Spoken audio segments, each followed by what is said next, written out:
Esoteric Teachings of the Tibetan Tantra. By C.A. Muses.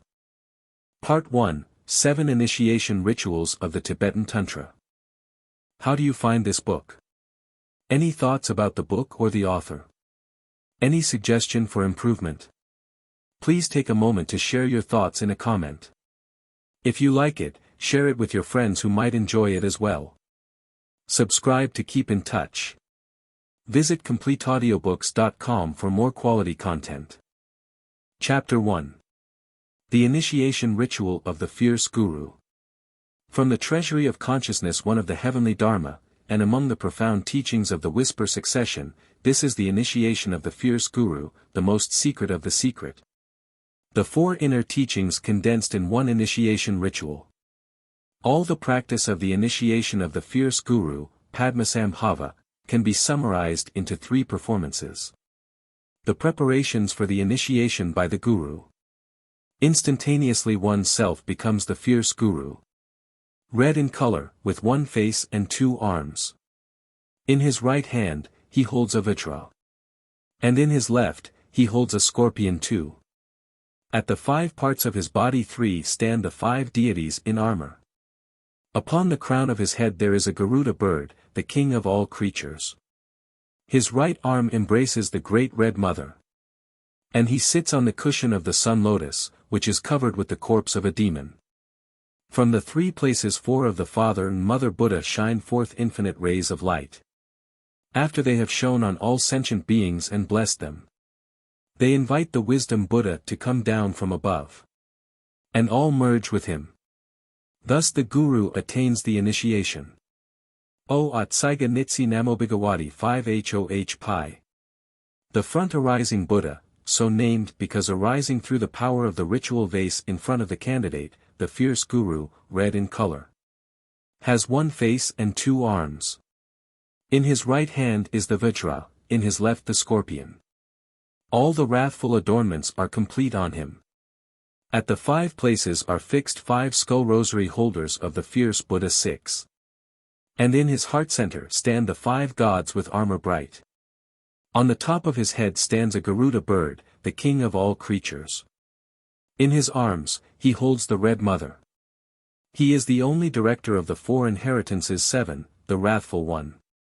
In all the corners and directions stand the 10 wrathful ones. In the 4 directions are manifest the 4 great kings. In his heart center appears a thunderbolt-grasping Buddha, also holding the heavenly iron-made wheel of many spokes. From the center of the wheel shines the red word Hum. The main incantation encircles the Hum word. The seeds of the retinue deities, together with the red Hum word, radiate the great beams of light which invite the initiation Buddhas to descend. For this one should render offerings, obeisance, and praise. O Atsi na Tsi name Babawadi H A Pi, Bhatsa H Yaga H. And then repeat the foregoing prayer once more. The front arising Buddha.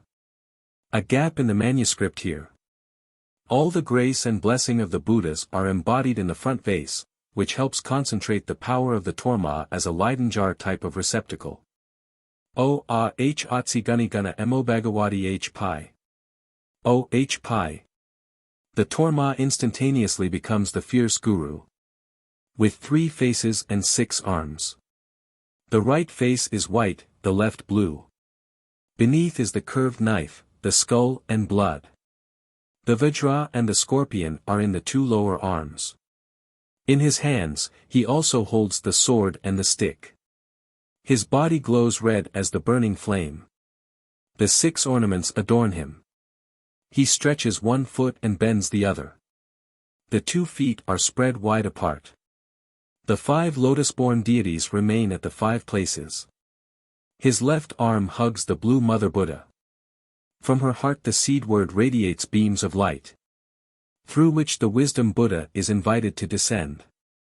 O Hhri Atsi Nitsi Ganamobhagawati Hh Pi Hh Pi. Bhatsa H Yaga H Ragsha H. Toward the front vase and Torma one should practice the initiation incantation, repeating as aforesaid. Perform the 8 offerings 8 O ah Guru Dasasarawa Ra Amarta Benemta Gagta Kahe a Gm. H. Subdue all beings in the three kingdoms. He is the Vajra, victor over female demons, the Bhagavad. Standing in a black-red blazing flame. He has 3 eyes, wide open, angry. His 2 feet, far apart as in running, trample the corpse of the female demon. To the scorpion holder, the fierce guru, I render obeisance and praise. Then the disciples perform the cleansing ritual 9 and the mandala offering. Now, I am going to relate to you a brief history of this initiation. In the pure land of Ayagmin resided the Buddha all-perfect 10 with the 5 divisional Buddhas and infinite Bodhisattvas encircling him. Before Bodhisattva Avalokiteshvara, Buddha all-perfect urged Buddha Amida to preach the Tantra of the fierce Guru, called the origin of the light, and to preach also the Tantra of expelling the spirit of the prideful one. Immediately all the devils of disease, non-men demons, and Masran demons became fiercely angry.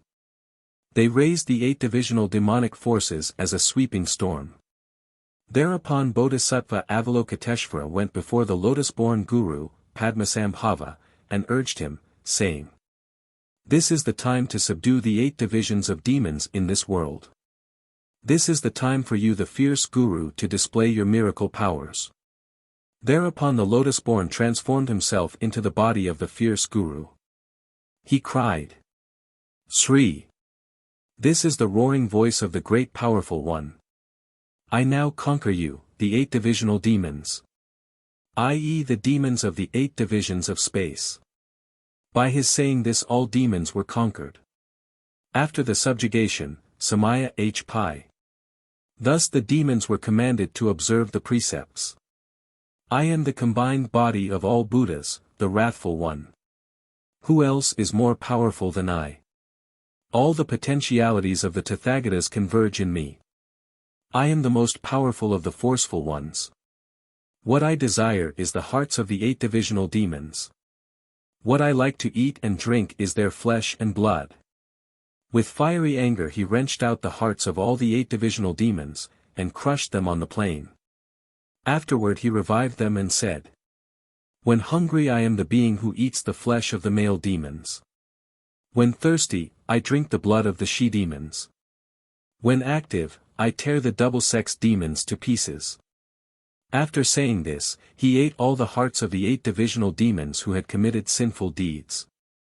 At the time of eclipse, he collected all the sinful flesh and blood of the demons into a huge heap as a sacrificial food to benefit the scorpions 11 and ate them all. Thereupon, the 8 divisional demons called for help and begged for forgiveness. Then he agreed that at every eclipse time he would provide blood and flesh to the 8 divisional demons in the 3 regions, and thereby prohibited them from killing sentient beings. In order to prevent them from further slaughter, he gave them the Krum Ga-12, the chief mandala's food. Note the personification of the mandala. Whoever among the demons should break the rules, he declared, would be punished and offered as sacrificial food to the numerous scorpions. Thereupon, all demons assembled together to witness the flesh adornment. Those who had broken the rules were sent as sacrificial food to the scorpions. The offenders all cried and begged for mercy, but to no avail. They became frenzied and howled loudly, but they had no choice but to walk toward their destiny. The 8 divisional demons then brought the moonlight, presented it to the fire by holding Dajaratsa fast, and then offered it to the Krumjie principal mandala as sacrificial food to the assembly 13. At the 4 relative times 14, the 8 divisional demons all assembled together by order of the wrathful one. The wrathful one then asked, "Who has committed sinful deeds? Who has afflicted the sentient beings? Who has troubled the servants of Buddhist temples? Who has offended the precepts? Who has violated my rules?" He then looked at the faces of the demons, those who had cheated him, he tore apart. He uttered the main incantation 15 of Hayagriva 16 and wielded his mental power of Thunderbolt Holder, Vajrahidu, to cut the demons into pieces and to put all the demons who had damaged the Buddhist religion into the fire sacrifice as an offering to be burned. The troublemakers and those who had impeded the cause of Dharma, these he made living sacrificial food for the scorpions. As for all those who afflicted the servants of the temple, he used his wheel to cut them up and his weapons to chop them into pieces. All the sinful demons who had harmed sentient beings became food for the scorpions. Thus he subdued all the 8 divisions of demons. He bound them to the precepts, admonished them not to harm any Buddhist and not to incite any kind of trouble. He also ordered them to assist the servants of the temples. On the 10th of every month, they should come before the fierce guru and attend the congregation of the sacred offering 17, help to set in motion the wheel of Dharma. And for the benefit of sentient beings they should fight against those demons who make harm. The fierce guru then said, "Oh, you pitiful demons! Now, I safeguard you. Though you are the lokas of ghost. Eventually you will all become the great blissful body. You will all become the perfect Buddha." This is stated in the Tantra of the blood-drinking wrathful one, Dragbyojiragatungro-Brjayat. Though there are many different treasures, sacred or revealed books, and lineages of the teaching of the fierce guru, this one belongs to the whisper succession of the heavenly Dharma treasury.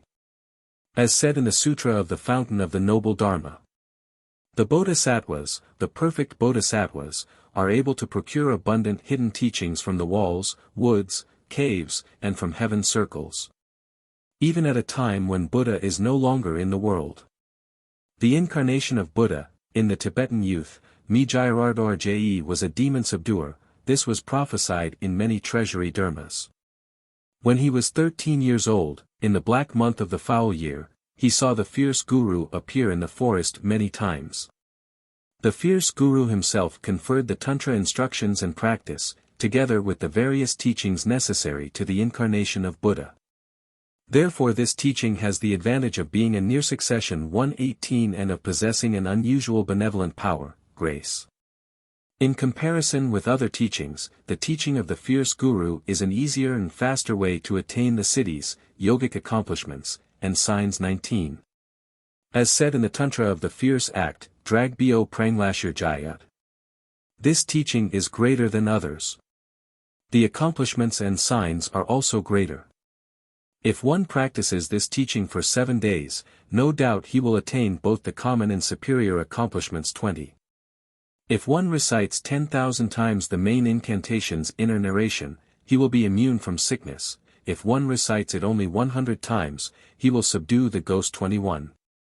If one recites it 200,000 times, he will become a gem-like Brgyalp Seng, enlightened master.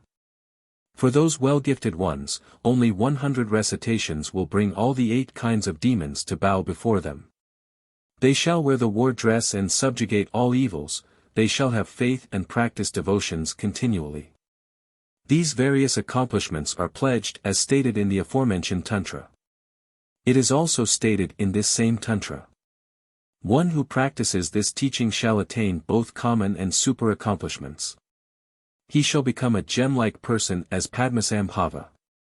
In the fierce instruction, Padmasambhava said, "If one continuously recites the incantation, his sins will gradually be cleansed and his obstacles removed. He shall never separate from his guru. The Buddhas in the 3 times will assemble around him like the gathering clouds, the devas and angels will all circle around him. His power will be great enough to spellbind the ghosts and demons. The 8 kinds of demons will serve him as slaves. The ocean-like guards of Dharma, Samaya holders, will give him the knowledge of things to come, and also will instruct him and preach to him.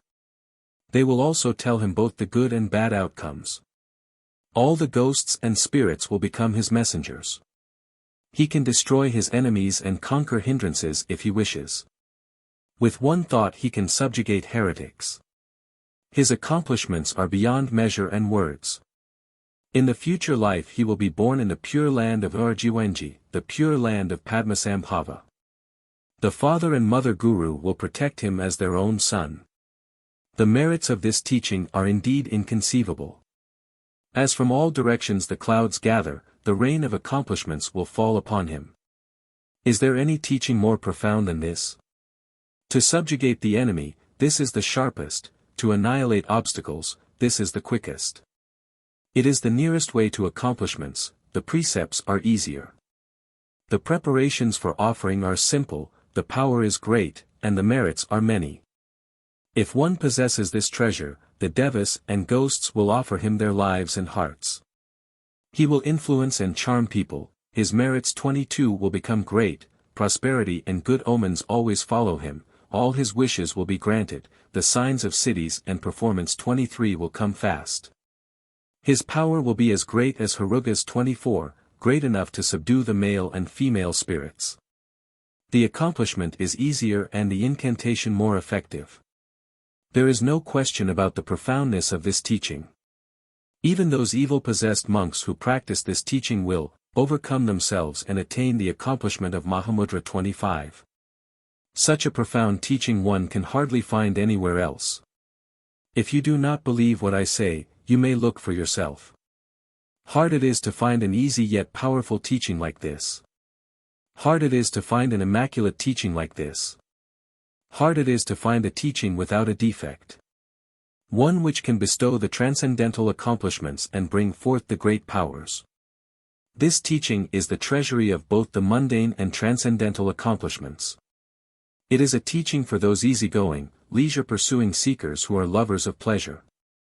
It is a teaching and practice for lustful seekers, and also for those who have compassion and yearnings for serving sentient beings.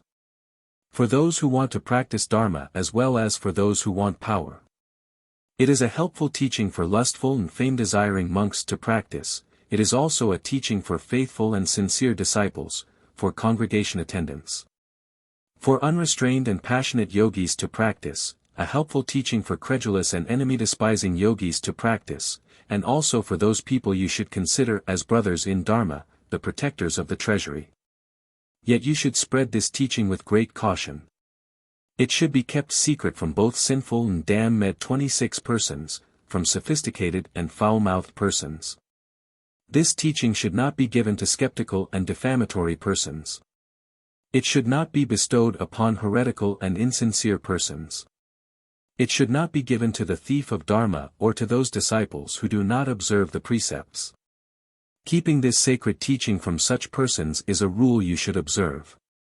You should not be idle but should cooperate with your brothers in the Vajrayana 27. So the Guru says.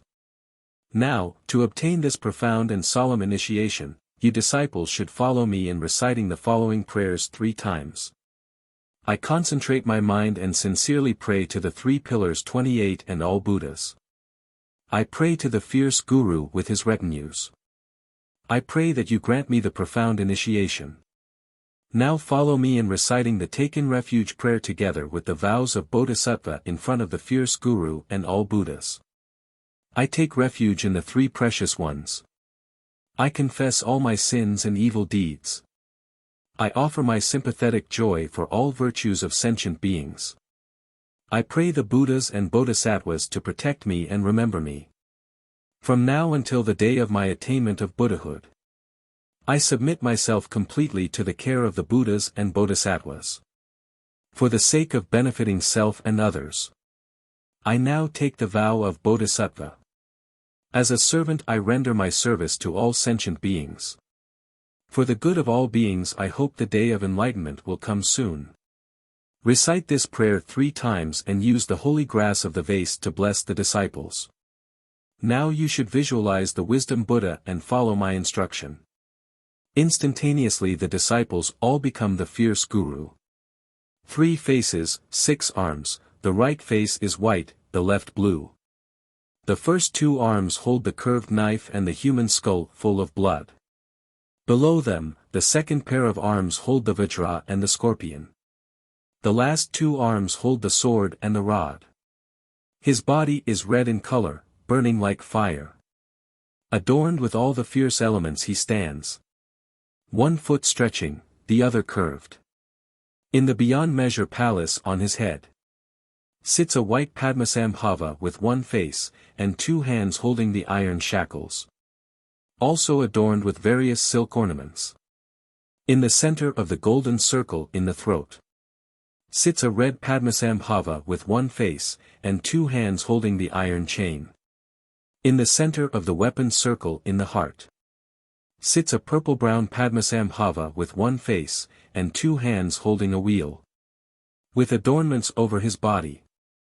In the 6-edged center of the Dharma-producing chakra in the navel sits a yellow Padmasambhava with 1 face, his 2 hands holding a rope. In the center of the black triangle in the secret parts sits a green Padmasambhava with 1 face, and 2 hands holding a curved knife. His left arm embraces the mother, green in color with 1 face, her 2 arms holding the curved knife with all fierce adornments.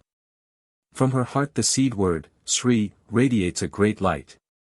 The light passes through the southwest direction of Ravayabgling, the pure land, and falls upon the body of Padmasambhava, touching his heart.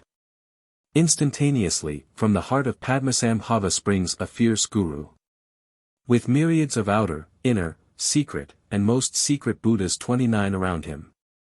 With great roars and sounds of thunder, they all descend here. And, entering your body, they dissolve in you. Thus should you visualize. Now blow the trumpet and play all musical instruments. Pray thus play all musical instruments. H. The outer, inner, secret, most fierce gurus. Pray come down and bless us. Pray grant the highest initiation to us, your faithful and well-destined disciples. Pray dispel the evil persuaders and smash the hindrances to longevity. O Ah Guru Gorda Sarva Samaya O Bhati Sa Ah Vishaya Ah Ah. Recite many times. Di Cha Ban Zar. Recite to retain the Buddhas. Thus by the grace of the initiation, a pure foundation, for further advancement, is laid. Now, in order to attain further initiations, follow me and recite the following prayers. I sincerely pray to the 3 pillars and all Buddhas. I sincerely pray to the fierce Guru and his retinues. I beseech you to grant me the outer, inner, secret, and most secret initiations. In response to this prayer, the Buddhas in front of you all send forth from their bodies the outer, inner, secret, and most secret fierce Gurus in large and small forms, and they all enter into you and unite with you. Thus should you visualize. H. This is the outer practice, the outer fierce Guru. He has 3 faces and 6 arms. I now put his image on you, on the disciple's head. Thus the initiation of the fierce Guru is attained by you. O Ah Guru Gorda Ga Ya Ah by Dtsah. H. This is the inner practice, the inner Guru. He has 3 faces and 4 arms. I now put his image on your, the disciple's, head. Thus the initiation of the fierce Guru is attained by you. O Ah Guru Gorda Ga Ya Ah by Dtsah. H. This is the most secret practice, the most secret fierce Guru. His 2 arms embrace the yum, consort, red in color. I now put this image on your, the disciple's, head. Thus the initiation of the fierce Guru is attained by you. O Ah Guru Gorda Ga Ya Ah by Dtsah. Thereupon throw the flowers. H. The conqueror of the 3 kingdoms 30 in demons, the lord of all Vitras. He is reddish-black, with his 3 fierce eyes wide open.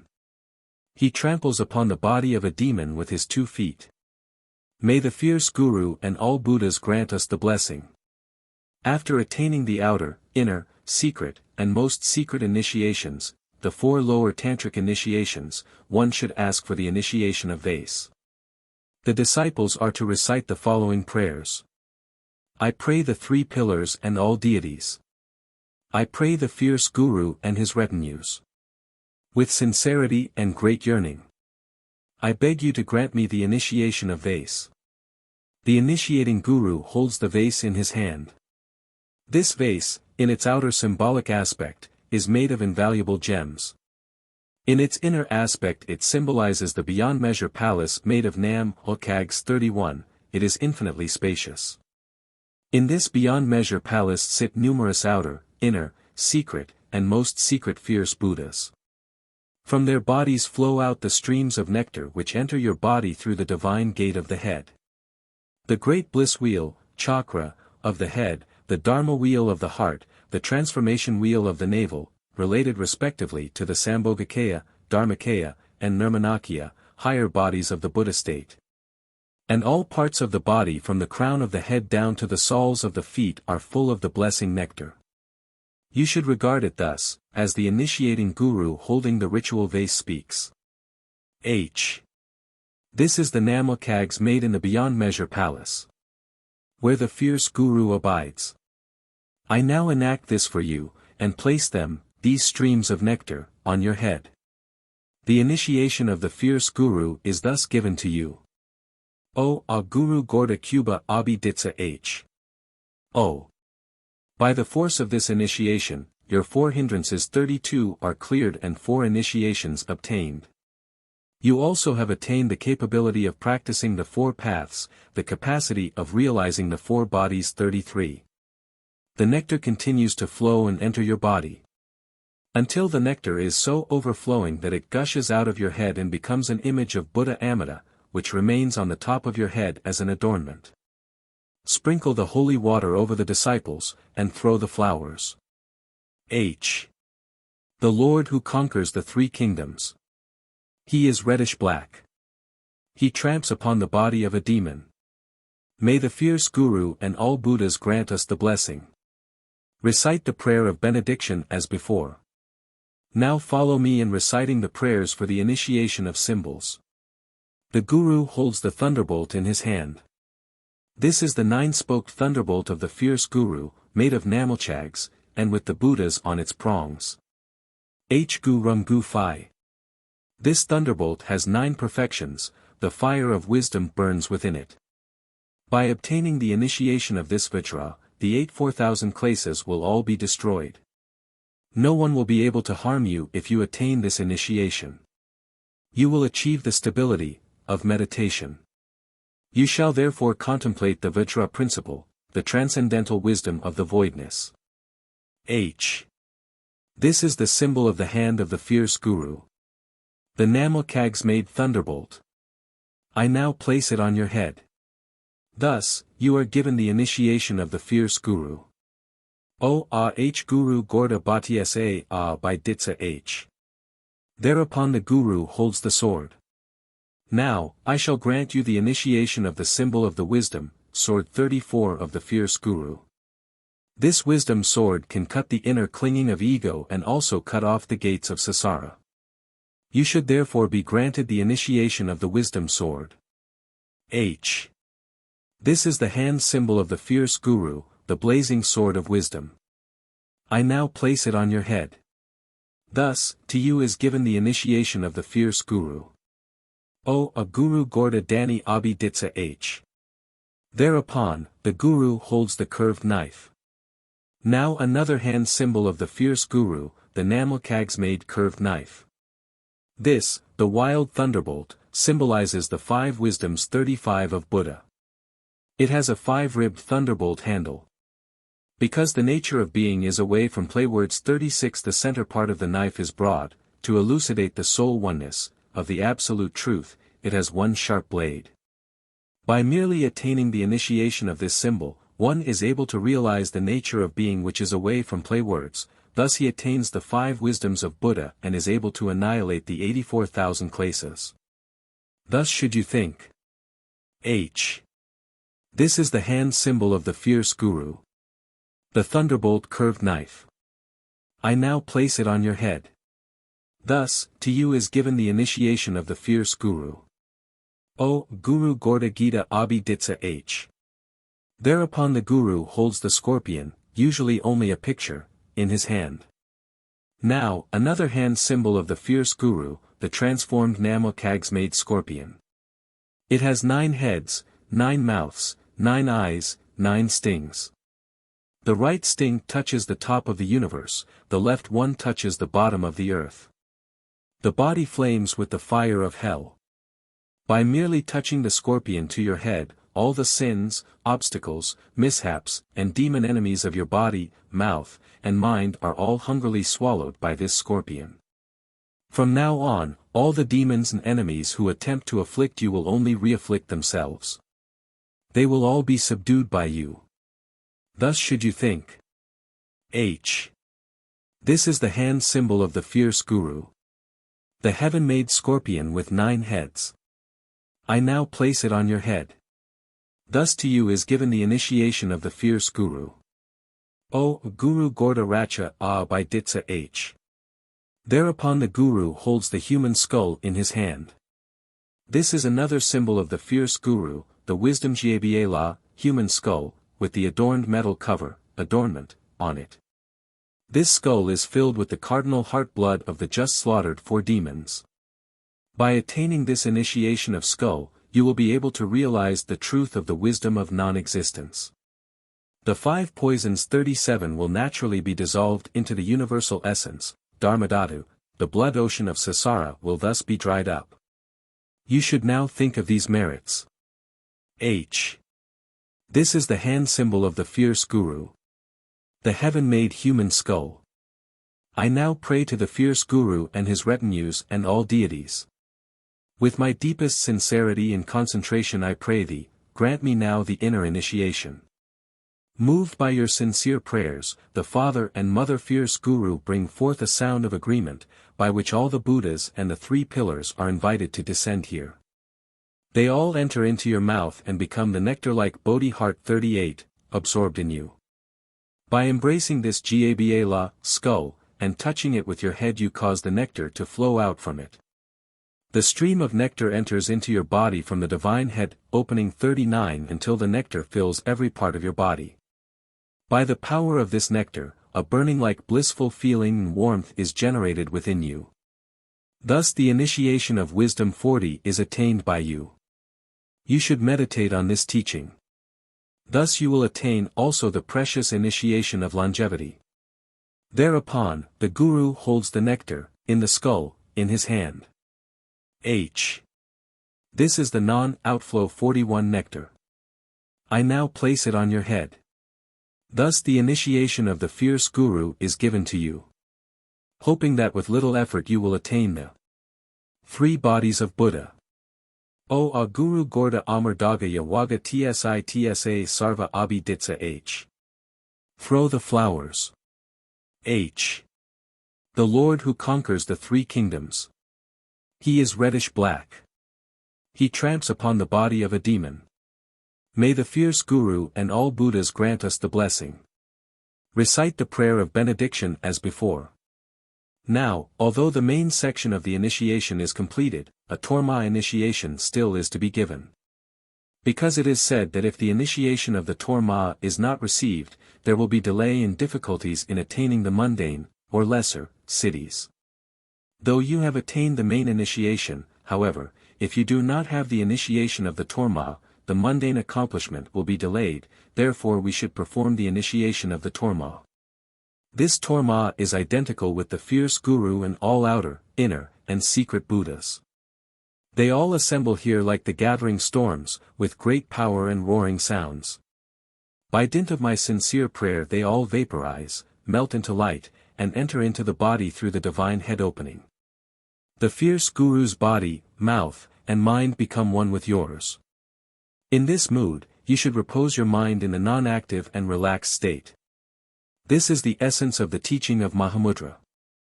I pray the Dharmakaya Buddha Amida, the Sambhogakaya the All-Merciful One, the Nirmanakaya Padmasambhava. I pray the outer, inner, secret, and most sacred fierce mother and father gurus. I pray the soul mother of the 3 lineages. I pray the fierce Manjusri, the great Yama, the lord of the fierce Hayagriva, the powerful Vajrapāni, the transformation body of the mother of music, the fierce black mother, the accomplishments bestower. The burning fierce afflictor white and black, the dragon subduer great eagle, the fierce Vajra, the fierce jewels, the fierce lotus, the fierce accomplishments, the upper fierce Gara, the east fierce victors. The southeast fierce blue club holder, the north fierce Yama, the southwest fierce fire refuge, the west fierce king Hayagriva, the northwest fierce inconquerable, the north fierce demon holder, the northeast fierce 3-kingdom winner. The lower great power fierce one, the 4 great guards of the gate, the illumination holder fierce gurus and all deities, to all of you I pray. I pray you to bestow the initiations to these disciples and to grant them your grace. I pray you to protect them from the detriment of Chao Sen, Dam Si, and 8 divisional demons. Also protect them from injury, nervous malady, madness, ulcers, and all illness and diseases. I pray you to expel the damaging power of wicked ghosts, the inducements of the misleader, and possible harms done by evil spirits. I pray you to protect these disciples' body, mouth, and mind, grant them shelter, and hide them. O Sri Atsiga Netsiga Namo Bhagawade Pi Pi Bhattiyasa Pi Bhattiyasa Yaga Ragsha O Atsiga Nitsiga Namo Bhagawade Pi Bhattiyasa Yacha Racha O Artsiga Netsiga Namo Bhagawade Pi Gaya Waga Tsida Bhattiyasa Racha. Racha. Throw the flowers. May all the gurus and all the Buddhas in the past, present, and future grant us the blessing and prosperity through their body, mouth, and mind. May all the accomplishments be granted to us. May all the tutelary deities fulfill all our wishes. May all mother guards destroy all malicious enemies. May the ocean-like oath-holders bestow happiness and prosperity. These are the outer, inner, secret, and most secret initiations of the fierce guru given one by one in a concise manner. This initiation is a profound yet symbolic one. Though it is not very clear in the distinction of the 4 successive initiations, it has the implied meaning of the 4 initiations. Therefore you may consider that by it you have obtained all of the 4 initiations 42. The teaching of the fierce guru in other sects than this one is generally perilous, for, if one does not practice the peaceful incantation of Padmasambhava for a long period, or does not recite it in a great amount, one will be liable to excite the enmities and troubles and see many frightening visions. However, this teaching is different. Because the outer practice and secret practice of this teaching are amalgamated with each other, it is safe yet powerful, even beginners can practice it. As for the advantages of reciting the invocation of the fierce guru, the Guru Padmasambhava himself said, if one wants to receive the special grace from Buddha and achieve the accomplishments fast, he should then practice the meditation of the fierce guru. I have all the merits that the Buddhas have. The outer and inner incantations of the fierce Buddha, the blessing and siddhi of all male and female sky travelers 43, the jewel-like virtues and benefits are all found in me. If one merely practices my meditation and prays to me, he will see all Buddhas and Bodhisattvas, he will achieve all the outer and inner accomplishments of Tantra, he will be able to give the blessing of initiation and accomplishments to others. The female guards will gather around him, all the protectors of Dharma will serve him as ushers, his orders will be obeyed, his instructions will be carried out by the guards. Solely by practicing this teaching and meditating on me one will attain all the merits and accomplishments. By prayer and meditation on me, one will achieve his wishes. This is the essence of meditation practice.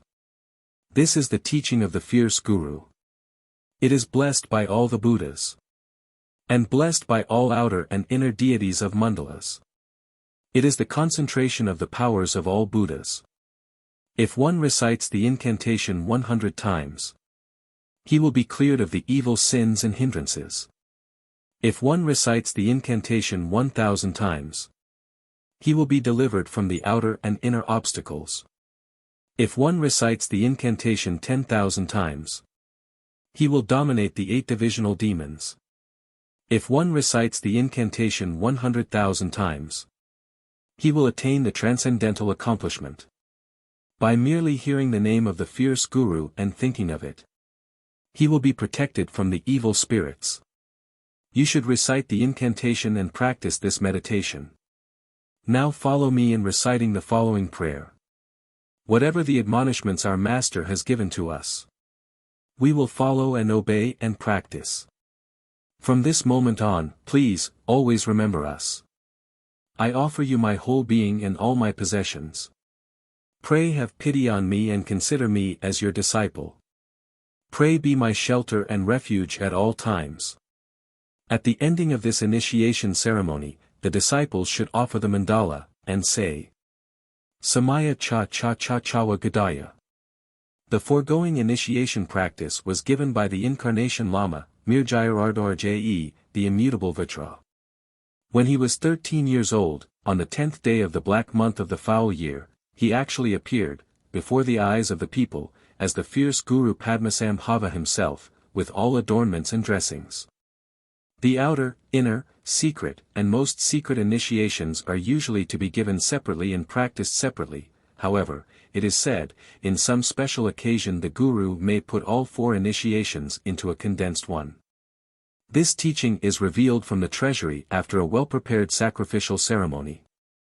If 44 there is any mistake or error in this work, I beg the forgiveness and pardon from the guards and deities. By the merits of carrying out this work, I hope that the tradition of the Treasury finding will be growing, that the Treasury finders will have no obstacles, and that all sentient beings will gain great benefits and happiness. Chapter 2. The Initiation Ritual of the Fierce Guru with Phurba. Padmasambhava, wishing to combat the demonic evils and mental diseases of this dark time, extended his manifestation as the Fierce Guru into that of Fierce Guru with Phurba, dagger, actually a ritual dagger of triangular pyramidal blade ed. For this purpose. This initiation is a sub-initiation of the Fierce Guru. Before the execution of the initiation ritual of the Fierce Guru with Phurba, the preparation of vase, torma, etc. should all be arranged as instructed in the foregoing ritual. The taking in refuge prayers and the arising of Bodhi heart should be practiced first, and so forth. Note, the reference here is to standard ritual. And instantaneously one should think that the Samaya Buddha is identified with the Wisdom Buddha. The visualization process is thus completed. O-Ah-H. Welcome the Wisdom Buddhas. The initiation Buddhas all hold the vase of wisdom in their hands. In their heart stands the H word. Encircling the H is the garland of mantras. The garland of mantras evolves swiftly, glowing with infinite beams of light, which shine forth to the pure land of the Golden Mountain 45, attracting numerous fierce gurus to come down here. They all coalesce with the Samaya Buddhas. O Atsiga Nitsiga Namo Bhagavade Bhattiyasa Gili Jalaya H Pi. Thus, the Phurba practice of the fierce guru is completed. Samaya, Chia Chia Chia. The instruction of the ritual, incantation, and visualization are given as follows. Think yourself become the fierce guru. From out of his body fire blazes. Think that this flame consumes all the devils and demons. You should think that all manifestations and forms are the body of the fierce guru. You should think that all sounds are the fierce incantation of Buddha. You should thus think that no demon or devil can possibly harm you. 46. Recite the chief incantation. Then recite the following incantation. Bhattiyasa Murda Bhattiyasa Sumurda Bhattiyasa Ora Murda Bhattiyasa H Murda Bhattiyasa Racha Murda Bhattiyasa Ma Murda Bhattiyasa Ga Murda Bhattiyasa Yam Murda Bhattiyasa Da Murda Bhattiyasa Murda Murda Yi Murda Svaha. Samaya Chia Chia Chia. Katam Guhaya Chia Mumganata. After this initiation ritual, for the Guru, the offerings and apology practice should be performed according to one's capability. After this, the 8 offerings should be served. The prayer to Padmasambhava should be recited. Then the disciples should gather and offer the mandala. The Guru addresses the disciples. Padmasambhava himself said, I, the lotus-born of A.O., Rgng 47. Preach the Dharma of the 9 vehicles 48. In the East and in the West. I also spread the teaching of knowledge and the teaching of practice. In the snow country of Tibet. I promulgate Dharma and fulfill the wishes of Buddha's sons. I display my power and perform miracles. And help all the faithful ones by leading them to the path. The inimical devils and demons are all subdued by me. And restrained under oath. I am Dharmakaya, the all-perfect Buddha. My real being is absorbed in the plane of universal quintessence. I am Sambhogakaya, the body of the fierce and peaceful Buddhas 49. My consciousness manifests in the form of Buddha's body and wisdom. I am Nirmanakya, the Lord of the esoteric doctrine.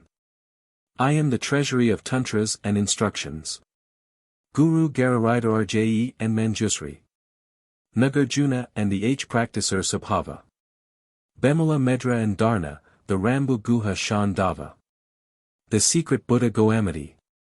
And King Indra Bodhi and Guru Tilopa. Guru Naropa, Baiwashadapa, Gugu Ripa and Andaba. The holy being Da Draba.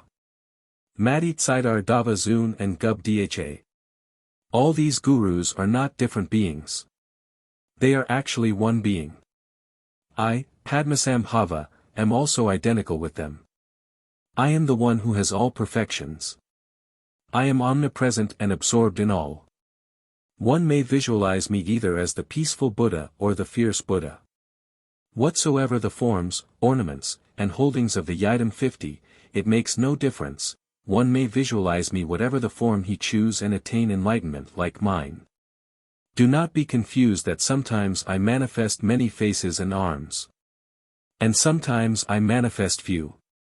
After all, what difference does the number of faces and arms make? You should remember that I manifest all. I shall transform myself into numerous bodily forms in the world to benefit the world. The innumerable transformation bodies of mine will fill every corner of the world. Although I appear myself before every man, they do not see me. Because their extremely disturbing thoughts hinder them. My love and compassion is so great that I cannot delay a single moment to come to the person who calls for help. Especially for the Tibetans, I always give them my blessing. Though apparently I am in the northwestern land, my performances and teachings will never cease to exist in Tibet. I even appear myself in person before my faithful and sincere disciples. My transformation body will never cease to exist in Tibet. None will get a faster response in praying to other Buddhas than in praying to me. If a good wish cannot be accomplished by peaceful means, I will use the powerful one. For the welfare of others, I use both the peaceful ways and the forceful ways. In the mandala I am the chief Buddha and am also the retinues. I manifest in various forms, as many or few deities in a mandala, according to the nature and capacity of the individual. I will protect my disciples from the affliction of the 8 earthly demons. I will bestow all the cities like rainfall upon my followers. If one desires to be born in the pure land of non-regression 51, he should look to me. If one wants to help others, he should appeal to me.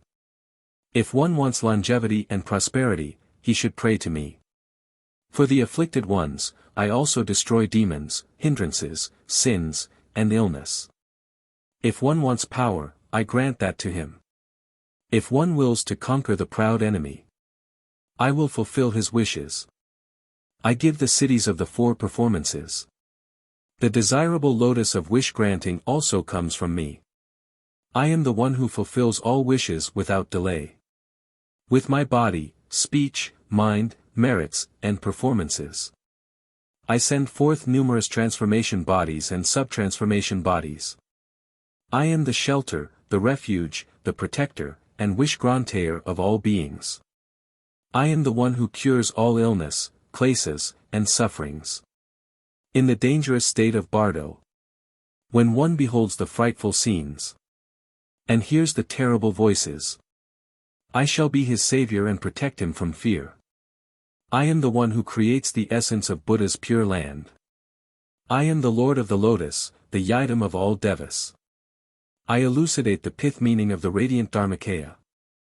I am the lotus-born wish-granting Guru. By merely hearing my name, one's hair stands up and one's tears flow. The Guru says. Thus one should have faith in his teaching and lineage. O the Lotus Lord! Through his miraculous Phurba, all wishes are granted and accomplishments realized. Again, you should know that the Father and Mother Guru are embodied in the Phurba dagger. Today's initiation is called the initiation of the Argwenji Yabium 52 embodied in the Buddha Ardor Jai Jiao Nu, or the teaching of elimination of evil through the fierce guru with Phurba.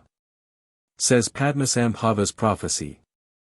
In the time of sinful, soiled, and corrupt custom, in the future, the demons and spirits of the planets 53 will infest the world.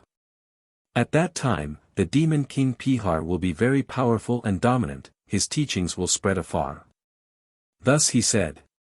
Because of the powerful influence of the demon king Pihar, the cases of insanity, Tib. Smyo, and nervous disturbance, Abog, will be many, the cases of violent death will also be great in number. This remarkable prophecy is now explained further. In ancient times, there was an Indian scholar who was very fond of gold. He had devoted his lifetime to practicing the worship of Yamantaka and was about to achieve the cities. But he raised dispute and became very angry, then the black Yamantaka put him to death. Whereupon he became the black king demon called Hala. Later he came to Tibet and enslaved half of the Tibetan population. Plate 1. Folios 6 verso and 7 recto, Muses MS, Volume 1, showing the major portion, in the cursive, headless, Tibetan script, of the unique prophecy of Padmasambhava in his role as the fierce guru with Phurba voiced through the Lama prodigy Mijayardorje, inspired at the age of 13. As the manuscript relates, the prophecy foretells a time of utter disaster for Tibet, when it will be conquered and decimated by evil and deranged, demon-like men.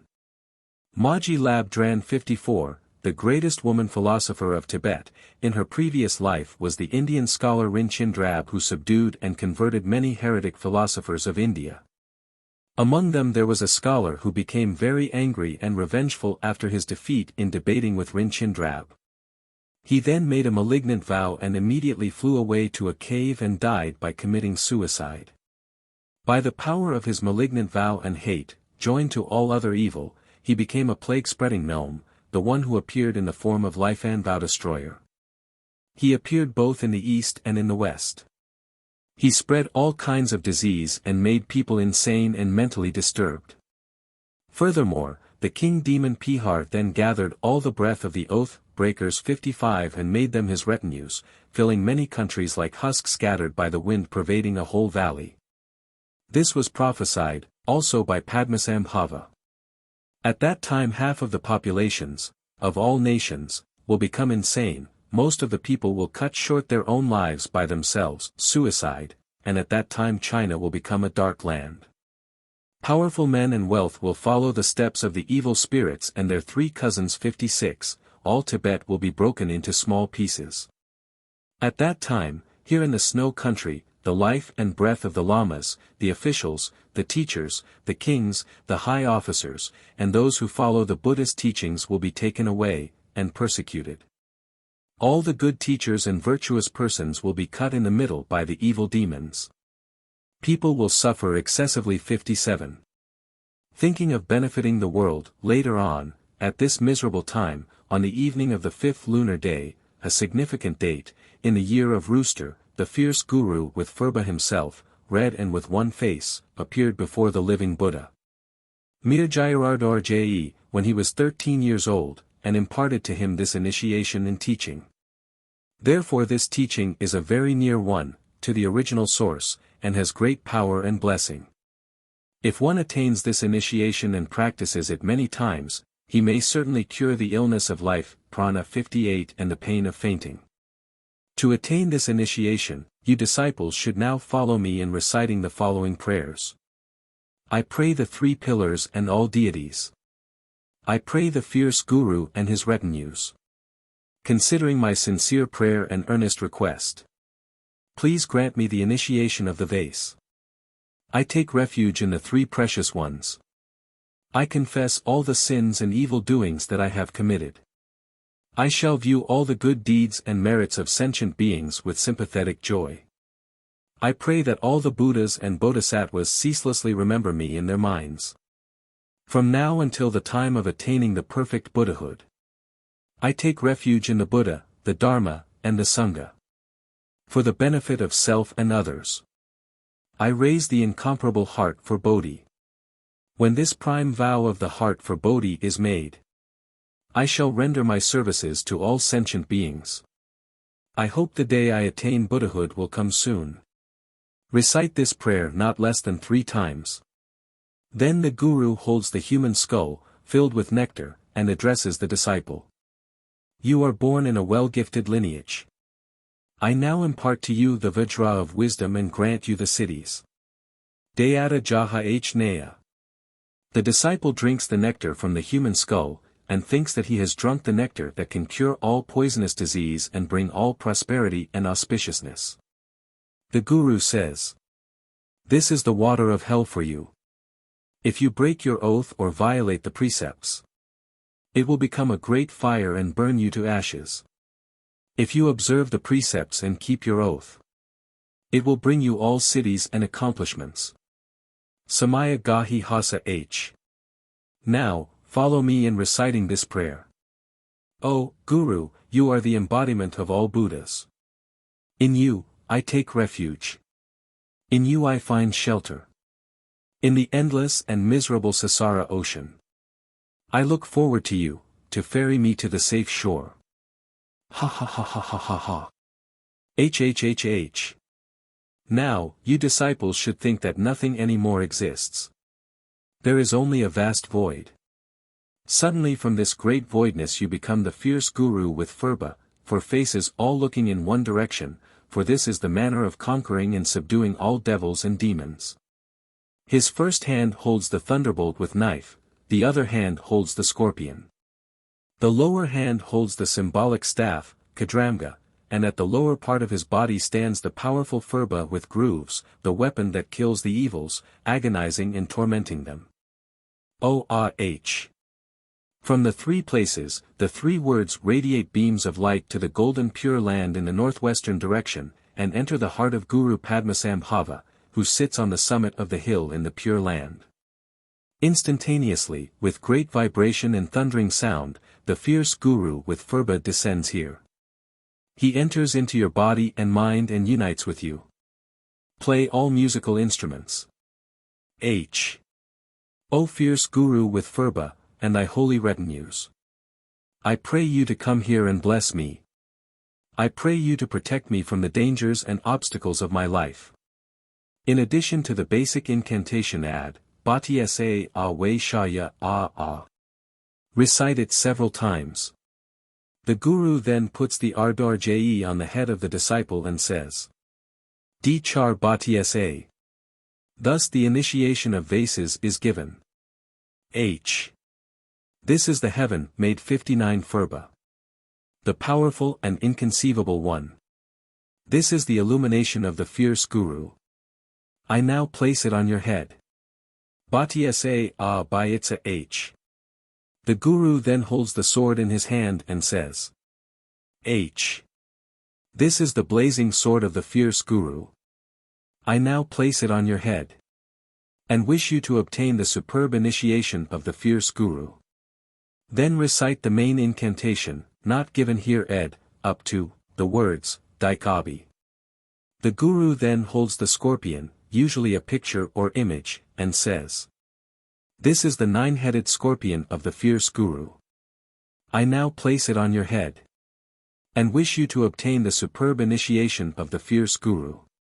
Recite the main incantation and add Rag Cha A Bai. Following the same manner, the initiation of staff is given as follows. H. This is the staff of the fierce Guru. The blazing staff held in his hand. I now place it upon your head and grant you the initiation of the fierce Guru. Recite the main incantation and add Dre Shu La'ahi. Thereupon the disciples offer the lamp and recite the following incantation with great sincerity. Maha Guru Tsaida Mama Dari Ga A Hanaheya. Then the initiation of fruit. H. This is the fruit of great value. I now place it on your throat. I now grant you all the secret initiation of the fierce Guru with Phurba. A Geha Gugugugubi Guna Sava Ga Yi Hi Hi Hagadi Gagadi. The Guru holds the shell in hand and says, H. This is the right circled shell, ed, clockwise, that symbolizes the perfection and merit of all Buddhas. I now place it on your heart and bless you. I wish you to attain the powerful initiation of the fierce Guru with Phurba. Dum dum dum dum ha ha ha ha ha ha ha ga di ma payana ga gosan na ba di. The Guru holds the wand in his hand and says, My good disciple, I now place this wand upon your head, and grant you the initiation of performance of the fierce Guru with Phurba. Gahura Hasayada Mum Hum. This Torma itself is the fierce Guru with Phurba. All the Buddhas and Bodhisattvas dwell in it. I now place it on your head, and grant you the complete 4 initiations of Tantra. Bhagwan, the Lord of Infinite Light, Guru Padmasambhava. Dakini Yishis Mishorjayal, the superb Deva, Ardarjayi youth. O all ye holy beings! You now become embodied in the form of the fierce Guru with Phurba. I pray, grant your grace and blessing to my disciples. Please at this very moment cure my disciples' sickness of life prana. Please cure their insanity, psychosis, mania, faintness, depression 60. In short, please cure all their mental diseases, if any at this very moment. Please protect my disciples from the injuries of the male demon, king ghost, Donpa demon, 9 devils of Bun, white and black devils, the old and new demons, the poisonous devils, evil spirits, and all the malignant ghosts. From now on until they reach the final enlightenment, please protect them and remember them.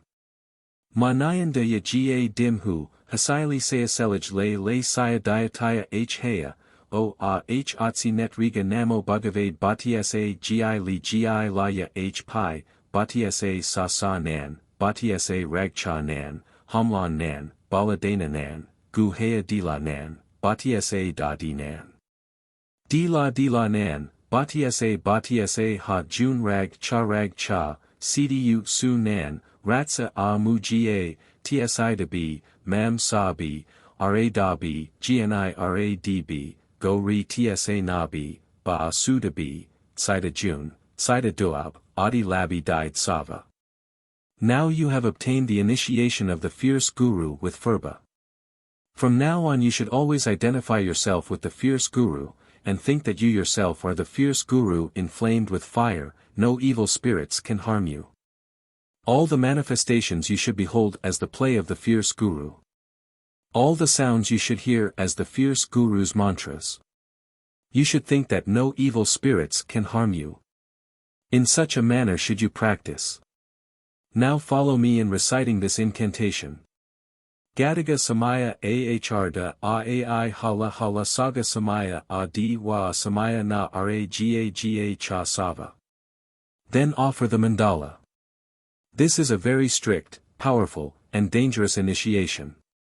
It cannot be given to many people. If a proficient yogi, who has achieved to some extent the siddhis of mantra, cannot overcome the illness of life prana and the mental disturbances caused by the king demons, and nothing can cure him, for such an extreme case. This initiation ritual should be practiced, in front of the sick yogi, 1,000 times. It will definitely cure him. The ordinary person, who has not practiced meditation or mantra, or is merely a beginner, will be much easier to cure. Usually, reciting the mantra for 1 or 2 rotations of the rosary, the Tibetan rosary of 108 beads, will be quite sufficient to cure him. It is a rare case that a few recitations of mantra cannot help. Occasionally, when the spittle comes up 61, the yogi should carefully observe whether the patient has also been affected by the mantra. In case a great many mantras have been practiced, but without help, the yogi should then practice the visualization with action and also apply the frightening acts together with the recitation of the mantra. This will definitely help. If one is not affected by king demon's disease, but merely feels minor mental disturbance because of the time element, at certain times the king demons and evil spirits are very active and powerful. He should meditate on this teaching for a little while to protect himself. And reciting the mantra a few times will certainly help. The king demons, the makers of mental disturbances, are numerous, forming many diabolic families and ranks. Whichever king demon harms you, you should visualize that the sharp tip of the Phurba is stabbed into the joining part of the white and black part of the demon's heart, torturing him. Absorb yourself in this visualization to recite the mantra. The foregoing initiation ritual is one of the instructions from the heavenly Dharma, which includes not only the initiation ritual itself but also explanations. This ritual was written and arranged by the monk named Britanagris, the diligent one. If I have ever committed the sin of expressing too obviously and clearly the esoteric teachings which are supposed to be kept secret, I beg forgiveness from the shelter bearer 62, the protector and his retinues. If any merits have accrued to me through writing down this ritual, I dedicate them to all the demon-afflicted sentient beings to pacify them and calm their disturbed minds. I also wish them to attain happiness of body and mind. Good wishes to all. Chapter 3. The Initiation Ritual of the All-Merciful One. The All-Merciful One, Avalokiteshvara, Patron Bodhisattva of Tibet. Obeisance to Guru Devadaik. Pray grant me all siddhis H. This is the fourth initiation, of the Tantric scheme, the initiation of the All-Merciful One. The mandala should be arranged as before 63. The torma should be made as the pomegranate in shape and placed in the center of the mandala. On the right side a glass rosary is placed, on the left side 3 fossil shells, in the front many precious ornaments, on the west side a white vase bound with ribbons. On the top of the torma, the Tsag Li 64 is installed. The aforesaid articles are arranged in preparation for the ceremony. At the time of performing the initiation, the vase ritual and torma ritual may be performed according to the general rules.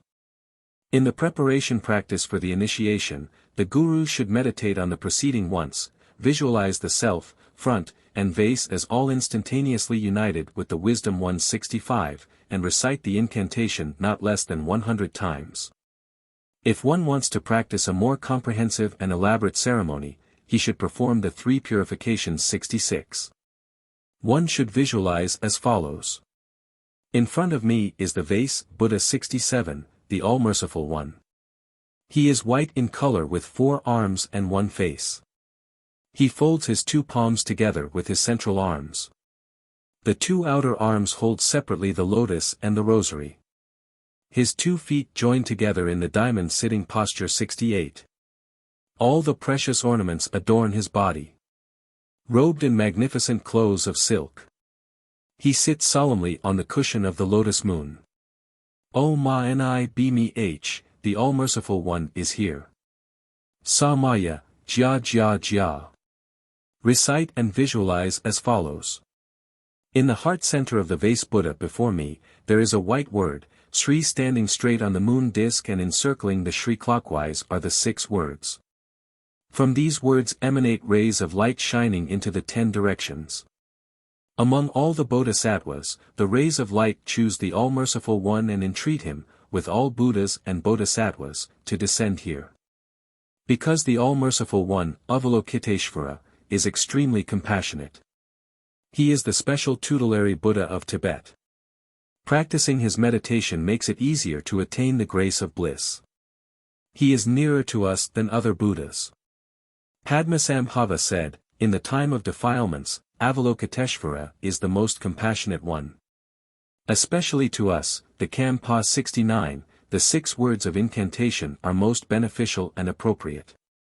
The All-Merciful One, His Holiness Avalokiteshvara, is the intimate patron deity of the Snow Country 70. His Dharma, especially, has a close affinity to the people of Kam. Therefore, in the region of Kam, one sees that men and women alike all recite the 6 words incantation diligently. This was prophesied by Padmasambhava himself. About the benefits of remembering and meditating on the All-Merciful One, the 1,000 Arms and 1,000 Eyes True Words Tantra says, if one takes the initiation and recites the incantation of Avalokiteshvara, his sins will all be cleansed and his obstacles removed. He will obtain the infinite merit 71, after his death he will go to the pure land, of Buddha Amida. In the Sutra of the 10 Countenances, one reads, the All-Merciful One himself said, if one think of me and call my name, whatever his wishes may be, all will be granted. All injuries to him will be prevented, sins and hindrances will be obliterated, all his fears will be conquered. This man is liberated from the evils and obstacles, and well protected under my shelter. His merits and talents will be promoted. He is hid from all ominous signs and afflictions. In the various Winds and Waters Sutra, Churlungsang Gtsog Zemdo, it is also said, in the future time, any good man or good woman who has heard the merits of the All-Merciful One will gradually exhaust his or her klesas. The great 5 unceasing sins and their like will be exhausted. If one has nothing in his mind but the All-Merciful 172 and meditates on the merits of Avalokiteshvara for only 1 month, he will be able to see the All-Merciful One as well as Buddha Amida face to face. He will thus never regress on the path of Bodhi 73. He will recollect his lives in the past, follow the teachings he has heard, and wherever he is born will corn across Dharma. He will never depart from Buddhism, and will attain great wealth and enjoy great happiness. Wherever he stays no demons nor illness can seriously harm him. The magnificent Casket Sutra states, Gautama Buddha says, whoever thinks of Avalokiteshvara will attain to happiness, he will be freed from the sufferings of birth, age, illness, and death. He will go to the happy pure land to see Buddha Amida. Those devoted to the All-Merciful One will have no samsaric sufferings in their bodies, no lisas in their minds, hunger and thirst cannot threaten them, nor will they undergo ordeal in the womb. With sincere devotion growing in their hearts, they will then be born in the Lotus 74. Those relying on the victorious Master Avalokiteshvara to be their tutelary Buddha will always be able to go to Buddha's paradise and remain there. The benefits and profit of the 6 sacred words are thus stated in the Sutra of the 108 Symbols, Tathagata Buddha says. Those good men and good women who contemplate Avalokiteshvara and recite the 6 sacred words, O Mani Padme H, will never fall into the lower lokas or the unceasing hell. Whoever takes this incantation in his mind and recites it with sound, his body becomes immune from leprosy, ulcer, Bra-Gan and Bas lag diseases 75, tuberculosis, asthma, and all kinds of disease. Immediately after death, he will be born in the happy pure land. Wherever he is born he will never be separated from the All-Merciful One. Again, the magnificent Casket Sutra states, the majestic Red Buddha says, that good man or good woman who recites these 6 sacred words will attain the following benefits: his valor and spirit will never diminish, his wisdom will grow. He will become a man with great compassion and kindness, he will complete the 6 Paramitas 76 in his everyday activity. He will become the king of turning, the mystic, holding, will 77. He will become a bodhisattva of non-regression. He will eventually attain the perfect, peerless Buddhahood. This initiation practice was revealed by Buddha Amida to His Holiness Mirjayarardrje in the year of the fire monkey, dragon month, when he was 12 years old. This initiation was bestowed upon me, the original Lamascribe. Ed. By 2 living Buddhas, therefore it is a very recent late and close one with great blessing power. Dakinis 78 vowed to give special protection to this instruction. Therefore, together with sincerity and respect you should feel happiness and joy for this opportunity. The Guru says, you should think that I and the initiation symbols are the real embodiment of Avalokiteshvara. With this confidence and devotion follow me in reciting the following prayers. I pray to all the Buddhas in the past, present, and future. Especially I pray to the All-Merciful One. I pray thee to grant me the invaluable initiation. I take refuge in the 3 precious ones. I confess to you all the sinful deeds I have done. I raise my sympathetic joy unto all merits and virtues of the sentient beings. Forever I shall bear the 3 precious ones in my mind. From now on till the time of my attaining the Buddhahood. I devote and submit myself, my whole being, to all Buddhas. For the sake of benefiting self and others. I hereby take the oath for the devotion for Bodhi 79. After the growing of the heart for Bodhi. I render my service to all beings as a humble servant. With joy and vigor I practice the action of Bodhi. In order to benefit all the sentient beings. I sincerely pray the day of my attaining Bodhi will come soon. Repeat not less than 3 times, using Ku Sha grass to bless the disciples. Now, the disciples should practice the visualization of the arising Buddha. Follow my instructions and visualize them. The Guru reads loudly and slowly. All of you become Avalokiteshvara, the All-Merciful One. His body is white in color and he has only one face. His 4 arms are poised in the following manner. The palms of the 2 center arms are folded together. One arm holds a rosary, and one holds a lotus branch.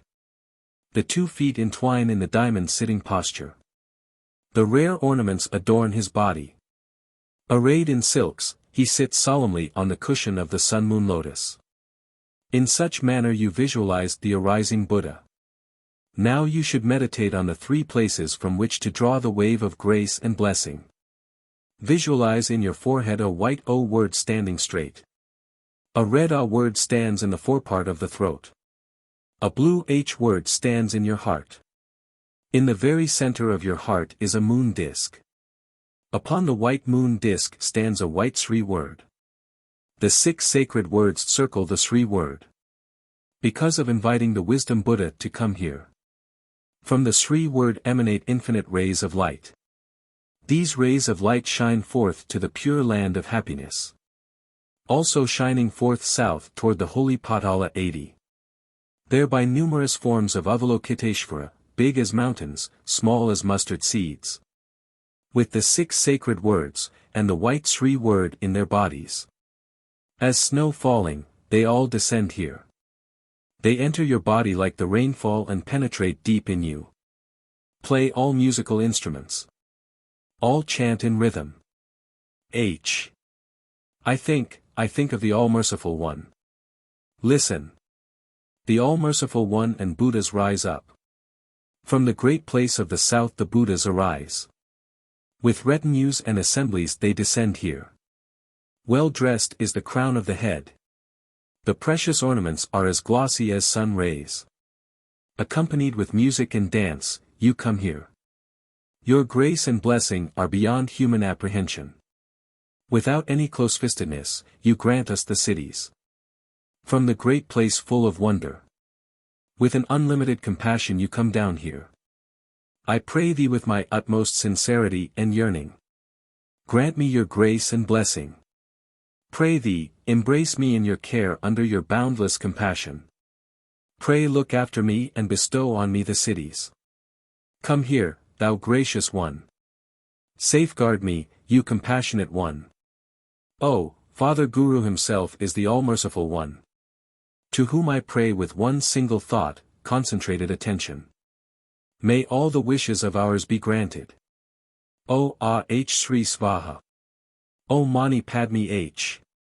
BTSA Bhaishya. Play musical instruments, then place the Vajra on the head. Visualize the wisdom Buddha becoming steady. D-Cha BTSA. Hold the vase in hand and read the following words. H. The Beyond Measure Palace. Where the All-Merciful One and his retinue abide. Whereby the 4 initiations of vase I wish to attain. Place the symbol on disciple's head. O Mani Bimi Hga La Shu Kara Sarjya. TSA2 by DTSAH. Give the water in the vase to disciples and let them drink it. Then hold the torma in hand and read as follows. H. This torma itself is the embodiment of Avalokiteshvara. His myriad retinues are also contained within it. To you my disciples, the 4 initiations of Avalokiteshvara are now completely being given. I pray Buddha Amida, the Dharmakaya. I pray Bodhisattva Avalokiteshvara, the Sambhogakaya. I pray the teacher Padmasambhava, the Nirmanakaya. I pray the Dakini and the victorious ocean wisdom. Yishi's Mishur-Jayal. I pray the 28 followers and 101 treasure finders. I pray all accomplished illumination holders 81. Pray the All-Merciful One, Lord of Transiency, one with the eyes of compassion. Mighty Being. Also pray all the accompanying holy beings to bless this disciple of Diamond Vehicle, and grant them the initiation. Pray to cleanse the hindrance of passion, hindrance of knowledge 82, and all habitual thinking for them forever. Pray forever close the gate of Sanmara and lower path for them. Pray bestow your gracious blessing to them and deliver them to the West Pure Land at the moment of their departure. O Mani Padme H. Gaya Wagat Sida Sarva Abhi H. Recite this incantation 3 times. Hold the image in hand and read. H. Pray the All-Merciful One and his accompanied deities grant you, the disciples, the complete 4 initiations. Place the image on the disciple's head. O Mani Padme H Gaya A by Aitsah. Holding the vase, Vajra, rosary, and conch in hand read the following prayers. H. Pray the All-Merciful One grant you, the well-destined disciples, the initiation of body, mouth, and mind. O Mani Padme H, Gaya Waka Tsida Kaika A by Aitsah. Place all the symbols on disciples' head. Throw the flowers and sing the benediction psalm and dedications. H. May all the gurus who possess the Trikaya 83 grant us the blessing and prosperity. May the tutelary Buddha, deities, and dakinis grant us the blessing and prosperity. May all the guardians of Dharma, the ocean-like Samaya 84 holders bless us. Among the ocean-like teachings in the mind treasury of heavenly Dharma in the whisper succession there are 40 initiation teachings. This one, the initiation of Avalokiteshvara with 6 sacred words, is one of them. From now on you should always submit yourself to your tutelary Buddha, the All-Merciful One, and recite the 6 sacred words regularly, therefore follow me in taking this oath. From now on, till the time of my attaining Buddhahood, I will regard the All-Merciful One as my tutelary Buddha. Samaya Narayan. Chapter 4 The Initiation Ritual of Hayagriva Buddha the Green Rta-Mgrin's Initiation Ceremony from the Treasury of Percipience. Rta-Mgrin, a Tantric Buddha, Sanskrit, Hayagriva. The literal translation of the Tibetan name is horsehead or horseneck. Obeisance to all gurus.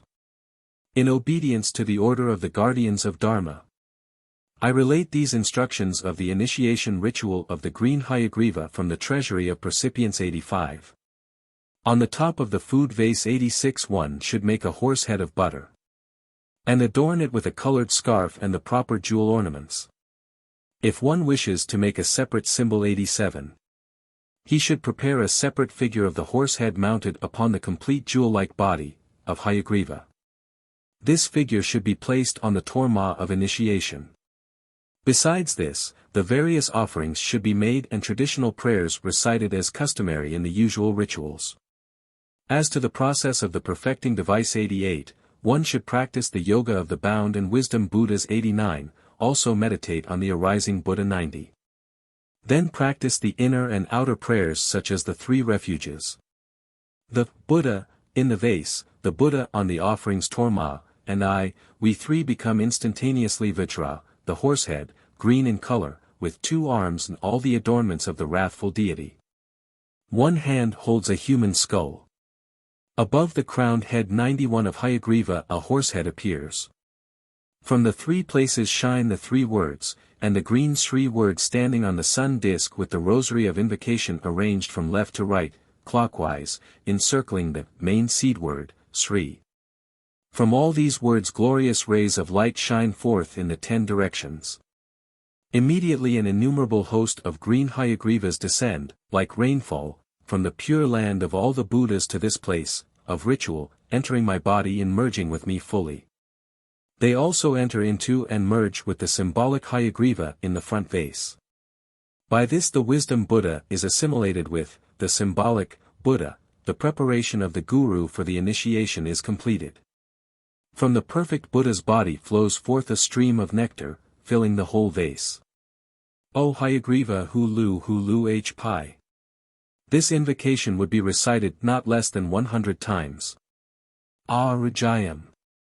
The king of the wrathful deities, the meritorious horse lord, yells with dreadful voice, as the horse roaring. This terrible voice subdues all demons and all evils. To the King of the Wrathful Ones, I render my obeisance and praise. After this the disciples should gather together and perform the cleansing ritual followed by the mandala offering ritual. The Guru addresses the disciples. Now is the time to grant you the initiation of the Green Hayagriva. In the time long past when the great bliss beyond effort, the lotus dancing master, the Lord Buddha Amida was staying in the heaven of Ayag-min 92.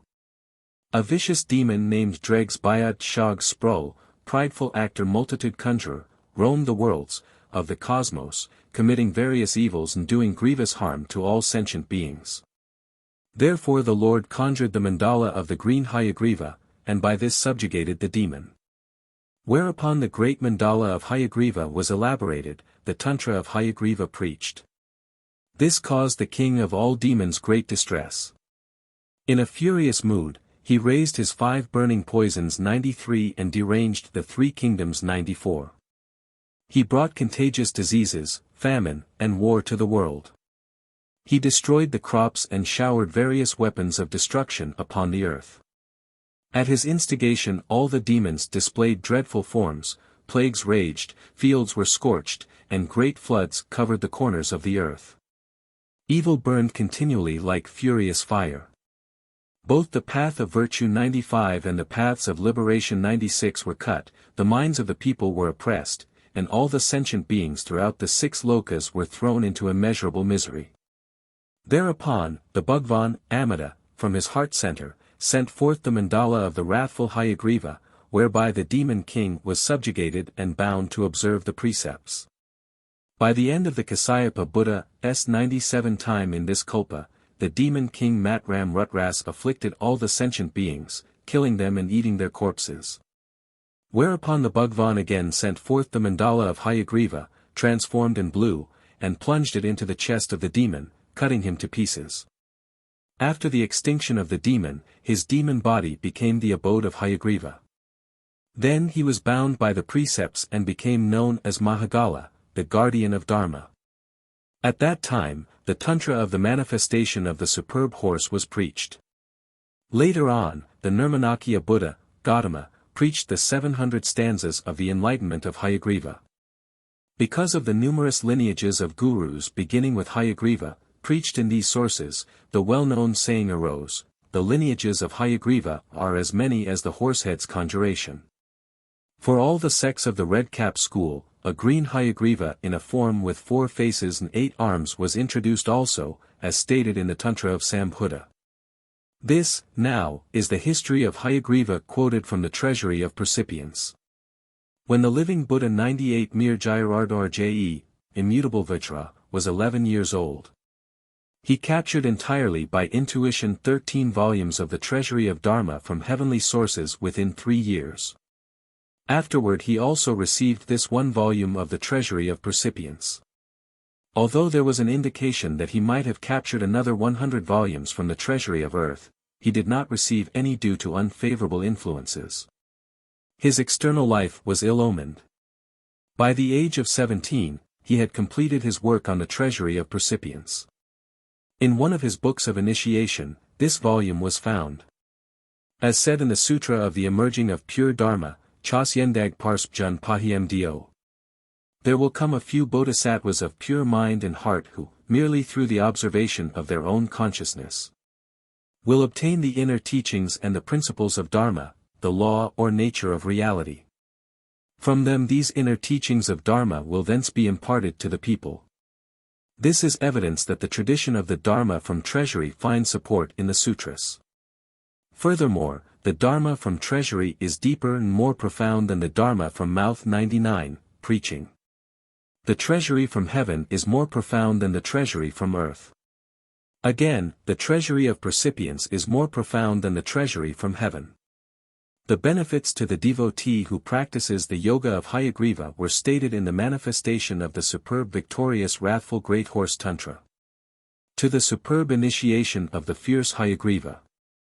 And the victorious Tantra of great value. If one surely beholds the initiation and has a fancy for it, he will be emancipated from fear and all diseases. Those who practice the Yoga of Hayagriva, their patron Buddha. will be immune for 700 births from falling into the lower path in hell. Those who have the faith and the pure realization constantly will in their future life be born in the Pure Land. If one recites each word of incantation 100,000 times, right in this life he shall see the face of Hayagriva. Even in offering a part of the offerings to the Lord, he will influence his surroundings and his neighbors. Those who merely recite the incantation frequently will be free from the afflictions caused by evil spirits. So it is said in this sutra.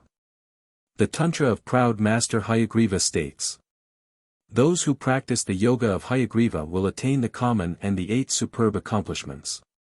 They will also obtain the 4 accomplishments of the illumination, holding 100, yogi. He who does this will likewise attain the 3 bodies, the 4 bodies, the 5 bodies, and so on. He will also attain the accomplishment of Mahamudra. The secret wrathful Hayagriva Tantra declares as follows. When it comes near to the ending, time 101. The Tantric yogis who desire to perform the inner invocation practice will be able to protect themselves from disease and harm. If they invoke this profound ritual, whatever intention they have in mind, whatever act they wish to perform, if they visualize the body of Hayagriva clearly, no one will be able to oppose or afflict them. For the armor of Sunyata 102 is unparalleled. This is the king of all protections. The Precious One, Padma Sambhava, also said, whoever has obtained the complete initiation, at the time of death, when he enters into the state of Bardo, from the palace, beyond, measure 103 of the great burning bliss, will come his patron Buddha and lead him into paradise. As stated in the Sutra for forming Hayagriva. Whoever, including even the insects, has heard the name and incantation of Hayagriva only one time will never again fall into the lower paths 104. Therefore, to those who have taken the Bodhisattva's vow and obtained the initiation, to them have accrued merits extremely great. Thus you disciples who have come here for the profound initiation should follow my reading and repeat. To all the Buddhas in the past, present, and future. And especially to the Buddha, the Green Hayagriva. I sincerely pray to grant me the initiation of Hayagriva. Repeat this stanza 3 times. The Guru says. Now follow me in repeating the prayers of the 3 refuges, the confession of all sins, and the great vow of Bodhisattva. I take refuge in the 3 precious ones. I also take refuge in Hayagriva. I confess all the sins and evil doings that I have committed. I shall view all the good deeds and merits of sentient beings with sympathetic joy. I pray that all the Buddhas and Bodhisattvas ceaselessly remember me in their minds. From now on till the time of attaining the perfect Buddhahood, I take refuge in the Buddha, the Dharma, and the Sangha. For the benefit of self and others, I raise the incomparable heart for Bodhi 105. When this prime vow of the heart for Bodhi is made, I shall render my services to all the sentient beings. I shall treat them as my friends and kinsmen. I vow to practice the actions of Bodhi 106 with determination and joy, in order to benefit all the sentient beings. I hope the day I attain the Buddhahood will come soon. After this is repeated more than 3 times, the Guru takes the holy grass of the vase of performance and sprinkles water from the vase over the disciples. The Guru then reads the incantation of Sunyata 107. O Subhava Shuddha Sarva Dharma Subhava Shuddha Ha. The meaning of which is explained as, all the universe becomes a great emptiness. From the emptiness, you, the one who seeks the initiation, and the front, arising, Buddha 108 from whom the initiation is given, together with the other tormas, all immediately become the holy word Sri. This Sri word is seated on a resplendent sun disk supported by a lotus with 8 leaves. From the Sri word spring beams whose rays touch the heavens and render homage to all the Buddhas, and again the rays shine forth upon all the worlds to relieve the sufferings of sentient creatures and to benefit all beings. Finally all the beams contract into the Sri word. This Sri word now transforms itself into an emerald, in color like the green Hayagriva's body. Above, his face, red and wrathful, with 3 widely opened eyes, stares fiercely as if looking on all obstacles and demons. All the hairs of his head stand up in the midst of a cluster of flames burning vehemently as though blazing in a strong wind. All radiant, the vigorous horse face glows green. With the terrible voice of the horse, he yells with such fury that all the universe is shaken. On his head Hayagriva wears a crown made of 5 human skulls, the top of each skull adorned with 5 glowing jewels. His mouth opens wide, exposing his tongue and his 4 canine teeth that symbolize the subjugation of the 4 demons 109. His eyebrows and beard burn with fire. A new moon stands at his side. In his right hand, he grasps a curved knife with a cross-shaped vajra as its handle. In his left hand, he holds a human skull filled with blood. Large of body, sturdy of limb, he stands posturing on a corpse of the demon enemy which lies above the sun lotus disk. Blood drops, the great ash bundle, 6 ornaments of bone, and the snake tassel adorn his sun-like figure, clothed with elephant skins and wearing the tiger skin apron. He possesses all the adornments of the wrathful one. He is posturing in a flame as great in fury as the fire of this Khopa's ending. On his forehead lies a white O, on his throat a red A, on his heart a blue H. In his heart center stands a green Sri. From all these words rays of light in many colors reach out unto the Pure Land. By this light the Buddhas in the Pure Land are invited to descend.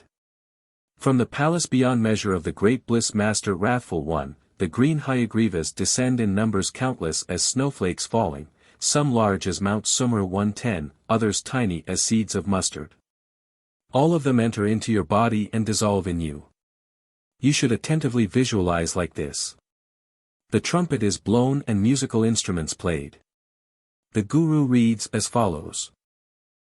All the Buddhas and the green Hayagrivas. Pray come here and grant us your blessing. Please bestow the initiation to these faithful and well-endowed ones. Pray dispel the obstacles to our longevity. O Hayagriva Hulu Hulu H Pi. Bhatyasa A Y Shaya A. Recite 3 or 7 times, adjust the Vajra head. The wisdom Buddha thus becomes stable. DCHR Bhatyasa 111. The myriad initiation wisdom Buddhas all come. Bhatyasa Samaya. I pray you to grant the initiation to my disciples. After this prayer visualize that the initiation of the vase is granted by the Buddhas. From the palace beyond measure comes the initiation of vase. Having obtained the complete initiation of vase, the well-endowed disciples will easily attain the 4 bodies of Buddha. Also they will achieve the 4 accomplishments 112. In the future, may they constantly receive the great initiations. O Hayagriva Hulu Hulu H Pi. O Sarva Datagata Abhiwigade Samaya Briya Pi. The disciples receive the initiation as rays of light. Thereupon the bodies of the disciples are filled with nectar, and all their sins are purified. The nectar received from Hayagriva is so much that the body cannot hold it all. The superfluous nectar swarms up out of the head to form a horse head. It utters the yell of the horse 3 times. According to this description, visualize. The Guru sprinkles water with the holy grass. By tasting the water in this vase, you will attain unlimited power of mouth 113. Each disciple tastes the water of the vase. Now, in order to attain the initiation of body, mouth, mind, merits, and accomplishment, follow me and repeat 3 times. To all the Buddhas and Hayagriva in the 3 times. Especially to the green Hayagriva. I pray you to grant me the accomplishments and the initiation of the 5 bodies. Then think that from the forehead of the front arising Buddha emanate innumerable small wrathful Hayagrivas white as a white shell. Visualize these entering into your forehead and penetrating fully all parts of your body. The one who illustrates the conduct of the great precept. I pray to that great fierce one to come here. I pray you to grant me the accomplishments of body, mouth, and mind. Also bestow on me the power to exhibit and protect the doctrine and other tantric abilities. Through the attainment of this initiation of body, all the sins, hindrances, and illnesses within my body are purified. O Hayagriva Hulu Hulu H Pi Gayambiti Tsio. If available, set up 5 Hayagriva images in 5 different colors. Otherwise use the torma and discard it afterwards. H. All the teachings of Buddhas embodied in Padmasambhava 114. He is the Dharmakaya, the Buddha Amida, the Diamond Doctrine. From the Sri word of the All-Merciful One, Avalokiteshvara, was formed the great speech body. May the horse-yelling laughing body bring us propitiousness. Thus the body initiation is attained, the defilements of the body are purified, and illnesses and demonic hindrances are dissolved. The seed of the Vajra body is thus planted, or obtained. Again, disciples, you should visualize that from the throat of the front-arising Buddha emanate numerous speech Hayagrivas, red as rubies. These figures are tiny but fully formed. They all enter into your throat and these fierce red Hayagrivas fill your entire body. H. The one who illustrates the conduct of the great precept. I pray the great fierce one to come here. I pray you to grant me the accomplishments of body, mouth and mind. Also bestow on me the power of showing, the capability of protecting the doctrine, and other tantric abilities. I pray you to grant me the superb initiation of speech. Thereby my power of speech will be magnified. O Hayagriva Waga Abhiditsa A. The Guru places the symbol on the disciple's throat. H. Like the king of initiation who gave the all-essential initiations. This initiation is a green one like the fire of Khopa's end. This initiation is greatly bright like the 100,000 suns gathering together. Pray the initiation Buddha grant us the propitiousness of speech. Thus, through the attainment of the initiation of the mouth, all the obstacles of speech are cleared. The seed of the speech of Buddha is thus planted. Again, you should think that from the front-arising Buddha's heart emanate infinitely small Hayagrivas, blue as sapphires, and fully formed of limb. They all enter into your heart, and thus the fierce blue Hayagrivas fill your body. H. The one who illustrates the conduct of the great precept. I pray the great fierce one to come here. I pray you to grant me the accomplishments of body, mouth, and mind. Also bestow on me the power of appearance, and the capability of protecting the doctrine, and other tantric abilities. I pray you to grant me the initiation of mind. Thereby the bliss and illumination of mind will he vividly illustrated. O Hayagriva. Tsi de Abhiditsa H. The symbol is placed on the disciple's heart. Although your mind essence never moves nor wavers, nor departs from the immutable quietude, for the sake of subduing the vicious enemy in obstacles, you arose and uttered the fierce voice in the flame of Khopa's end. Pray that the reverend mighty mind of yours grant us propitiousness. Thus the initiation of mind is attained, and all the defilements of mind are cleansed. The seed of Mindvajra is thus planted. Again you should think that from the navel of the front-arising Buddha emanate infinite fierce Hayagrivas of the merits, yellow in color like hemp. These are tiny but completely formed. They all enter into the navel of your body. Thus the fierce yellow Hayagrivas fill your body completely. H. The one who. I pray you to grant me. Also bestow me the power of showing. I pray you to grant me the initiation of merits. Thereby I pray that my power and might will be greatly augmented. O Hayagriva Sarva Abhi Ditsi Sri. Having been born from the lineage of non-craving, and having acted in the manner of a king to subdue the demons, with your flame blazing furiously like the fire of the ending time. O wrathful king, Hayagriva. I pray you to grant us prosperity. Thus the initiation of merits is attained. The defilements of decay dissolve. Hindrances to longevity and prosperity are subdued. The seed of merits without effort is thus planted. Again think that from the place of generation of the front-arising Buddha emanate numerous emerald golden-colored Hayagrivas and enter into the place of generation in your body. Thus the golden Hayagrivas fill your body, thus impregnated by the Buddha. 115. H. The one who. I pray you to grant me. Also bestow on me the power. I pray you to grant me the initiation of performance. Pray destroy all sickness, demons and obstacles. O Hayagriva Garma Zabaditsa Pai. Sri. The original nature is beyond appearing and extinction. The magnificently manifested horse body is never apart from the immutable nature of being. Through the superb speech of horse yelling the beings are subjugated. May the accomplishments without effort and without difference, from Hayagriva, be granted. May prosperity and propitiousness be bestowed upon us. Thus the initiation of performance is attained, the obstacle to omniscience 116 cleared away. All hindrances to things desired are subdued. And planted is the seed of benefiting sentient beings in all actions. Now that you have attained the initiations of the body, mouth, mind, merits, and performance, let us look into the practice of Torma by which things desired are accomplished. Think that the Torma itself becomes the green Hayagriva with all adornments as described previously. Also visualize the succession of gurus 117 sitting on his head. See one after another come quickly to the top of your head like clouds gathering together. Think, whatever I pray to them, the wish is granted, the wave of grace and the various cities are bestowed on me. Then see all the gurus vaporized into a great light and see all enter your body as beams of light and merge with you. H.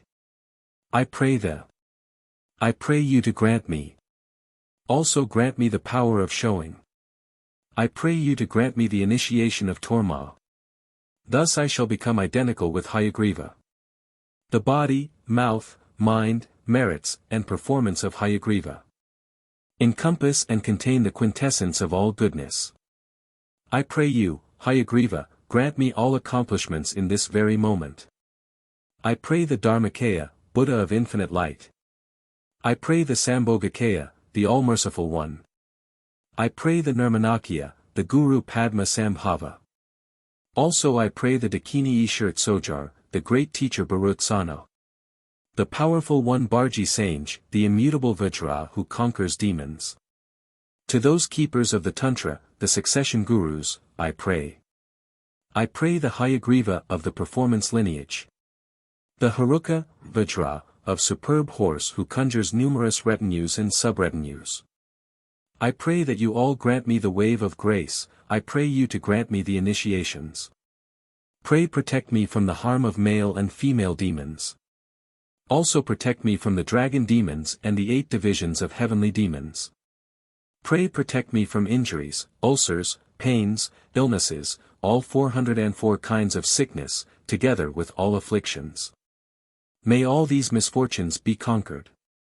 May all the virtuous merits, powers, and fortunes increase for me. Protect me from the fear of suffering low birth and samsara. O Hayagriva Hulu Hulu H Pi, H Hayagriva HH, Gayavakatsita Abhiditsa H. Now I am going to grant you the superb green Hayagriva's rosary. Follow me and repeat. I pray the perfect Buddha to look after me. Pray make me your servant. Throughout these prayers the heart of the green Hayagriva sends forth a green incantation rosary, which enters into your mouth and finally arranges itself in a right-winding circle. Repeat the incantation 3 times. O Hayagriva Hulu Hulu H Pi. Thereupon the incantation rosary becomes a flower rosary, which you must see wreathed upon your head. I pray the perfect Buddha to bless me. Pray make me your servant. O Susra Ditsra Bhatyasa Svaha. Now you have already obtained the comprehensive initiation of the green Hayagriva. Under the blessing and protection of your patron Buddha, Hayagriva, you should repeat with me the following words. Whatever the admonishments our Master has given to us, we will follow and obey and practice. From this moment on, please always remember us. I offer you my whole being and all my possessions. Pray have pity on me and consider me as your disciple. Pray be my shelter and refuge at all times. For beseeching forgiveness, the disciples should offer the mandala practice and recite the mandala prayer. If, in my account of this ritual, there is any mistake or discrepancy, pray all Buddhas to forgive me in my ignorance. I hope that, through the good deeds of this work, all sentient beings will find peace and happiness. Wherever this book is presented, may propitiousness come to that place. Chapter 5. The Initiation Ritual of the Red Gshin-Rje. The Red Gshin-Rje, Yama. How does Buddhism come to have a judge of the dead if, according to Buddhist doctrine, the law of karma responding to the individual's action brings of itself full punishment or reward? To understand why the position of Yama as judge of the dead is not contradictory, we must examine Buddhist thought on this doctrine. First, it should, however, be pointed out that while deities like Yama, Mahakala, and others may be found in Hinduism, their meaning and interpretation is quite different in Buddhism. There are three Buddhist views on the subject of Yama. One, briefly stated, is that Yama is not an objective god but the subject manifestation of an individual's conscience, which punishes him. Certain sutras offer another explanation. That often a bodhisattva declares he will transform his body into that of the fierce Yama, in order to benefit many sinful people. For instance, in order to reduce a murderer's retribution, the bodhisattva takes the place of the slaughterer. A third theory is that a number of sentient beings are connected to Yama by karma. Because of their karma, they must stand judgment in the after-death state. This is not necessary, however, for humans who have taken certain initiations or reached a certain enlightenment.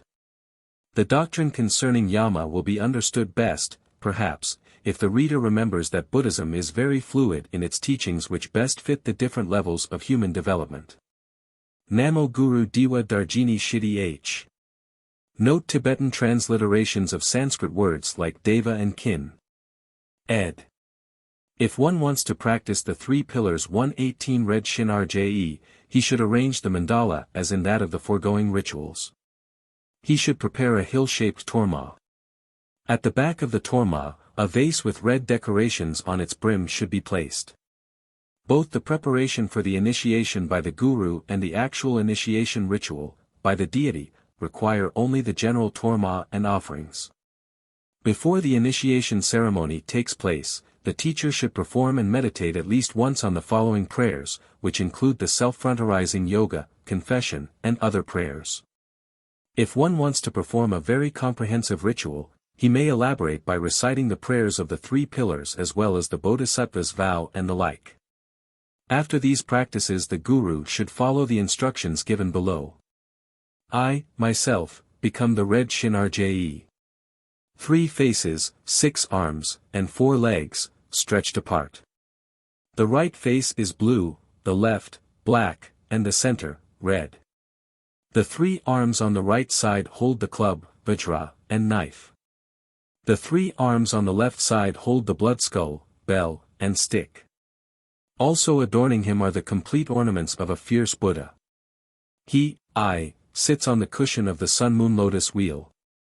Absorbing himself in this meditation, the teacher should recite the following incantation. Sri H Soha. By reciting this incantation the Red Gshin-Rje is consolidated. Sa Mayuchia Chia Chia. Sa Mayuchia Chia Chia. The Guru recites and meditates. In front of me is the Buddha of the vase. In the center of his heart there is a sun disk, upon which stands a red H letter. Around this H circle the words of this incantation in a clockwise order. From his body shine forth splendid rays of light. The Buddhas, Bodhisattvas, 3 pillars, and all deities in the 10 directions and 3 times, all become the Red Gshin-Rje. Like rain falling, they descend here and are absorbed into the Buddha of the front vase. From the body of the vase Buddha incessantly flows out the water of heaven. Thus should one meditate, also reciting the incantation as much as he can. Then the disciples should gather near the mandala and offer flowers and food. If conditions permit, it is desirable to conduct a complete performance, including the preparation ritual with offerings, confessions, consecration, and exorcising. The guru then addresses the disciples. Now, you are to be given the initiation of the Red Gshin-Rje. He is identical with Manjusri 119 in essence. The Sutra of Manjusri says, if one repeatedly calls the names of numerous Buddhas as numerous as the total number of sands in the 62 Ganges rivers, his merits are great. But if he calls the name of Manjusri only once, his merits are even greater. Hence it is obvious that if one attains the initiation of Manjusri, his merits should be greater than the merits of those who attain the initiations of Buddhas as numerous as the sands of the Ganges. Among the 4 divisions of Tantra, this initiation belongs to the most profound Tantra, namely, the highest division Tantra, Anuttara Tantra. Of the 2 forms of Manjusri, this is the fierce one. Among all the fierce Buddhas, this one is most powerful and effective. As said in a Tantra, when some fierce deities behold the fierce Gshin-Rje, they are frightened, they tremble, and the weapons they brandish slip from their hands. Furthermore, we, all the scientist beings, are going to see the Gshin-Rje, for he is the king of death for everyone. No one in this world is immortal, therefore everyone is destined to see the Gshin-Rje one day. As said in the sutra. From the Buddhas of the 3 times, down to the lowest animals, the insects and worms, all should be wise to keep good relations with the king of death, the life-eater, the powerful one. This Deva Yama is conjured by Bodhisattva Manjusri. If one attains the initiation of this Deva, all the retinues of Yama will not harm him. He is freed from the untimely death. He will also be immune from illness and sufferings at the moment of his death. The hostile demons, such as Durmi, Dunzur, Shi, and Shijie never harm him. This Deva Yama is an extremely formidable one, therefore, keep on good terms with him. Thus the sutra says. This initiation of Deva Yama, extremely powerful and dynamic, yet easy to practice and to accomplish, was given by the all-perfect Buddha to my first guru 120, Mijayardo-Rje, the immutable Vajra. Early one morning in the dragon month of the monkey year when he was 12 years old. I obtained this initiation from him, the Adi Buddha-like illumination possessor, directly. Hence, this teaching has a very close and warm succession, the conduit through which the grace waves are transmitted. Therefore, you should all join the initiation ceremony with great reverence and high spirits. You should now think that I and all the initiation symbols are identical with the Red Yama himself. In the preparation of the initiation, the disciples are to follow the Guru in reciting the following prayers.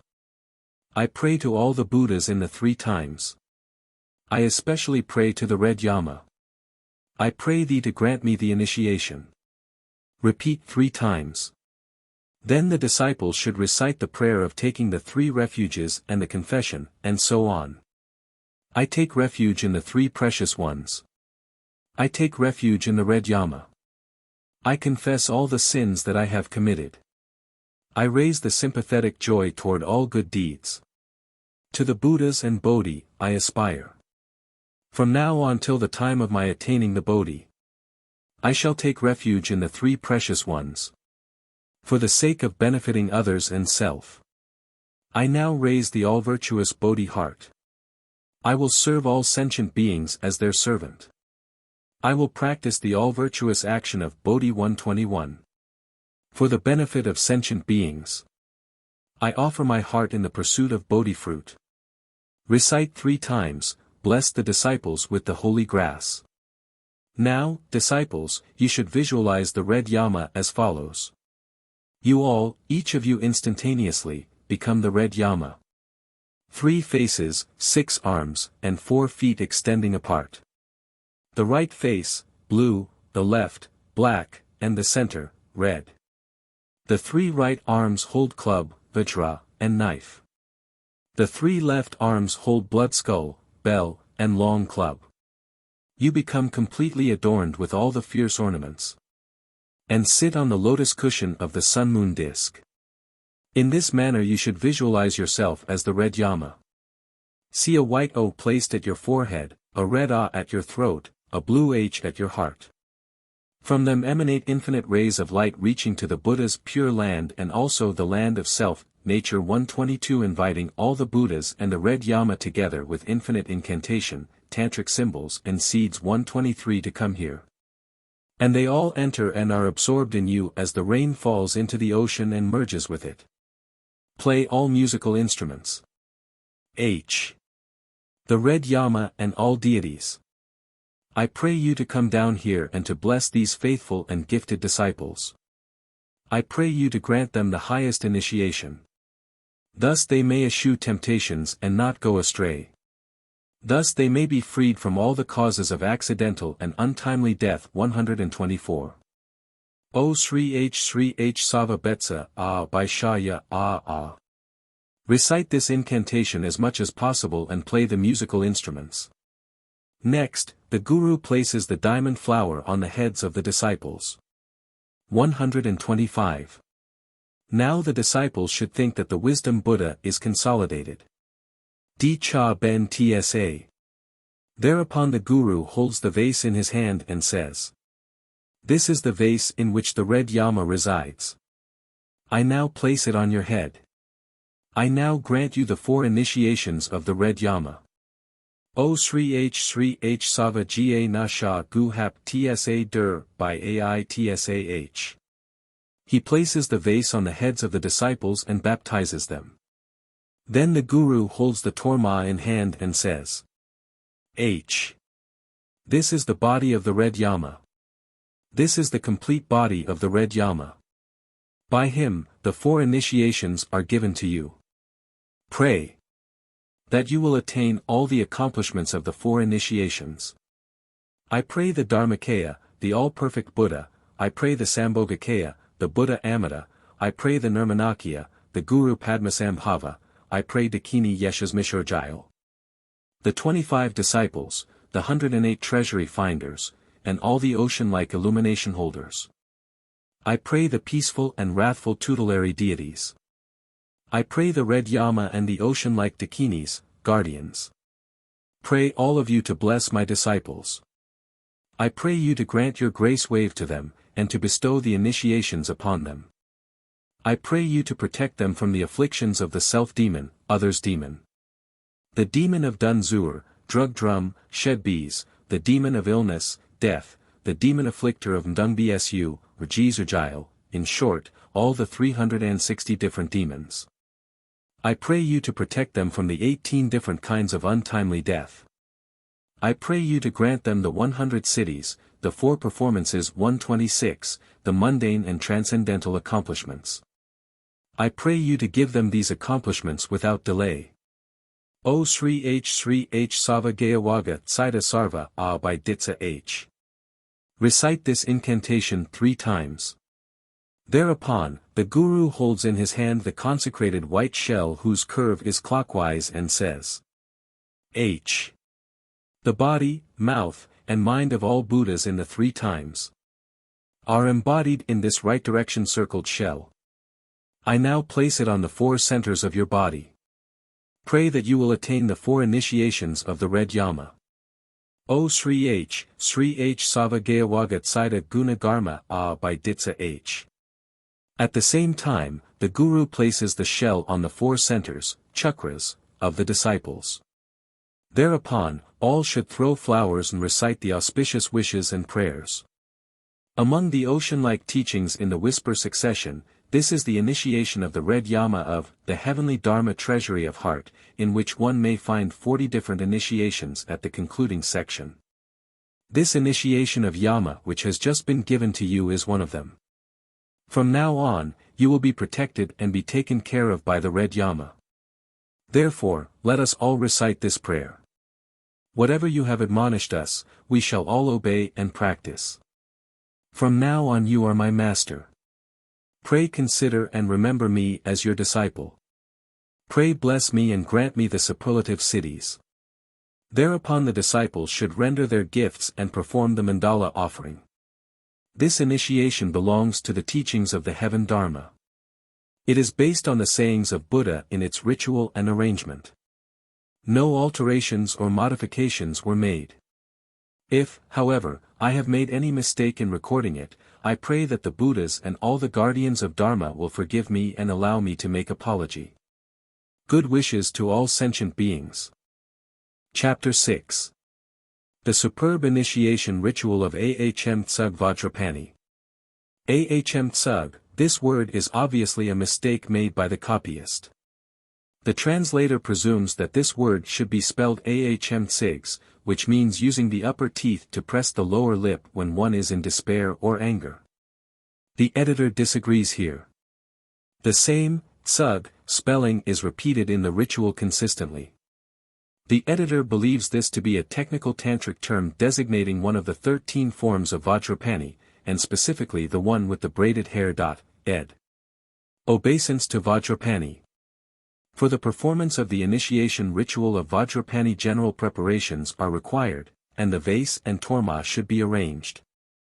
The yogi should think that both he and the front torma instantaneously become Vajrapani, whose hair is as white as a shell, appearing in a form of Drang Strong 127. His right hand lifts up in a threatening manner of conquering all the hindrances, and his left hand holds the bell in front of his breast as a sign of attracting and increasing longevity, merits, and prosperities. His body is greenish-gray adorned with silk scarves. He wears a tiger skin apron at the lower part of his body. He stretches the left leg and bends the right. Vajrapani stands vividly on the lotus moon. A H word stands on the moon disk in his heart center. Circling the H word clockwise is the garland of mantra. From it emanate beams of light to the 10 directions. Inviting all Vajrapanis, the masters of Tantra, to come down here, entering into both the front torma and the yogi's body. The nectar in the vase now is overflowing. O Bhatyasa Pani Nama H. Recite this mantra several hundred or thousand times, or recite it as much as one can. After the recitation of mantra, the 8 offerings ritual should be performed. Then, the guru addresses the disciples. Now, I am going to impart to you the initiation of Vajrapani, the son of Buddha Samantabhadra. In fact, Vajrapani is identical in essence with Buddha Samantabhadra, who is considered to be the first Buddha or the Buddha, who came into being before all other Buddhas. Vajrapani has different forms, as clearly stated in the Tantra of 108 praisings. These different forms can be classified as the wrathful ones, the peaceful ones, and the wrathful peaceful ones. This initiation belongs to the wrathful peaceful form. According to the heart treasury of the heavenly Dharma, Vajrapani has 13 different forms. This Vajrapani is the one appearing in the form of Ahm Gtsug. He is not known heretofore on earth. At one time, Vajrapani transformed himself as a sage deity, Tib. Drang Strong, named Gonbye Skis, and engaged himself in deep samadhi at the west side of Mount Sumru. At that time Buddha Ram Gtsug came to this world. When he was about to manifest the manner of realizing the perfect enlightenment, numerous demons, together with their great armies, came to afflict him. They threw myriads of weapons like rain to hurt the Buddha. The Buddha then waved his Dharma rope as the eagle flaps its wings, and said, "O wrathful Drang Strong, please come here to subdue these demons."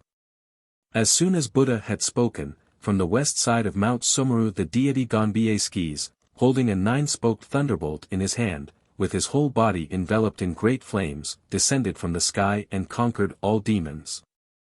The numerous Buddhas and Bodhisattvas were much pleased. Thereupon they blessed Vajrapani and named him the Thunderbolt Holder, the master of the cosmos, and handed him the thunderbolt as the symbol of initiation. Then Vajrapani said to the Buddha, "O my Lord Bhagavan, I am the protector of all Buddhas in the 3 times, I was the protector of the 7 Buddhas in the past.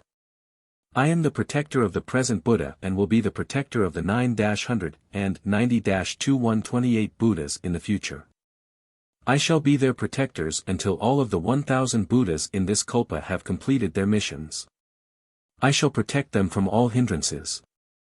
I have besought the Buddhas in the past to preach the Dharma, and shall beseech the Buddhas in the future to preach the Dharma, also I shall beseech all the present Buddhas to preach the Dharma. I pray you, the Perfect One, grant me your blessings. Then said the Buddha, you have been blessed as both Bodhisattva and wrathful deity by all the Buddhas in the past.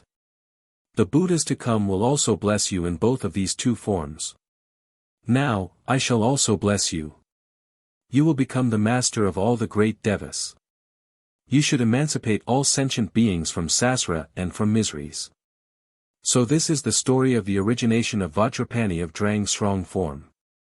His mantra is unique and superb. O symbolizes the 5 Buddhas and 5 wisdoms. Vajrapāni Namamians, pay homage to Vajrapāni. H is the word that destroys all the sufferings. Says the Tantra of the supreme origination of Vajrapāni. If the disciple renders one obeisance to Vajrapāni, he attains more merits than he would have secured through rendering numerous obeisances to myriads of Buddhas, as many as the total grains of sands in 92 million Ganges rivers. Thus, we know if he recites the mantra of Vajrapāni with faith once only, he attains more merit than he will attain through paying homage to Buddhas as many as the total grains of sand in millions of Ganges rivers. If he relies on Vajrapāni as his yidam Buddha and recites the mantra, he will surely be protected by Vajrapāni from all hindrances. No demons can hurt him, all illness will be cured, his merits will be increased and prosperity augmented. All his wishes will be fulfilled. Thus, the benefits of practicing this ritual are beyond description, nothing can afflict those who practice it. The practitioner of this ritual will also accomplish all the 4 performances, namely, the performance of subduing, of increasing, of attraction, and of conquering. He will encounter no obstacles. Therefore, one should always rely on Vajrapāni, take him as one's shelter and refuge. Also, those who have chronic diseases will be cured through reciting the mantra of Vajrapāni. Now, you should all think that these initiation symbols prepared for you are all Vajrapānis themselves, and follow me in reciting the prayers. I pray to Gurus and to the 3 precious ones and to the yidam Buddhas. Especially, I pray Vajrapāni. Please grant me the superb initiation. Recite this prayer 3 times. The Guru then addresses the disciples. Follow me and recite the prayer of raising the Bodhi heart. I take refuge in the 3 precious ones. I confess all my sinful doings and transgressions. To all virtuous deeds of sentient beings, I raise the sympathetic joys. I devote my heart to Buddhas and to the enlightenment. Till the day of my final enlightenment, I take refuge in Buddha, Dharma, and Sangha. For the sake of benefiting self and others I aspire to Bodhi. From now on I will serve all sentient beings, and practice all actions of Bodhi with earnestness and joy.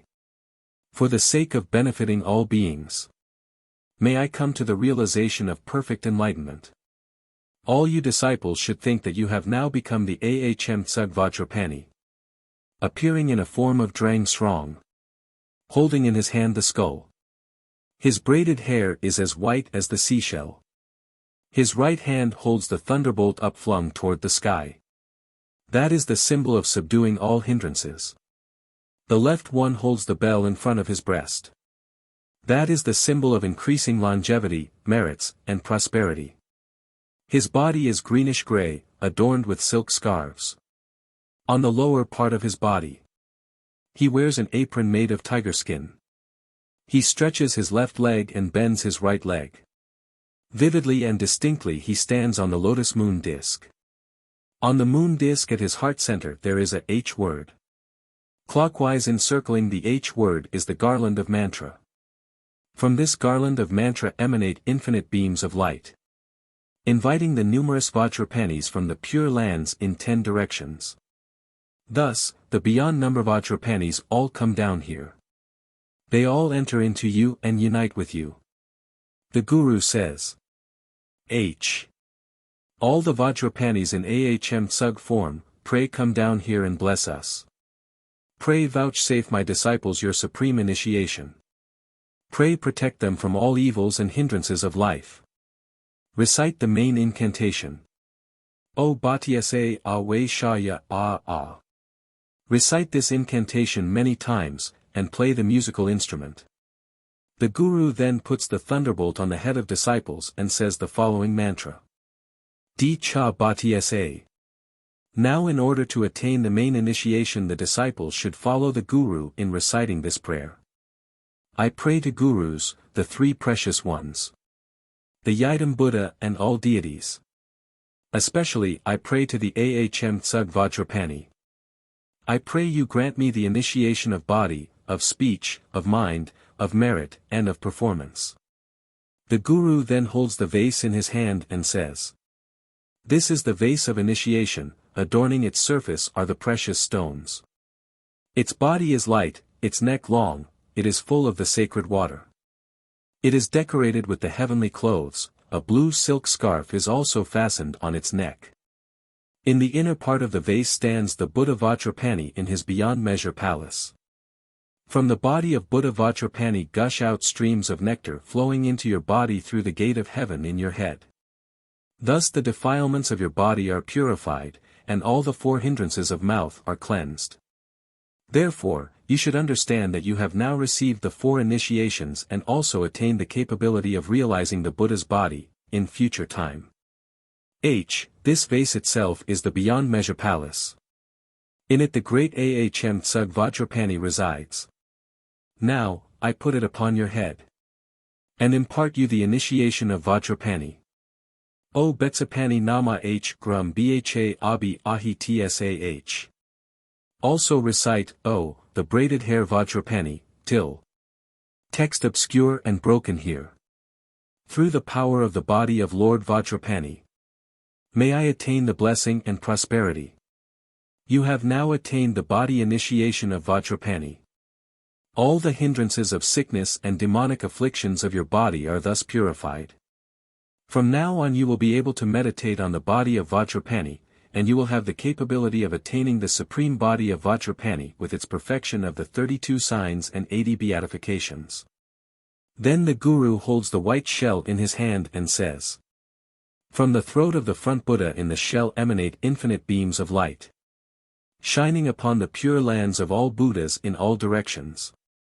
And attracting the merits of speech of all Buddhas, including the 60 voices of perfection. Through which the 84,000 dharmas were introduced. This shell symbolizes the expression of all Buddhas. The clockwise curves on its surface are a symbol of prosperity. It also has the 8 signs of auspiciousness. Spontaneously this shell broadcasts the voice of Dharma. Now, you should think that the waves of the voice of Dharma delivered from this shell all enter into your throat. This is the shell which perfectly represents the expression of Buddha Vajrapani. I now put it upon your throat. And impart to you the initiation of speech of Vajrapani. Recite the main mantra and add, Shan Ka Lam A Bi Ahi Tsa Mong. Then repeat the basic prayer. O Lord Vajrapani. Manifesting in a form with braided hair. Through the power of speech of Lord Vajrapani. May I attain the blessing and prosperity. The hindrances of your speech are now cleared. Thus, you have attained the power of expression and the capability of achieving the unique 60 merits of the voice of Buddha. Then the guru holds the thunderbolt in his hand and says. From the heart center of Vajrapani emanate infinite beams of light shining upon Buddha's pure land in the 10 directions and attracting numerous thunderbolts with 5 spokes. Which symbolize the wisdom of Buddha, to come down here. All these thunderbolts then enter into your heart and unite with you. This thunderbolt itself is Vajrapani. Possessing all qualities of Buddha's wisdom. I now put it upon your heart. And impart to you the complete initiation of wisdom.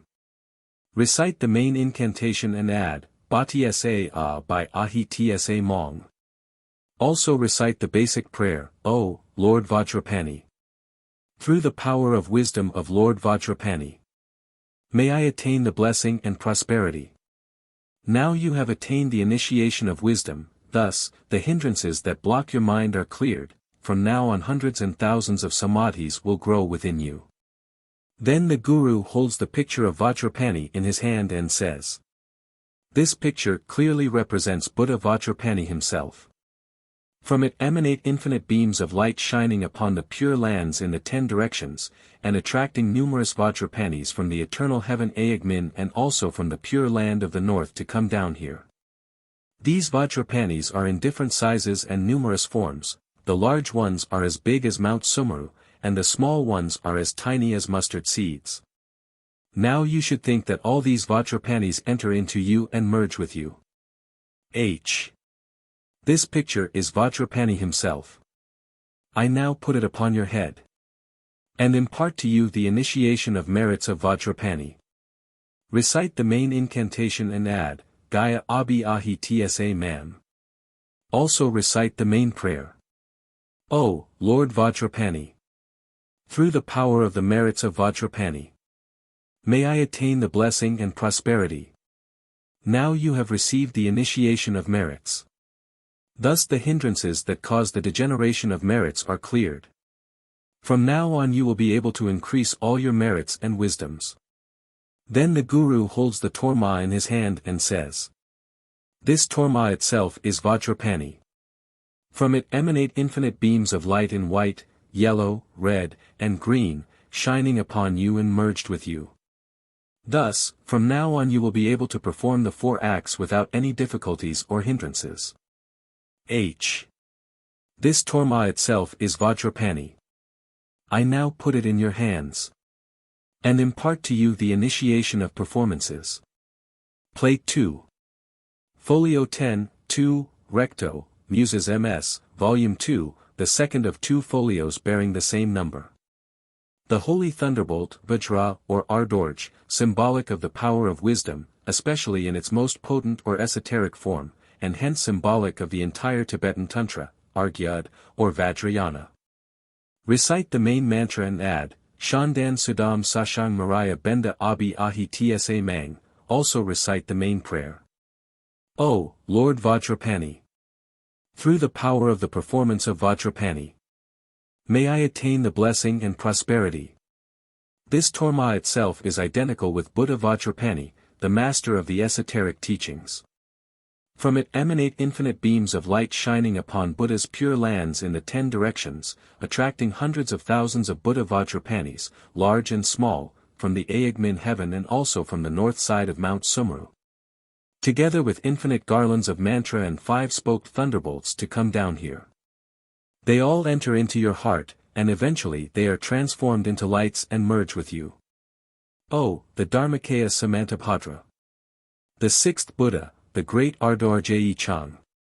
The Guru Padma Sambhava and the Dakini Yishis Mishurjail. The Gurus Baljisan and Mirjair Ardorje. All the demon conquerors and all gurus in the lineage. And then the beyond number Buddhas in the universe. Buddha Vajrapani, the host Buddha of this initiation, in numerous numbers and forms. I beseech all of you. 1. Pray you bless my disciples. I pray you protect them from all kinds of demons and sickness from the planets 129. And, epilepsy.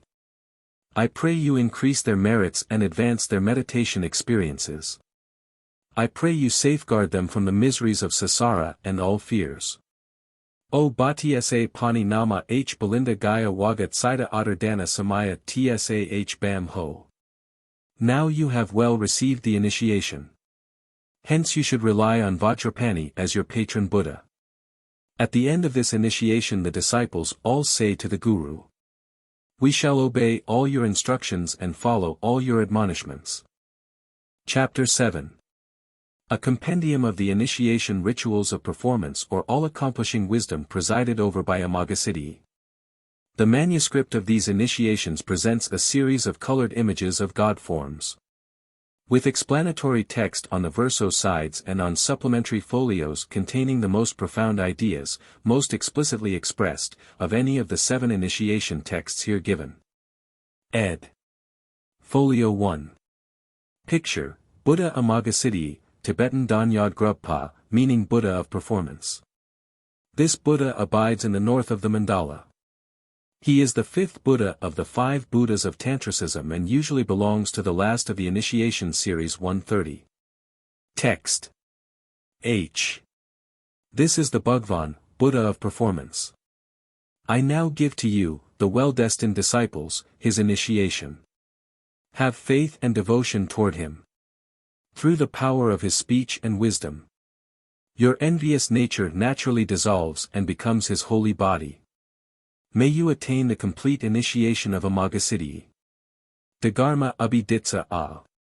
If you understand, O disciples, that everything is the manifestation of consciousness, or that consciousness makes everything, then you will truly attain the initiation of the dissolution of the envious nature. And you should know that, the green wisdom light symbolizes the Buddha of Performance, himself. Folio 2. Picture, very unclear, presumably it is the robe which Buddha wears. Text. Buddha's body feels no cold, but following the fashion of sentient beings, needing this and needing that. Buddha, likewise, robes himself. Putting on this Buddha's robe, you will become resplendent. Adi Sabuya Svaha. Folio 3. Picture, the tiger skin apron and ornaments for the fierce Buddha. Text. You should think that you offer the tiger skin apron and ornaments to the fierce one. H. Although Buddha's mind is fearless, he wears these terrifying ornaments on his wrathful body to cleanse the sins of sentient beings and bring them to the path of liberation. By your wearing this tiger skin apron and fierce ornaments, the demons will be conquered and all your fears routed. O. Shirbai Yo Di Sar Su YY Svaha. Folio 4. Picture, the fiery water 131, which conquers both cold and heat. Text. The Guru hands over the picture of the fiery water to the disciple. H. This is the protection from heat and cold, the fiery water with qualities of both warmth and coolness. I now impart to you well-destined disciples, this initiation. You will be immune to the cold and heat torments of hell. Thus you will be forever freed from the sufferings of hell. Du Dahada Hasarwa Nara Gaidharu H. Pi. See note, folios 26 to 41, page 115. Folio 10. Picture, the 5 wheels. Text. H. These are the precious wheels. The cross symbols 132 on the human heart. I now impart this initiation to you, good disciples. May you attain the initiation of the 5 wheels. Batsa Matna Bhima Garma A Biditsi A. Second folio 10. As marked in Tibetan on the folio. Ed. Picture, the thunderbolt. Text. H. This is the precious wheel, the cross symbols of the lotus on the human heart. I now impart this initiation to you, good disciples, may you attain the initiation of the 5 wheels. Batsa Dharna Bhima Garma A Biditsi A. Folio 11. Picture, a water vase, a hat, a thunderbolt, a bell, and a Buddha. Text. The vase initiation is the annihilation of hate. The initiation of head adornment is the subduing of the pride poison. The initiation of thunderbolt is the destroying of the lust poison. The initiation of bell is the conquering of enviousness and arrogance. The initiation of name is the dispelling of the ignorance darkness. I now bestow upon you the initiation of eternity. H. Batsa A Dar Shu Jana Samaya Abi Etsa Mum. Use the water vase. Sar Rana Jarna Sabawa Abi Yitsa Mum. Use the thunderbolt. Da Di Cha A Bu Di Jana Sadna Batsa Abi Etsa Mum. Use the bell. O Dar Tri De Ma Di Aim Jaha Batsa Abi Etsa Mum. Use the thunderbolt and bell. Folios 12 to 13. Picture, the Yab Yum, literally Father Mother, of all perfection or Adi Buddha Yab Yum. Text. H. To you well-gifted disciples. I now grant the initiation of Adi Buddha Yab Yum. With the annulment and purification of the mind complex, may you attain the initiation of the immense Dharmakaya. Dharmakaya Abhyitsa O A H Rai. Then the Guru makes the wish for the disciples. O, well-gifted disciples, through attaining the initiation of Adi Bidda Yab Yum, your mind will be purified in the Dharmadhatu, the universal whole. May you thus attain the initiation of the immense Dharmakaya. Then the Guru bestows the pointing out practice 133 upon the disciples. O, well-destined disciples, you should not think that the so-called Yab-Yum Adi Buddha is other than the Alaya Bodhi Heart 134 of your own mind. O, the aware thinker at this very moment, bright, radiantly aware, transparent, itself is the absolute body of Adi Buddha, the original, the primordial immutable shelter. The awareness of your own mind, devoid of any characteristics and substantialities, the lightning awareness itself is the mother Adi Buddha, its overflowing manifestation in play. The versatile actor itself is the Father Adi Buddha. Now, recognize it and become acquainted with it. Folios 14 to 15. Picture, the 5 Buddhas. Text. Thereupon the initiation of the 5 Father Buddhas of the 5 groups is given as follows. H. To you well-gifted disciples. I now impart the initiation of the 5 Buddhas in the 5 groups. Your 5 aggregations, the skandhas or 5 modes of consciousness, will thus be purified. May you obtain the initiation of the universal reward body, Sambhogakaya. Oh so ahm ha Sambhogaya abhyatsa a. The Guru blesses as follows. Having received the initiation of the 5 Buddhas, I wish that all your 5 aggregations will be purified and that the initiation of the universal reward body be attained by you. The Guru now executes the pointing out practice. O well-gifted disciples, the so-called 5 Buddhas are nothing else but your own 5 skandhas. The non-extinct but purified natures of your own 5 skandhas are the 5 Buddhas themselves. The non-extinct but all-manifest form, clear and vivid, is the Buddha of all manifestations. Tib. Renambar Snang Zad, Saket Varakana.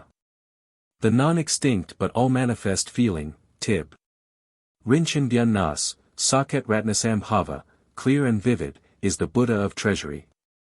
The non-extinct but all-manifest conception, Tib, Adushes, clear and vivid, is the Buddha of infinite light. The non-extinct but all-manifest volition, clear and vivid, is the Buddha of all performance. The non-extinct but all-manifest consciousness, clear and vivid, is the Buddha of the diamond mind. This, you should understand. Folio 16. Picture, the 5 Mother Buddhas or the 5 Goddesses. Text. H. To you well-destined disciples. I now impart the initiation of the 5 Mother Buddhas. Having purified but not abolished the 5 elements. May you attain this initiation of the 5 Mother Buddhas. Mum lam mam shyam tyam abhyatsa a. The Guru now bestows a wish as follows. Having received the initiation of the 5 Mother Buddhas, I wish that all your 5 elements may be purified and that the initiation of generating all Buddhas be attained by you. The pointing out practice follows. Folio 17. Text.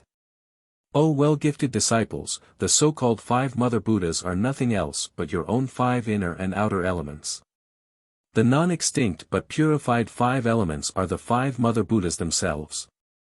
The manifested earth element is the Mother Buddha Spiwanjima. The manifested water element is the Mother Buddha Mamaji. The manifested fire element is the Mother Buddha Gosdi Gyarmo. The manifested air element is the Mother Buddha Damsik Scrolma. The manifested space element is the nature of the Mother Buddha Dbyings Pyugma. Folio 18. Picture, the 8 Bodhisattvas. Text. The initiation of the 8 Bodhisattvas. H. To you well-destined disciples. I now impart the initiation of the 8 Bodhisattvas. Having purified but not destroyed the 8 consciousnesses. May you obtain the initiation of the great Bodhisattvas. Budai sa ta a by etsa a. The Guru makes a wish as follows. O well-gifted disciples, through the attainment of this initiation your 8 consciousnesses are purified. Thus having attained the initiation of the 8 bodhisattvas, you will act as the 8 bodhisattvas to carry out the great career, to further the welfare of all sentient beings. Folio 19. Text. The pointing out practice. Oh, well-gifted disciples, the so-called 8 bodhisattvas are nothing else but your own 8 consciousnesses. The non-extinct but brightened 8 consciousnesses of oneself are the 8 bodhisattvas themselves. The I consciousness, aware and non-extinct, is the bodhisattva earth essence. The ear consciousness, the one that hears, is the bodhisattva space essence. The nose consciousness, the one that smells, is the bodhisattva self-seeing. The tongue consciousness, the one that tastes, is the bodhisattva thunderbolt holder. The body consciousness, the one that penetrates all 135, the illumined wisdom, is the bodhisattva purger of obstacles. The klesa-bound mind consciousness, the one that perpetuates the ego, is the bodhisattva, called all merits. The base of all consciousness, the all-pervading and illumined, is the bodhisattva, called meritorious youth. Folios 20-21. Picture, the 8 consort bodhisattvas. Text. The initiation of the 8 consort bodhisattvas. H. To you well-gifted disciples. I now impart the initiation of the 8 consort bodhisattvas. Having purified but not destroyed the 8 outer objects, may you obtain the initiation of the 8 consort bodhisattvas. Abi Yitsa A. The Guru makes a wish as follows. O, well-gifted disciples, through the attainment of this initiation of the 8 consort bodhisattvas, the 8 objects are purified but not abandoned. Thus, you will act as the 8 consort bodhisattvas to further the welfare of sentient beings. The pointing out practice. Oh, well-gifted disciples, the so-called 8 consort bodhisattvas are nothing else but the purification of the thought of the 8 objects. The I object, the appearance of form, in its purity, is the consort bodhisattva Laserdkarmo. Likewise, the ear object, the sound in its purity, is the consort bodhisattva Maloserimo. The nose object, the odor in its purity, is the consort bodhisattva Gudimarmo. The tongue object, the taste in its purity, is the consort bodhisattva Nitl Jangu. The purification of thought in the past is the consort bodhisattva Suesikarmo. The purification of thought in the present is the consort bodhisattva Dubesisermo. The purification of thought in the future is bodhisattva Alogamarmo. The insubstantial, the not definite nature of the elements, the purification of phenomena, are the consort bodhisattva Green Rta-Mgrin. This you should understand. Folio 22. Picture, the 6 transformation bodies of the 6 Buddhas. Text. The initiation of the transformation bodies of the 6 Buddhas. H. To you well-destined disciples. I now impart the initiation of the 6 Buddhas. Having purified the 6 klesas, may you obtain the initiation of the Nirmanakaya Buddhas. Nirmakaya Abhyitsa A. The Guru makes a wish as follows. O, well-gifted disciples, through the attainment of this initiation of the 6 Nirmanakaya Buddhas, the 6 poisons, 5 klesas and stinginess, are purified. Thus may you be able to transform numerous bodies to further the welfare of sentient beings in the 6 lokas. The pointing out practice. Oh, well-gifted disciples, the so-called 6 Buddhas are not something else, the purification of pride is the Buddha of heaven, Thwanbyobergayabaying. Folio 23. Continues the text of Folio 22. The purification of envy is the Buddha of Ajura Tag Dzongris, the purification of lust is the Buddha of human beings, Shakyamuni, the purification of blindness is the Buddha of animals, Sanjirabratang. The purification of stinginess is the Buddha of hungry ghost, Gaa Barma, the purification of hate is the Buddha of hell, Chosjirajayalbo. Folio 24. Picture, the initiation Buddha of the 4 meanings. Text. H. To you well-destined disciples. I now impart the initiation of the 4 meanings. Having purified the realistic and nihilistic for extremes 136. May you obtain the initiation of infinite performances. Shunda Sudaan Wazicha Ma'are Ya Abi A. The Guru makes a wish as follows. O well-gifted disciples, through the attainment of this initiation of four meanings, the realistic and nihilistic four extremes are purified. May you be able to benefit sentient beings through the power of the four great performances without the slightest hindrance. The pointing out practice. O, well-gifted disciples, the Buddhas of four meanings are not something else. The purification of the realistic view is the Buddha Victor, Renambiar Jayalwa. The purification of the nihilistic view is the Buddha of death. Shinarje Shedbo, the purification of the ego view is the Buddha of horse, head, Rta-Mgrin, the purification of the form view is the Buddha of nectar flowing. Folio 25. Picture, the female Buddha of the four meanings. Text. H. To you, the well-destined disciples. I now impart the female Buddhas of four meanings. Having purified the four ways of birth. May you attain the initiation of the four performances. Batsa o gu sha la sa sha mo de jenda abi a. The Guru makes the wish for the disciples. Now you, the disciples, have attained the initiation of the four female deities. Thus, the gates of the four births will be shut off, the four infinities will arise from your heart, the four great performances through which you will be able to benefit sentient beings without the slightest hindrances. Thus you will accomplish the career of benefiting others. May you attain all these merits and powers. The pointing out practice. O well-destined disciples, the four female Buddhas are but the natural purification of the thought of the four births. 137. The birth from metamorphosis is the iron chain goddess. The natural purification of the thought of birth from the womb is the rope female Buddha. The natural purification of the thought of birth from eggs is the iron fetter female Buddha. The natural purification of the thought of the warmth wetness is the bell goddess. From the very beginning they are identical. O well-gifted ones! You should definitely know these truths, as they are unmistakably true, and bear this conviction with you. Folios 26-41. Are not of first importance to initiation per se or are ideationally repetitious and hence have not been translated. Ed. Folio 42. The pointing out demonstration for the complete company of fierce Buddhas. The Guru says to the disciples. O well-gifted disciples, these 60 blood-drinking deities are not something else, they are one's own classes group. Purified but not abandoned. The insubstantial or the perceiver that is devoid of any self-nature awareness manifests itself as the 60 blood-drinking deities.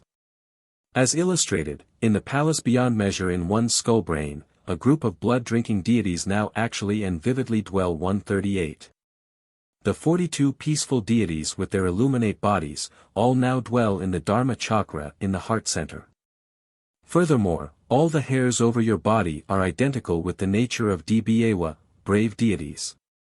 All the pranas are the nature of dakinis, all the white drops 139 manifest in the form of the infinite peaceful and wrathful Sambhogakaya of the Father Buddhas.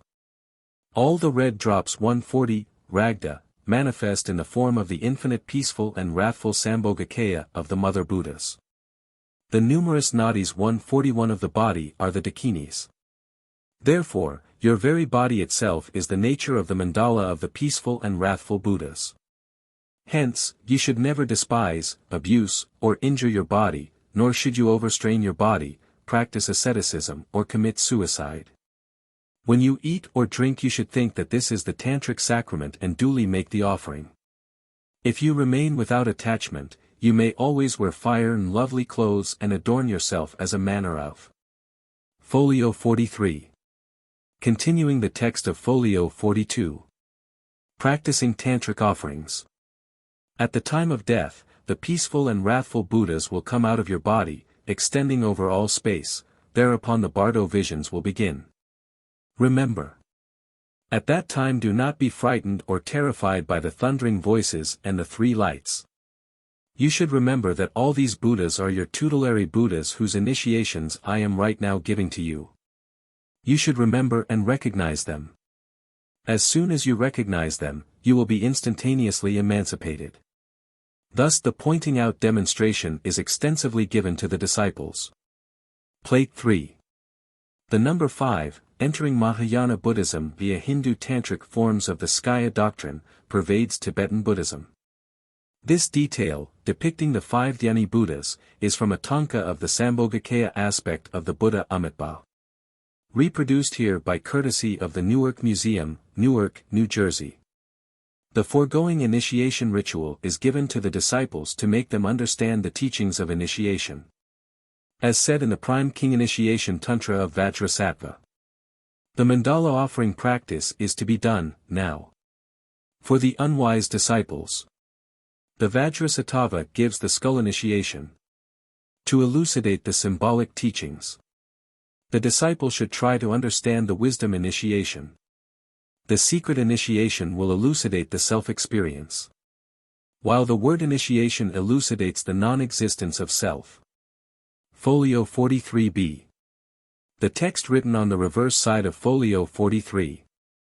Thus says the Tantra of Vajrasattva. Of this skull initiation, a simpler type or right-free initiation. That Tantra gives the following explanation.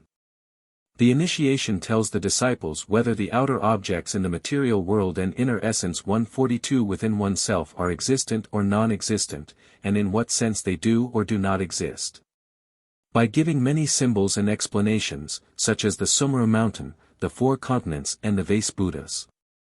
In the wisdom initiation, the thunderbolt, the precious wheel, the cross thunderbolt, the 3-pointed knife, the Phurba dagger, the bow and arrows, the mirror, the forms and colors, these things are shown to the disciples.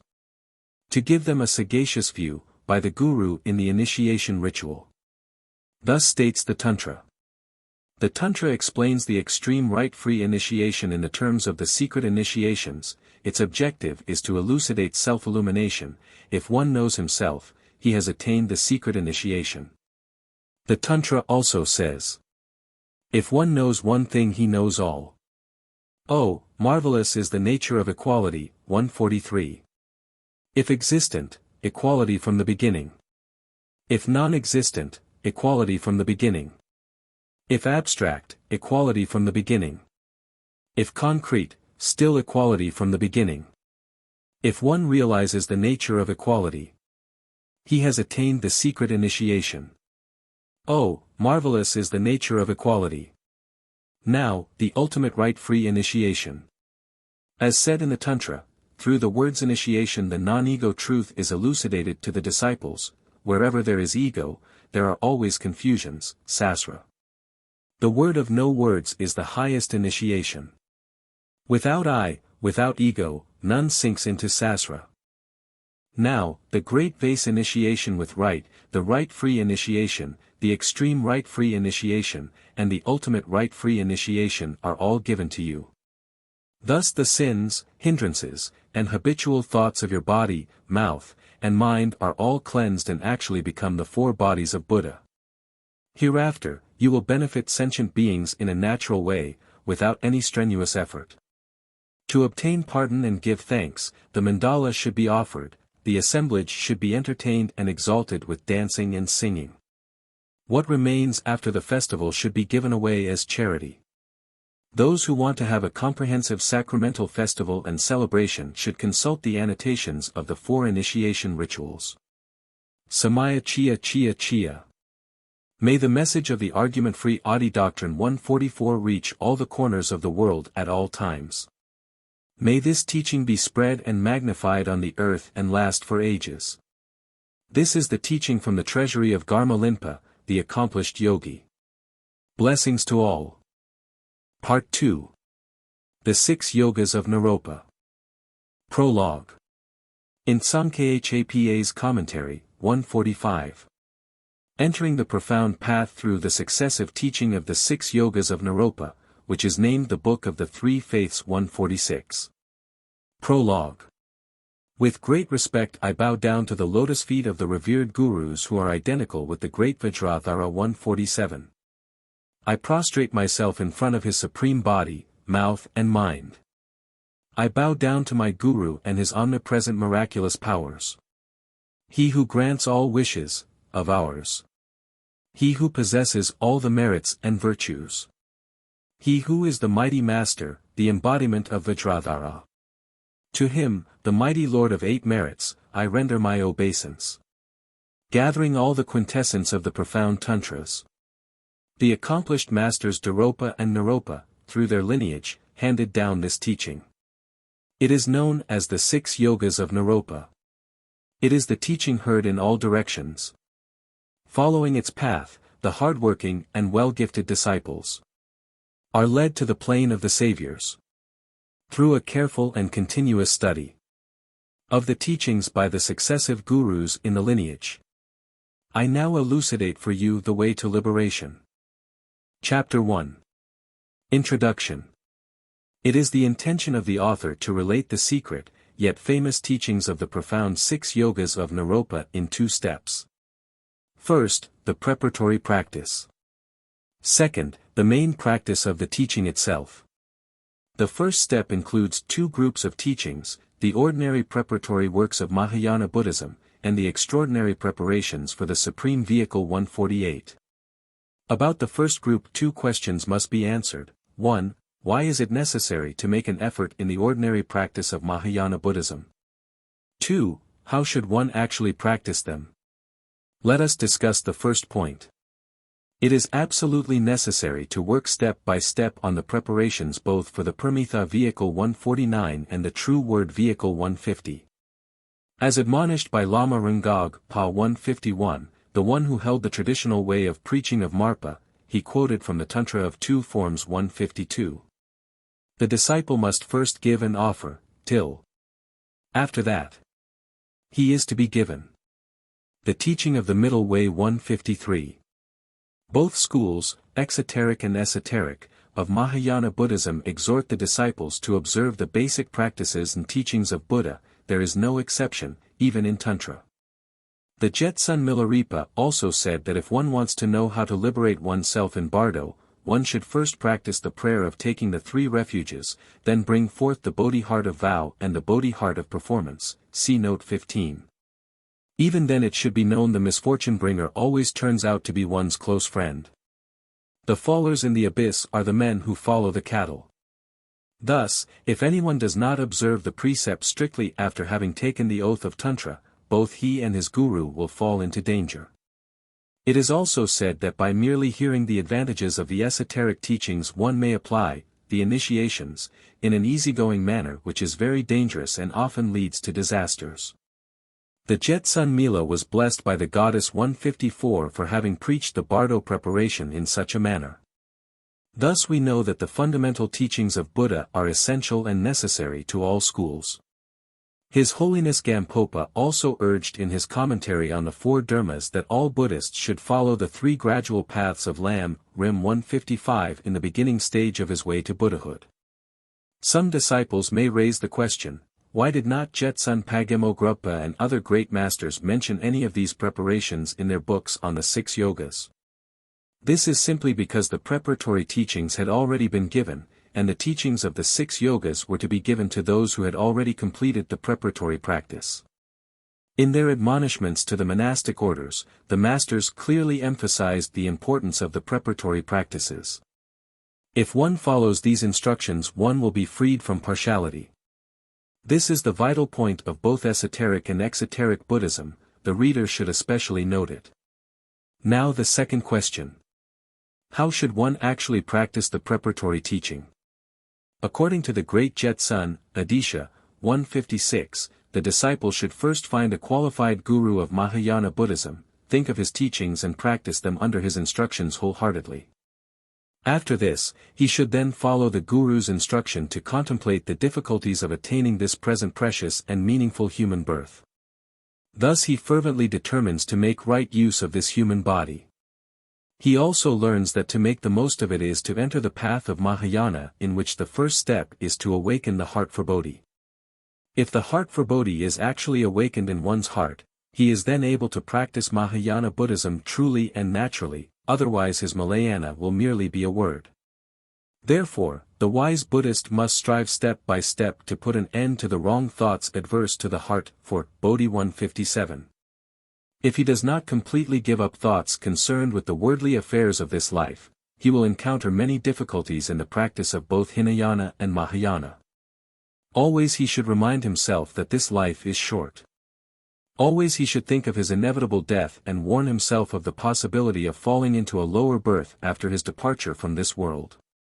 Furthermore, he should realize that to strive for a happier birth in his next life is still of no avail, for everything in samsara is transient and untenable. Rather he should exert himself to attain liberation. He should continuously make an effort to widen his compassion and kindness, as these qualities are the roots of the heart for Bodhi. He should try to reach a state in which the compassionate Bodhi heart arises spontaneously without effort. With a desire for learning the way of the Bodhisattva's actions, he should gladly undertake the Bodhisattva's responsibilities and compassionate deeds. With this in mind, he is to observe the precepts of the Bodhisattva and study and practice the 6 paramithas in general. He should particularly pay attention to the preparatory works for Dhyana 158, namely, the fitness and readiness of his mind for meditation. He should also study and practice the teachings of the Prajna Paramitha, contemplating on the magic-like and space-like 159 nature of all beings. Thereafter, if he is capable of taking the tantric precepts on himself, he should study the Guru's 50 stanza and follow its instructions to serve his Guru. In this manner, he should set about the practices of Tantra. If he has not undergone these preparatory works step by step, he can never conquer the craving of this life. Thus he has no chance to become a steady and unwavering devotee. By no means then shall he possess unfeigned faith, or an absolute devotion in his heart. He is uncertain about the law of karma, and he will become an unscrupulous Buddhist who observes no precepts whatsoever. He will have no abomination for samsara. There will be no tranquility in his mind, therefore, his striving for liberation is merely a talking with no meaning at all. Since kindness and compassion cannot grow within him, he has no chance of developing the spontaneous wish for heart of Bodhi 160. At most he is a nominal Mahayana Buddhist. He lacks a strong desire to learn the actions of a bodhisattva, so that the peacefulness of abiding in goodness will never come to him.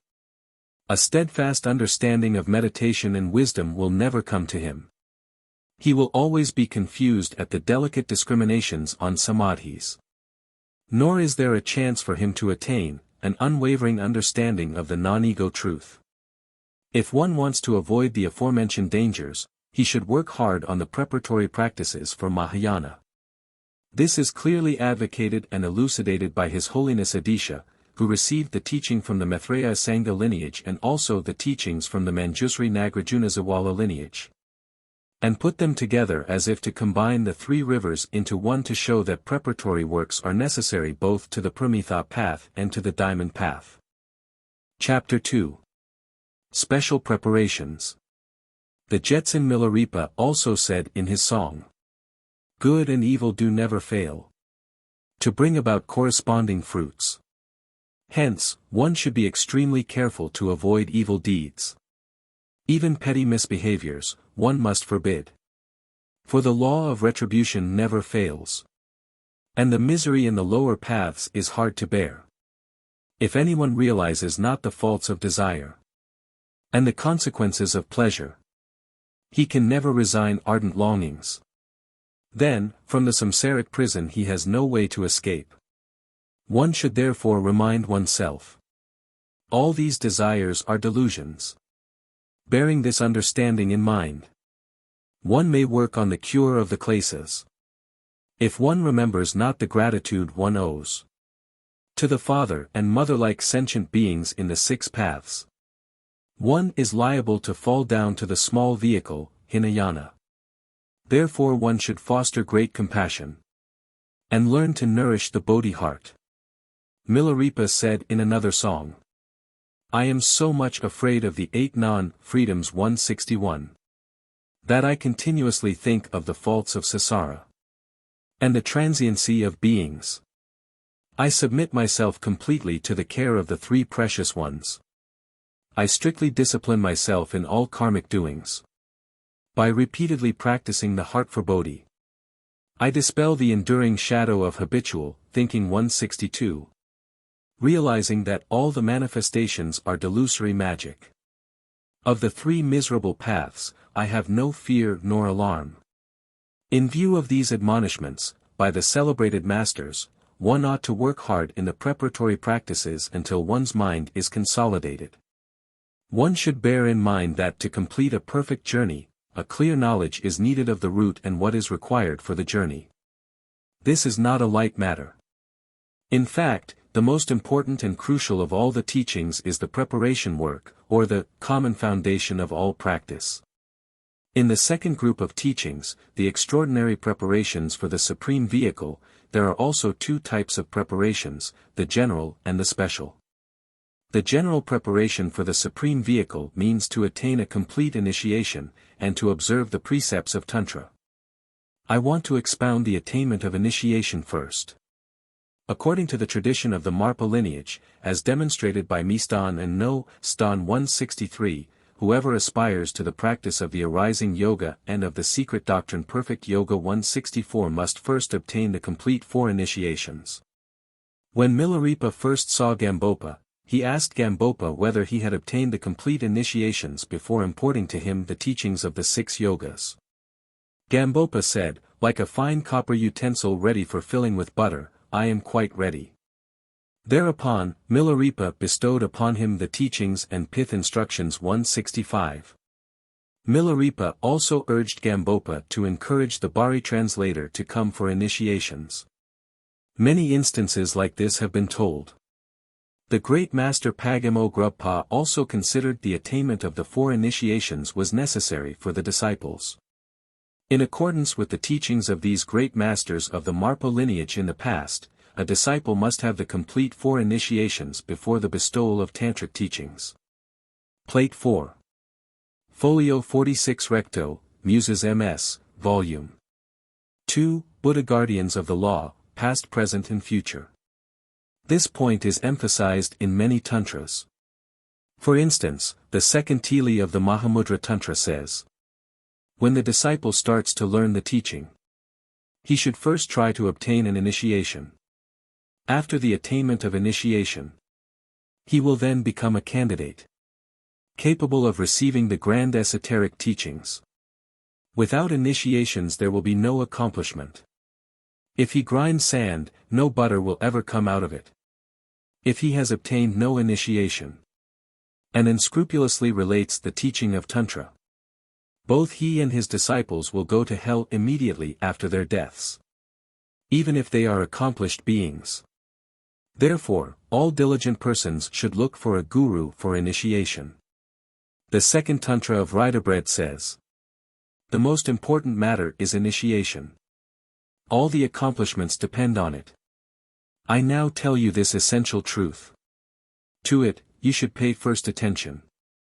When one intends to be a follower of Tantra, one should first attain a perfect initiation. Having attained this initiation, one is thus capable of practicing the perfecting yoga.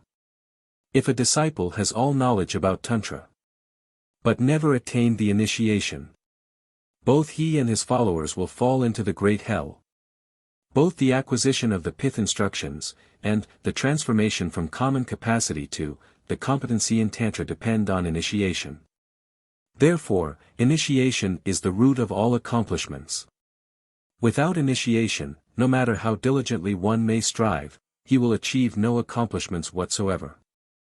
Also, there is a definite danger that both the guru and disciples are liable to fall into hell.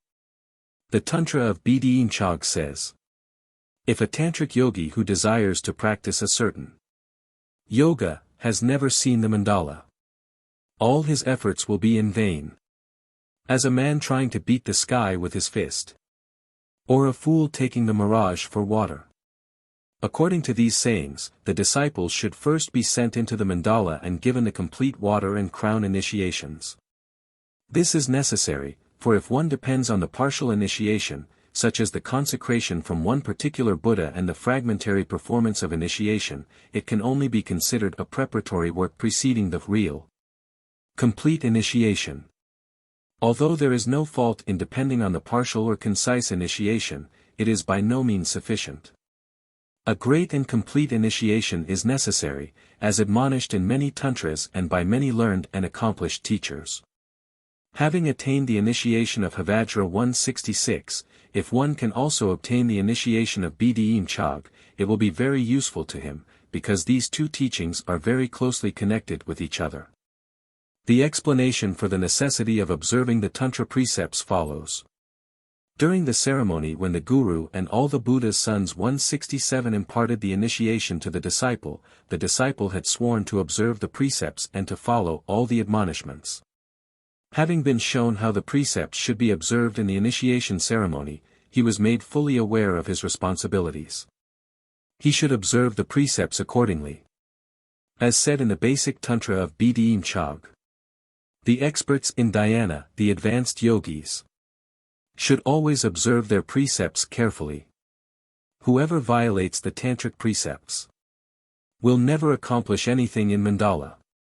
He will attain no siddhis whatsoever. The Tantra of Nyaya, Balanced Actions, says, if one has never entered the mandala, if one violates one's oaths, if one knows not the esoteric pith instruction, no matter how hard one practices, there will be no accomplishment. It is clearly stated that if the disciple has not entered the mandala and obtained the initiation, or if he does not observe the precepts and know the teaching of the 2 steps of the arising yoga thoroughly, he will never attain any accomplishments, even if he practices a long time. If he has attained the teachings of the highest division of Tantra and claims to be a tantric yogi, he must know the fundamental and secondary precepts of Tantricism 168. Therefore, he should discipline himself well and observe the precepts carefully. After these general preparations we now consider special preparations, which are the supreme preparation practice. After the disciple has learned the necessary supreme preparation practices such as the general virtuous deeds, the attainment of initiation, and the observation of tantric precepts, he should then begin the essential tantric practice, the Guru Yoga, Vajrasattva Yoga, and the mandala offering performance.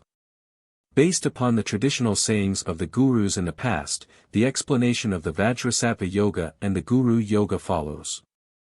Vajrasattva Yoga is designed for cleansing the sins and removing the obstacles of the disciples, while the Guru Yoga is designed for the bestowal of blessing and grace on the disciples. First, the Vajrasattva Yoga.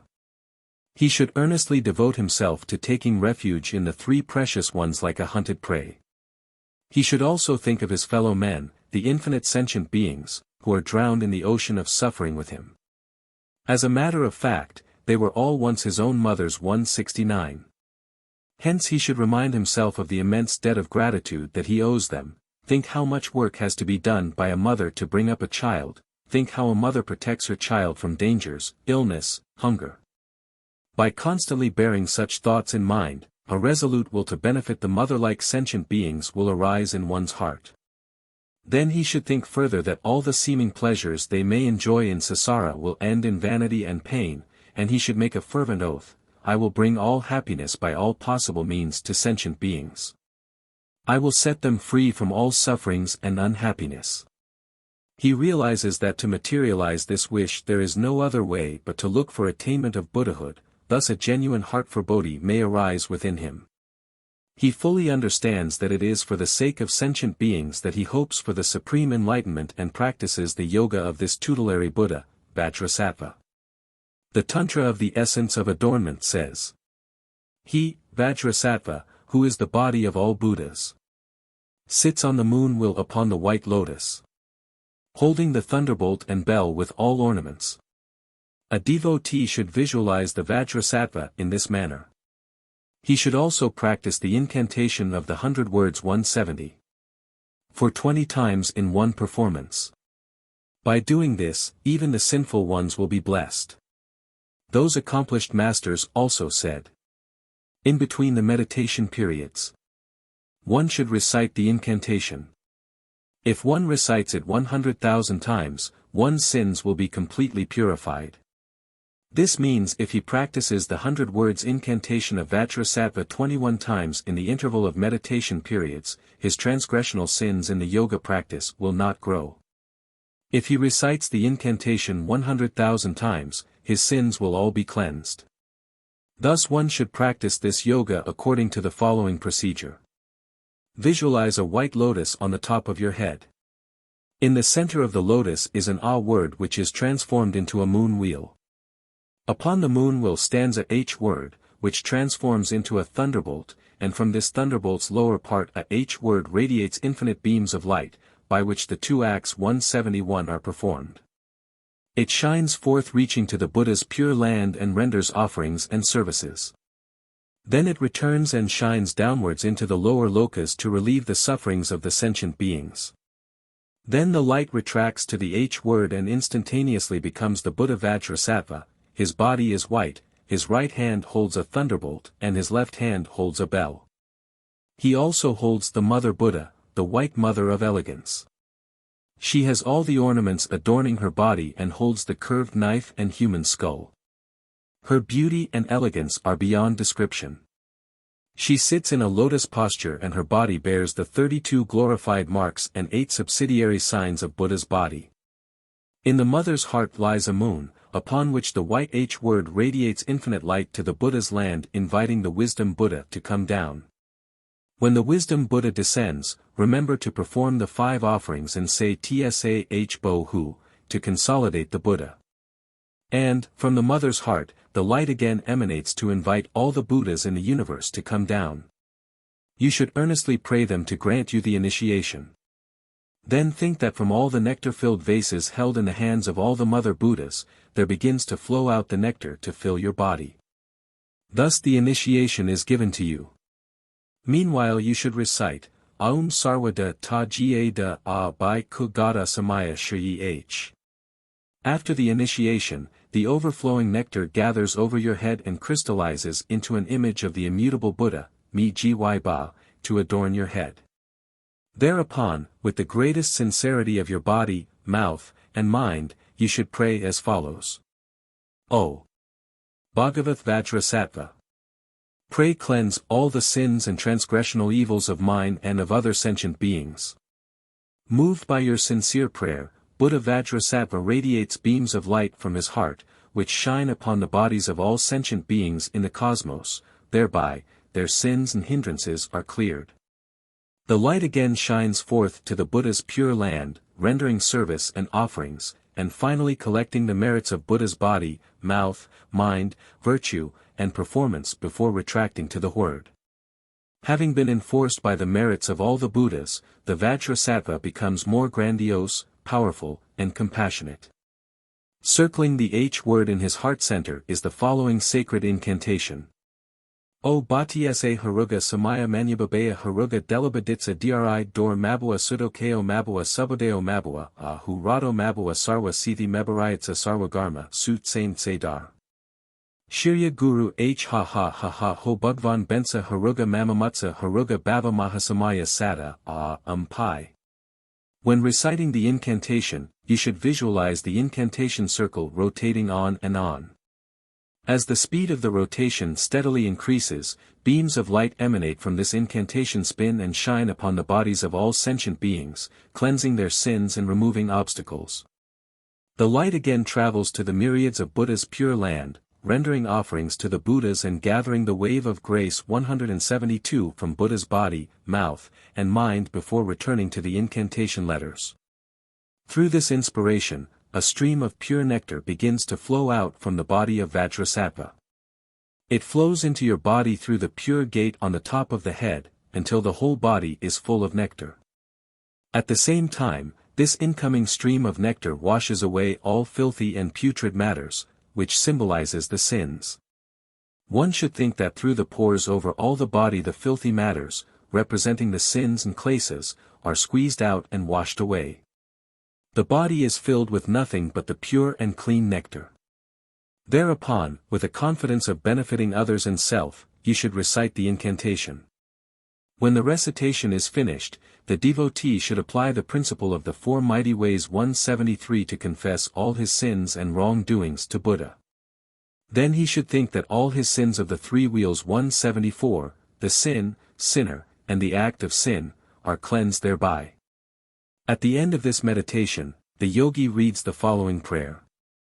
O my protector! Because of my ignorance and desires, I have committed certain transgressions and evil deeds. My Guru, my refuge, save me and protect me. O my Lord, the one who holds the immutable Vajra. Thou art the essence of great kindness and compassion. The Supreme Lord of all, in whom I take refuge. After reciting this prayer, Buddha Vajrasattva smiles at him and says, Good man, your sins, transgressions, and hindrances are all cleared. Then the Buddha Vajrasattva transforms himself into great light and enters into the body of the disciple. Then the disciple should think that his body, mouth, and mind are united and identified with the Buddha Vajrasattva. At the end of this meditation, the disciple should dedicate the merits and make an expression of good wishes toward all sentient beings. In order to obtain blessing and grace from the Guru, the instructions for the practice of Guru Yoga are given as follows. 1. To view the Guru as the field of merits 175. 2. To serve and revere the Guru. 1. The disciple should think that in the firmament in front of him there is a lion-shaped seat of gems with lotus moon cushions upon it. On this sits his own Guru, who is the embodiment of the thunderbolt holder, the great Ardor Chang, the primordial Buddha of the six Buddhas 176. His blue body has one face and two arms. His right hand holds the thunderbolt and his left hand holds the bell. With heavenly clothes and jewels adorning his body, he embraces the Mother Buddha in a lotus-sitting posture. From his body radiates resplendently the five-colored aura. On his forehead is a moon and a white O word, at his throat there is a lotus and a red A word, in his heart there is a sun and a blue H word. From these three words emanate beams of light shining forth to the Buddha's pure land and inviting the great Ardor Chang and all the Gurus in the lineage to descend here. They all enter the disciple's body and become unified with the disciple. As said in the Tantra of Stamap-Pung, Guru is the Buddha, Guru is the Dharma, Guru is also the Sangha. One should thus regard his own Guru as the embodiment of the three refuges. The 5 Steps Tantra also says, the self-born Bhagwan, he who is the supreme heaven of all. He gives the teaching in pith instructions. But there is one who is superior even to the Bhagwan. He is the actual teacher, one's own Guru of Vajrayana.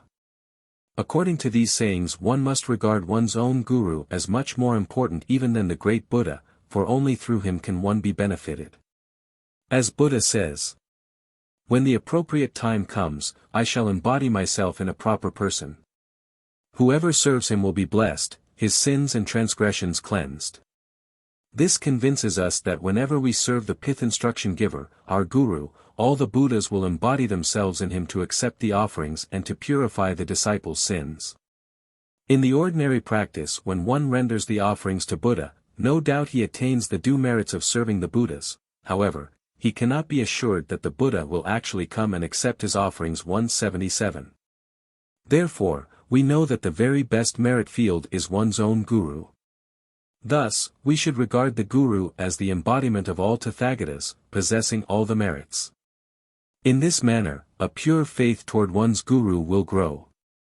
If a disciple thinks ill of his Guru or is fault-finding towards his Guru, he is sure to encounter the hindrances in his quest for enlightenment.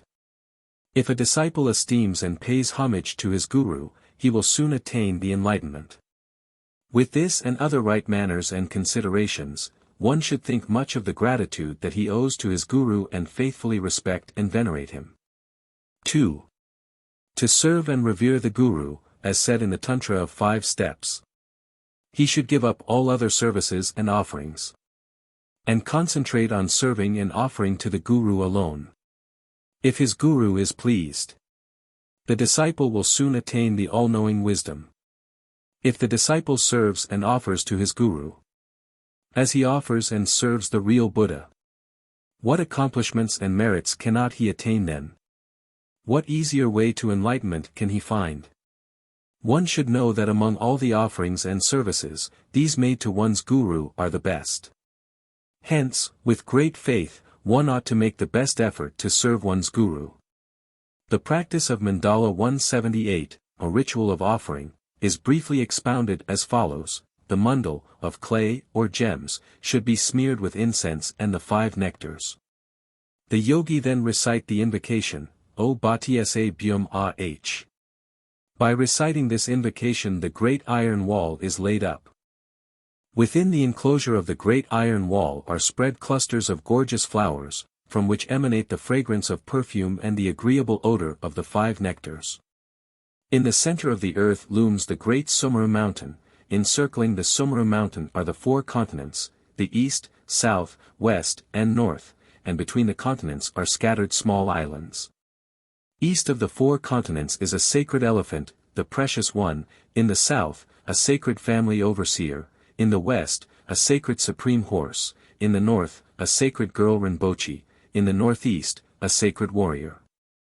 In the southwest, the precious wheel, in the northwest, the precious jewel, in the southeast, a great treasury. In the farther inner circle the sun, moon, planets, and stars are situated in their respective locations. This great mandal, which includes the entire wealth of the cosmos, is now visualized clearly by my mind. Now I offer it in its entirety together with all the pleasures, merits, and happiness of mine and others in past, present, and future to the gurus and deities. I pray you to pity me, to accept my offer, and to grant me your blessing. Thus the yogi should pray. He should also render the outer offerings, the flowers and so on, the inner offerings, the offerings of nectars, and the secret offerings 179. Thus he should praise Buddha and take tantric precepts, both general and special, before his guru. He should pray with earnestness and respect to his guru to grant him a speedy arising of the understanding and realization of the mundane and transcendental cities. To keep him apart from obstacles and bring him to agreeable conditions for his practice. Moved by this sincere prayer, the guru is pleased. Therefore, he radiates successively from the 3 words, O Ah H, the white, red, and blue lights which enter into the 3 places, forehead, throat, and heart, of the yogi in order and eventually fill his body wholly. The defilements and sins of body, speech, and mind are thus cleansed, and the vase secret and wisdom initiations are attained. The yogi should also think that he has attained the accomplishments of the 3 Vajras 180. Thereupon, from the 3 places of the guru simultaneously emanate the 3 lights. They enter into the body through all the gates 181. By means of these lights, the subtle defilements 182 of the body, speech and mind are cleansed. The 4th initiation is thus attained by the yogi. The yogi should think that he has attained the accomplishment of the identity of the 3 Vajras. The 3 words, O Ah H, are the symbol of the 3 Vajras, having the ability to cleanse the defilements of the 3 gates. Therefore, it is permissible to consider that the 3 initiations are attained by this practice. And inasmuch as the thought of attaining the absolute 4th initiation, identity of the 3 Vajras, is able to cleanse the subtle defilements, thereby the 4th initiation is attained. However, these so-called initiations are merely accepted for convenience and are by no means the actual initiations. Thereupon, the guru above and before me descends upon my head, enters my body, and becomes one with me. Thus the guru's body, speech and mind are identical with mine. Thus the yogi should think, and then he should recite the mantra of 100 words to consolidate this unification. This practice should be performed at the beginning and end of the meditation, especially at the beginning. Chapter 3. The Arising and Perfecting Yoga. In the second part, the actual practice of the path, there are 2 divisions, the Arising Yoga and the Perfecting Yoga. We have heard some ignorant sayings from schools in Tibet that the Arising Yoga is necessary only for the mundane accomplishments. Nevertheless, according to the Mesmdsur and Rungog 183 schools of the Marpa lineage, the teaching of the Arising Yoga is given first. Milarepa said. In the course of the arising and extinction of manifestation, For the sake of developing the illuminated mind, one should diligently practice both the arising and the perfecting yoga. Many great teachers of the past said that to practice both the arising yoga and perfecting yoga is necessary. Therefore, to dispense with the arising yoga is against the teaching of Tantra and its authoritative commentaries. It is also against the teaching of their own, i.e. the ignorant objectors, schools. Hence, before the practice of perfecting yoga, we must study and practice the arising yoga. As said in the Tantra of Gyardorje, if one says the two yogas are equal 184, it is a Tantra infant's preaching. The same Tantra also says, through practicing the arising yoga, the Tantric Yogi 185 first practices the Yoga of Forms 186. Knowing the Yoga of Forms is dreamlike. The Yoga of Form itself eventually becomes the Yoga of Non-Form. The holy Nagarjuna says, first one should master the arising yoga. Then one should aspire to the perfecting yoga. This is the teaching given by the perfect Buddha. It is like a ladder with rungs. Thus in many sutras we find stated the necessity for practicing the arising yoga first. The main reason for this necessity is that the arising yoga will lay a good foundation for the perfecting yoga, and will ripen and produce in the yogi's heart the complete enlightenment experience of the perfecting yoga. If the disciple has attained a stable samadhi of arising yoga, he can then begin practicing the perfecting yoga. In the course of this practice, he first meditates solely on either the father or the mother tutelary deity for the sake of convenience and ease. In such case he may not be wrong. However, to think that this process can also be adopted by the beginner is certainly against the principle of Tantra. Then, how should one practice? According to those who retain the traditions and principles of this teaching, the foundation of the teaching of the 6 yogas is the heat yoga. This view is based mainly on the doctrine of Havajra, in which it is stated that any one of the 4 castes 187 can be led to practice this teaching. Those revered masters in the past who devoted themselves mainly to practicing this teaching acquired their pith instructions from the Tantra of Bd-Mchog.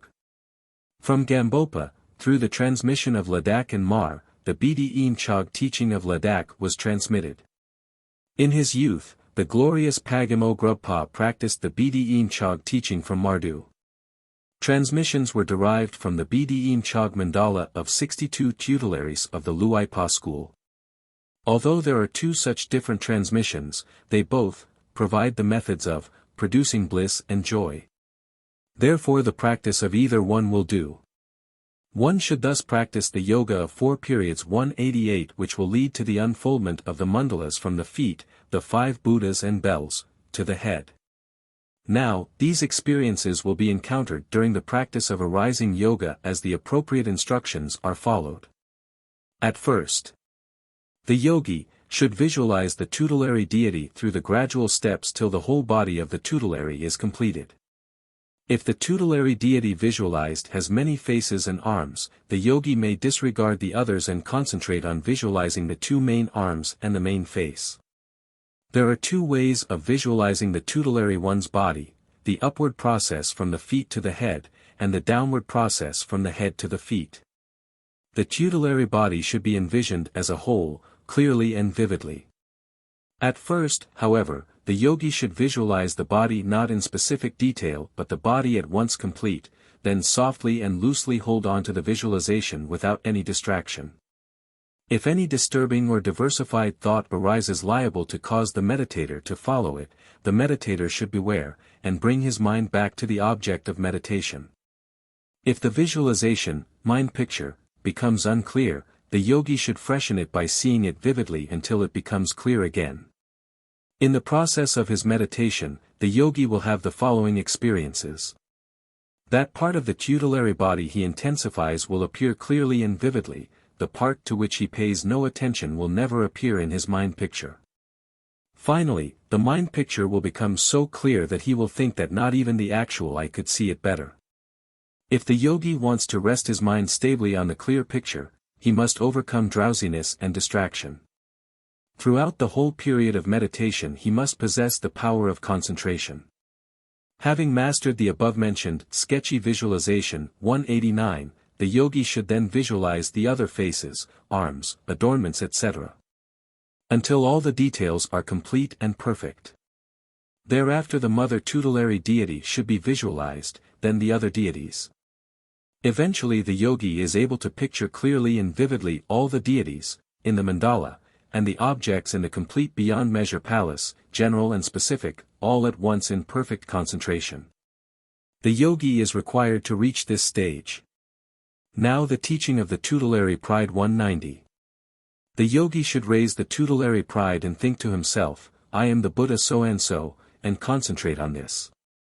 If the vision becomes unclear, the yogi should freshen it again.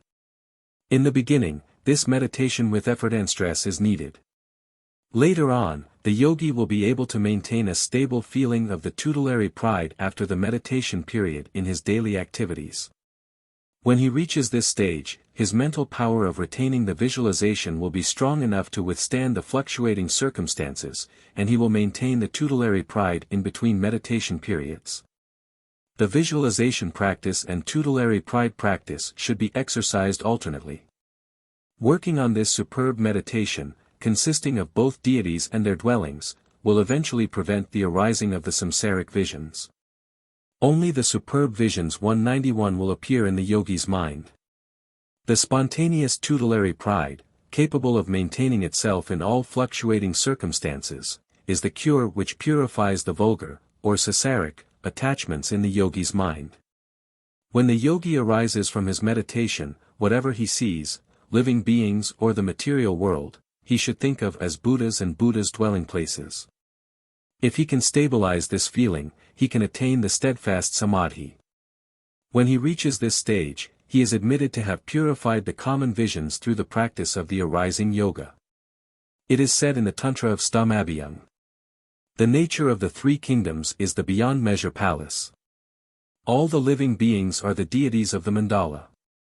The saintly Apaghsbaiha said, if you understand that the myriad manifestations are the mandala itself, how would it be possible for your mind to become confused?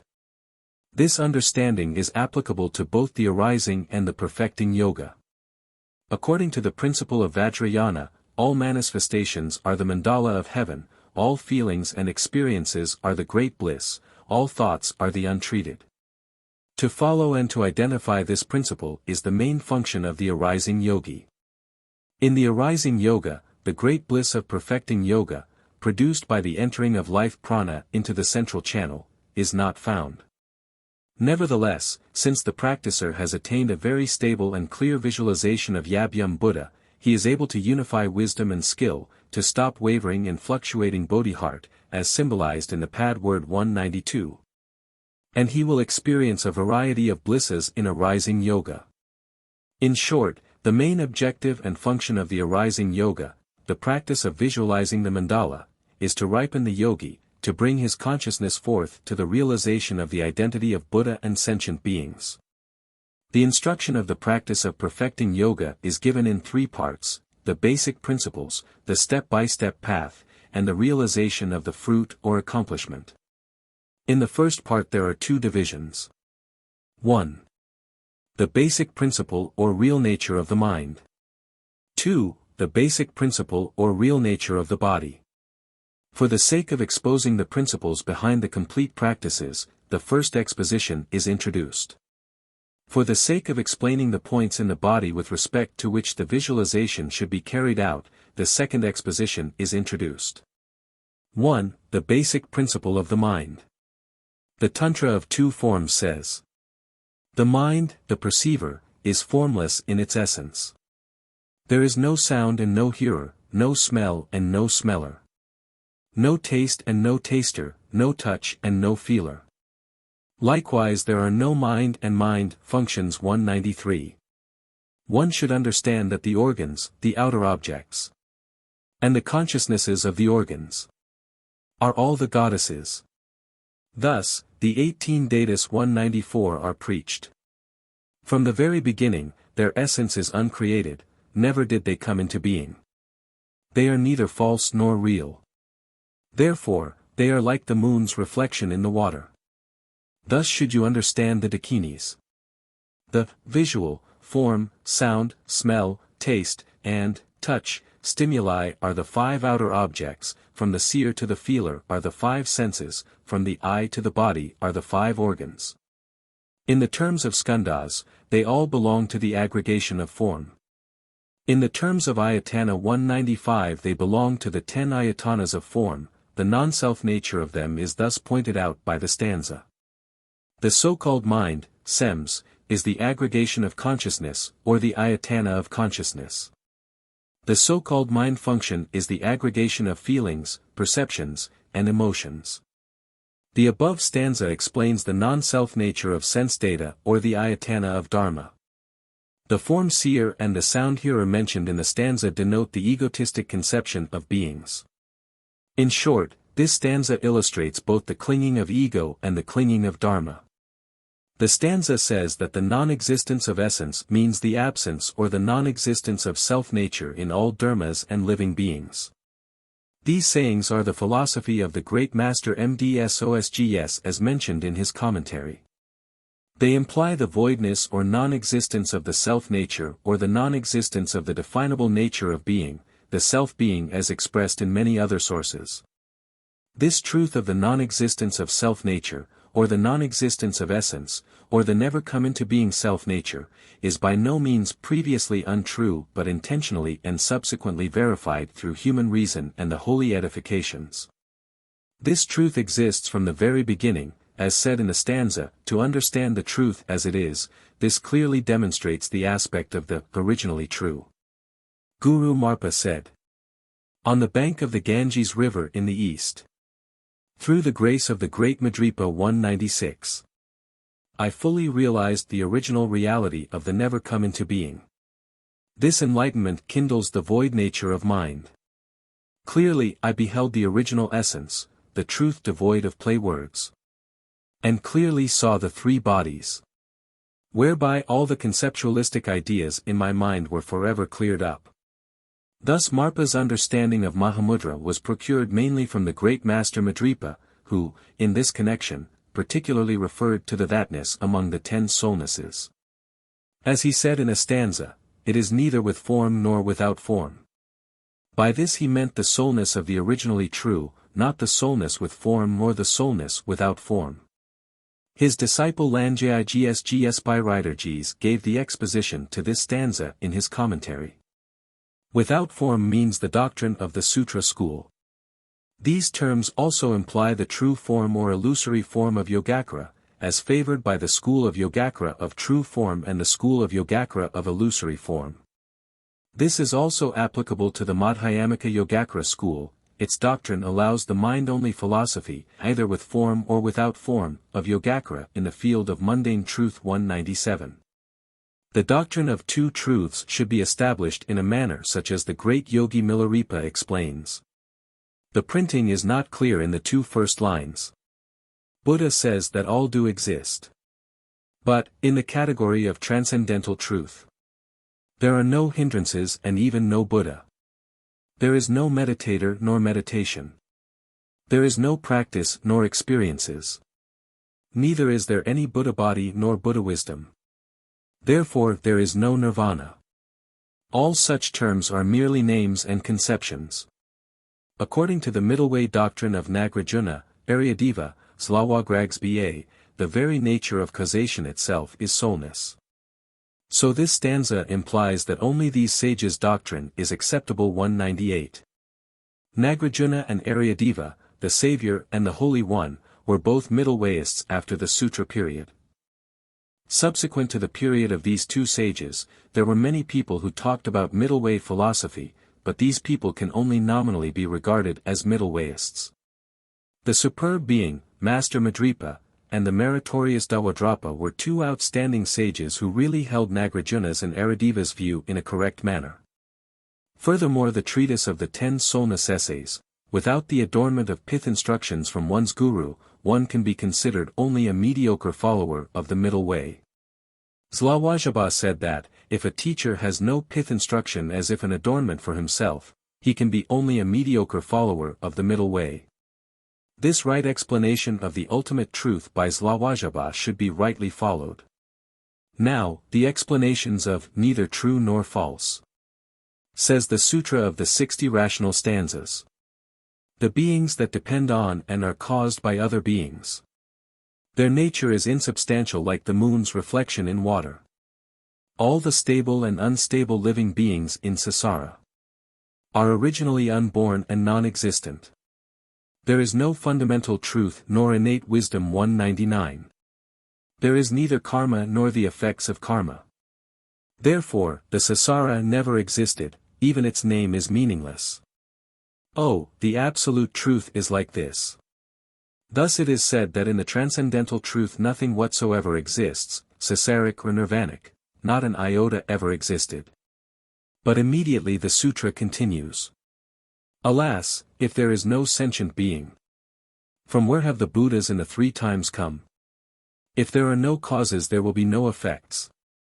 In the sense of mundane truth. Both Samsara and Nirvana exist. This is said by Buddha Shakyamuni himself. The existence and the non-existence. The entities and the emptiness. The manifestations and the reality. Are identical and of one taste. In essence there is no difference between them at all. There is no self-awareness nor other awareness. All and all are absorbed in the great two-in-one. The sages who have realized this truth see no consciousness but wisdom. The sages who have realized this truth see no sentient beings but Buddhas. See no Dharma form but Dharma essence. They are neither true nor false. One should not fall into these views. Sentient beings and materials are all produced through respective causes and conditions, they are consolidated through conceptualization, therefore, they are not real, nor have they any substantiality. In other words, all beings are void in their self-nature in the sense of the actual existence of self-essence. If there were an independently solid self-nature in beings there would be no need for depending on any cause or conditions, to form the beings themselves. Thus there never existed even an atom of sense data, outer object, upon which the clinging of existence arises. 200. This very truth does not impair the order and functions of the causation-bound events in Samsara and Nirvana. As dream, magic, and shadow, all the transpiring events manifest. Based on this view, one should know that those who claim the voidness as the non-existence of the horn of a rabbit, i.e. the non-existence of false notions are mistaken. One should also know that those who claim non-existence of the delusory snake perception arising from the rope, are also wrong. Thus, one should know that this absolute non-existence of the sense data upon which the clinging of existence arises is the correct understanding of sunyata. Without such a horse of right understanding, even if one rides on a horse of Buddha, one will not be able to cross the stream of Samsara. Says the Tantra of Art of Gtum-Mo. In order to destroy the clinging of ego, the Buddhas have preached the teaching of the voidness. This means that in order to destroy the clinging of ego and the clinging of Dharma, Buddhas have preached the philosophy of the voidness.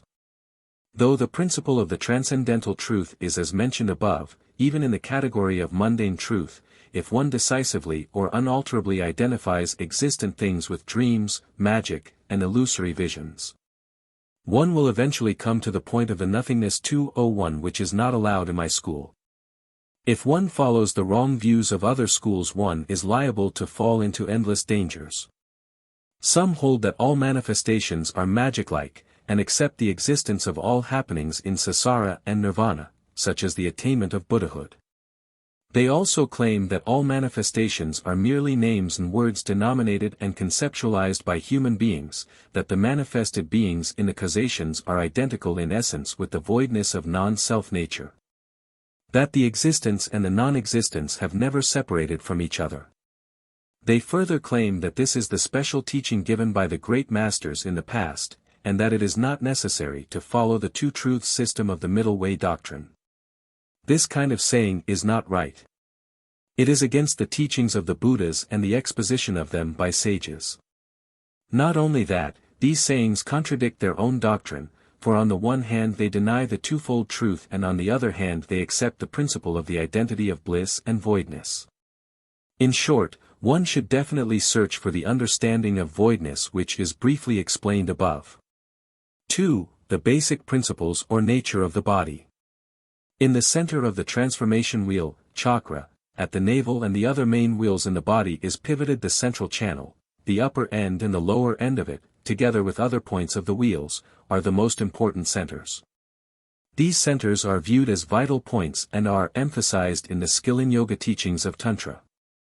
According to the pith instructions of Marpa, one should put emphasis on the heart and throat centers during sleeping, and should know the critical teachings on the navel and forehead centers during the practice of heat yoga and karma yoga in the awakening stage. This is because during these different times the thig, lo-tu-o-tu upon which the consciousness relies concentrates at these four different centers. According to the teaching of Dusacre, Kalachakra, the head center and navel center produce the thig-lo in the awakening stage, the throat and the secret center produce the thig-lo in dreaming stage. The heart and the precious center produce the thig-lo in the deep dreaming stage. This agrees approximately with the saying that at the end of the navel and genital center, the thig-lo is produced in the four different times. At the time of falling into sleep, the pranas will gather at the heart center and the precious center. When they are heavily concentrated, one will fall into sleep. Thereafter, the pranas in these two parts gradually become thinner and thinner. When, most of, the pranas come to the secret center and throat center, the fleeting dreams will appear. When the pranas have gathered in these two parts for some time, the actual dreams, or steady dreams, will arise. When the pranas rise up to the center head and navel centers, one will awake. From the head center the thig-lo drops to the end of the precious organ. As it reaches the different centers as mentioned above, it will produce the various blisses, or so-called four blisses. This is the meaning of the four times. Through the power of the prana the yogi manipulates in exercise, the downward bliss produces the dim innate when it reaches the center of the navel. When it reaches the end of the precious organ the bright innate is produced. That these four centers are very important in the meritorious exercises of dream and sleep by no means implies that they are not essential points upon which the exercises of mental concentration should be carried out during the daytime. Among all the centers in the body, the navel center is the one upon which the yogi should begin. One should also know that to concentrate upon the different centers will produce different effects and specific advantages. Chapter 4. The Steps of Practice in the Path. First, the preparatory exercises of a Krulakar and Tsong-Kha-Pa are given. Second, the process of the actual practice. Some in the Marpa school say that with the protection practice of the H word during the inhaling, exhaling, and holding periods of breathing, or with the moderate wrathful deities as protection, or with the practice of the Guru Yoga to accumulate the merits, the yogi may do without the practice of a Krulakar and Tsong-Kha-Pa. This kind of saying is given by the later followers, but His Holiness Milarepa and Gampopa never so declared in the old days. The practice of a Krulakar has two aspects. First, the practice of taking the refuges and arousing the Bodhi heart. And second, meditation on the Guru who sits upon one's own head and sincerely praying to him. These practices are definitely in accordance with the teachings of Tantra. The yogi should first vividly visualize himself as the Father-Mother Patron Buddha. Master Pagamo Grubba exposed, in his stanzas on the skillful path, the methods and physical exercises as follows. 1. Making the body full like a vase. 2. Turning like a wheel. 3. Bending like a hook. 4. With the Vajramudra shooting the sky and tightening the lower part. 5. Like a dog vomiting, shaking the body. 6. Shaking the head and body, and stretching the limbs. These are the famous 6 exercises of Naropa. 1. Making the body full like a vase. The yogi should sit on a comfortable seat in a lotus posture, his body and spine erect, put his 2 palms on his 2 knees. Inhale the air with the right nostril, and then look to the left and exhale all the air very slowly and gently. Take in the air with the right nostril and look toward the right, and slowly, gently, let all the breath out. Then take in the air with the left nostril and look toward the left, gently let the breath out as before. Next take in the air with both nostrils and let the breath out while the body remains sitting in a normal position. Repeat this manner of breathing 3 times. Altogether 9 repetitions are required to expel all the defiled air within the body. During the inhaling and exhaling, the mouth should not be opened. The yogi should keep his body straight and turn his 2 fists inward. Then he should inhale very gently and slowly and send the air down below the navel. Meantime he should gulp down the air without any sound, using the diaphragm to press the upper prana down and to gently pull up the lower prana. Thus, the upper and lower prana meet and unite. The mind should concentrate on the center of the navel chakra, and one should hold the breath as long as he can as if holding the air in a vase to its fullness. During this breath-holding period, all the body movements should be carried out. Although not a real acrylacre exercise, this exercise is called a form of acrylacre.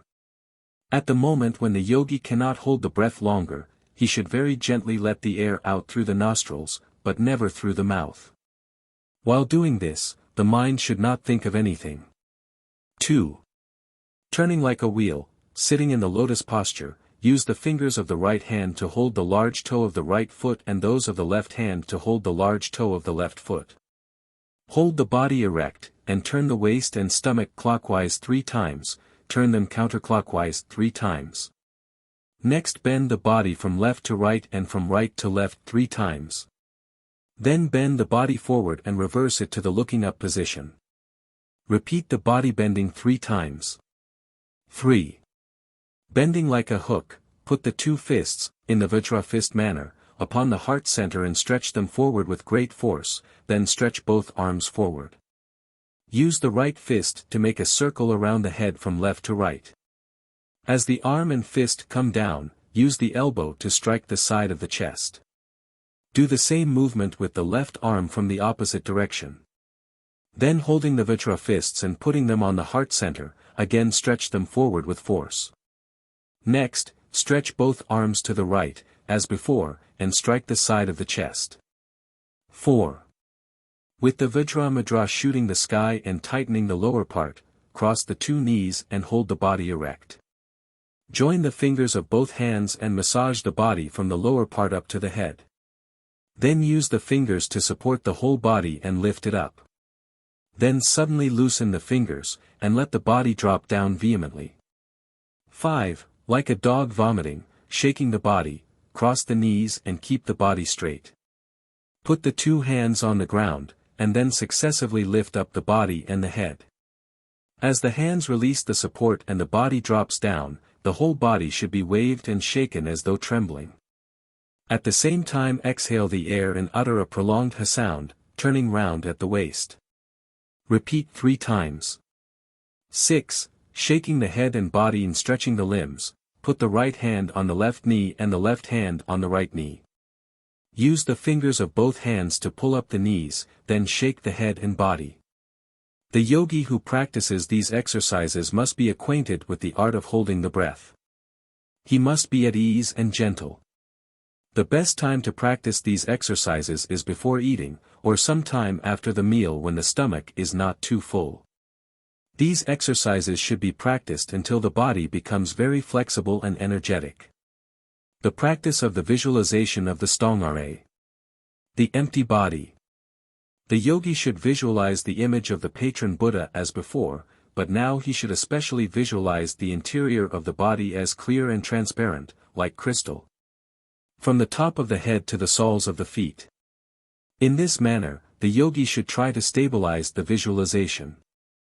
The practice of mental visualization and the physical exercises should be carried out alternatively. The Tsong-Kha-Pa practice is to visualize the body without the slightest shadow or obstruction as if one were seeing a clear rainbow.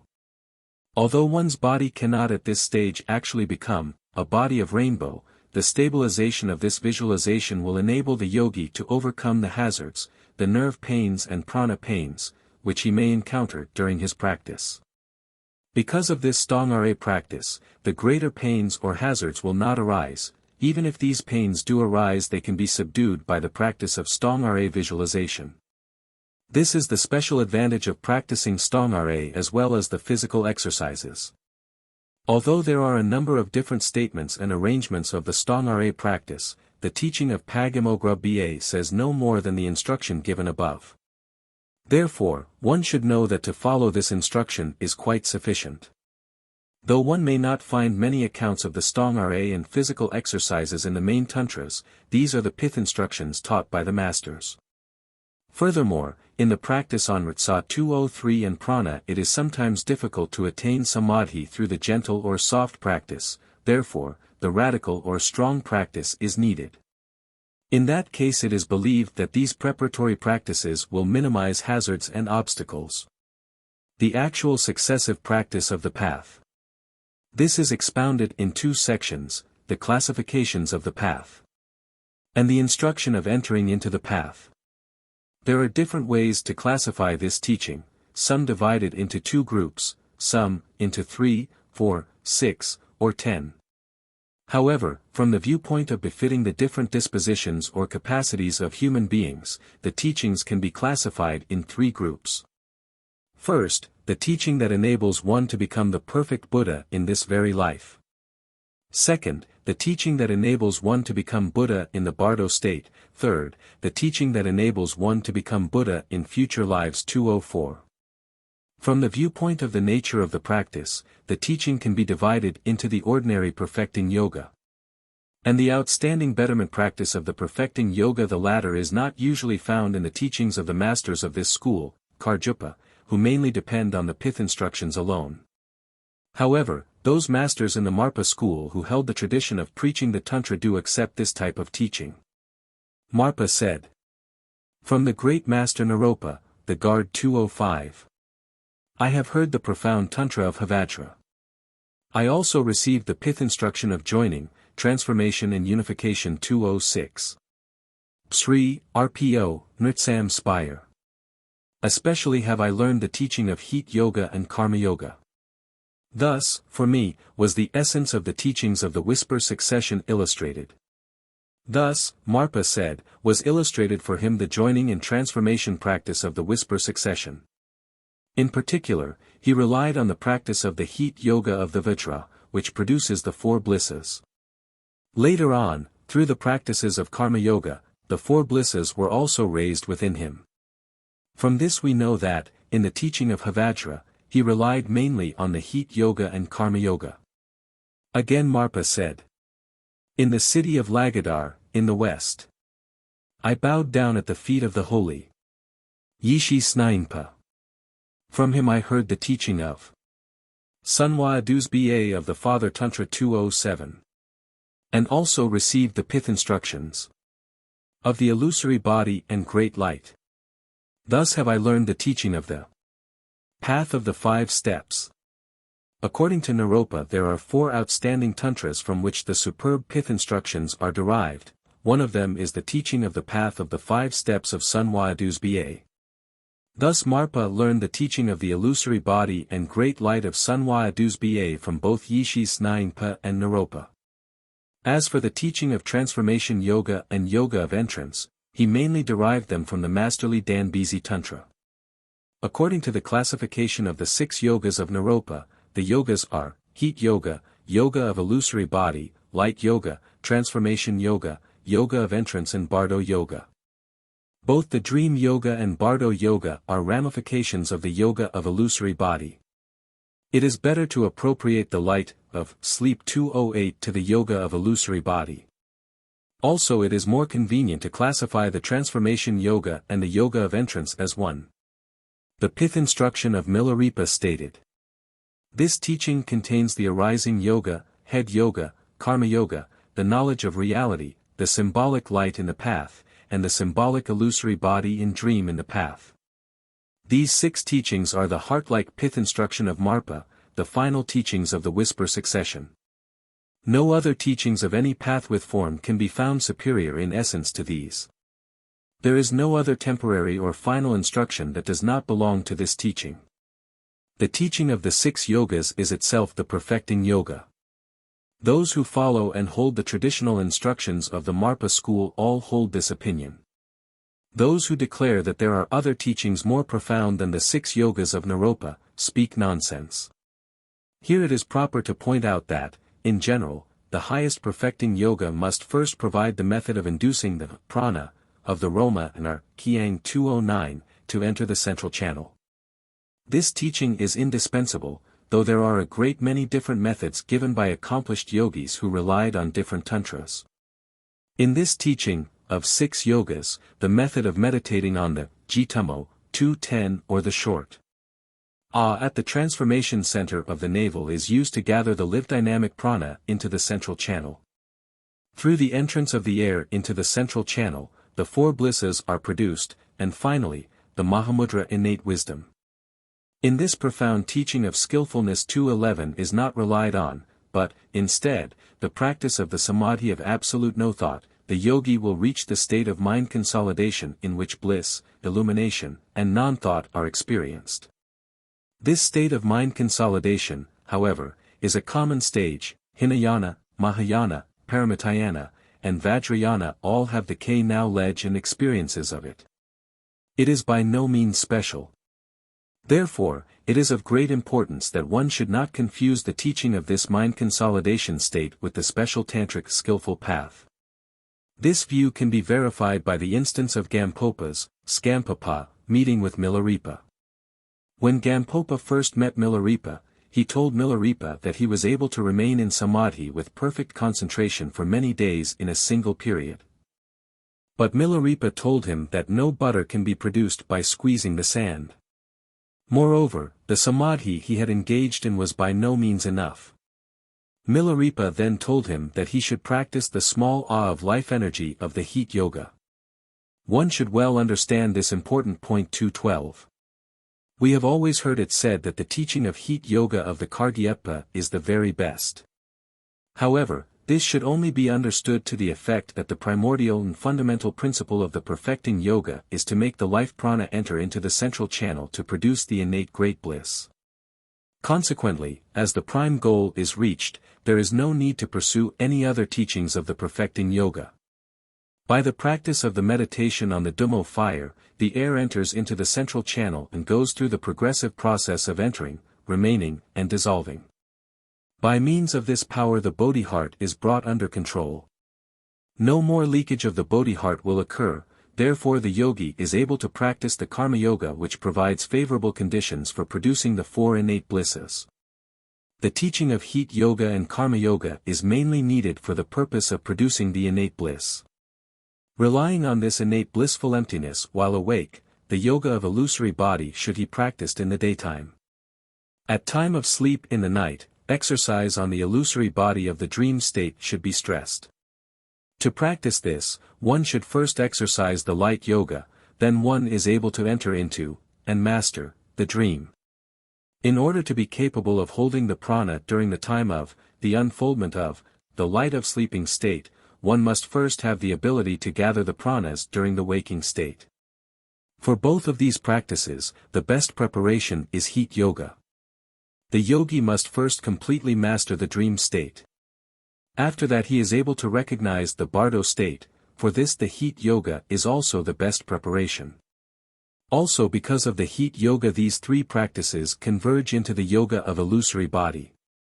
In the art of mastering the special transformation yoga and the entrance yoga, one must first be able to gather all the pranas into the central channel. Practicing heat yoga is the best method to accomplish this. If he knows the different ways of allocating these teachings, he will have no difficulty in understanding the various ways of classifying them. If he possesses sound understanding of them, he may arrange them in any manner. The successive steps of the teachings in the path. This will be expounded in 2 categories. First, the basic teachings in the path. Second, the teaching of improvement. In the first category lie, 1. The principle of the path and, 2. The ramification teachings of the path transformation yoga and the entrance yoga. In the former there also lie 2 divisions. 1. The exposition of the gathering of prana in the central channel and the manner of the arising of the 4 blisses. 2. Relying on the foregoing experience, instruction on practicing the illusory yoga and light yoga. Of the first there are also two divisions: 1. The inner practice of heat yoga. 2. The outer practice of karma yoga. The first again has two divisions: 1. Through the practice of Gtum-Mo the prana is led to the central channel. 2. By means of the entrance of the prana the manner of the arising of the four blisses. The first, again has two divisions: 1. How to practice Gtum-Mo. 2. The manner of the entrance, remaining, and dissolving of the prana in the central channel resulting from the Gtum-Mo practice. The first is divided into three groups: 1. Meditation on the three pillars. 2. Meditation on the clear words. 3. The practice of vase breathing. Meditation on the three pillars. Visualize clearly that sitting in the front sky are the chief gurus and the succession gurus, together with the goddess and the brave ones. 2:13. To them render the comprehensive offerings without the slightest regard for one's own possessions. Then pray to them in general terms many times. Especially on this occasion one should pray fervently for the arising of the two-in-one bliss voidness experience and realization.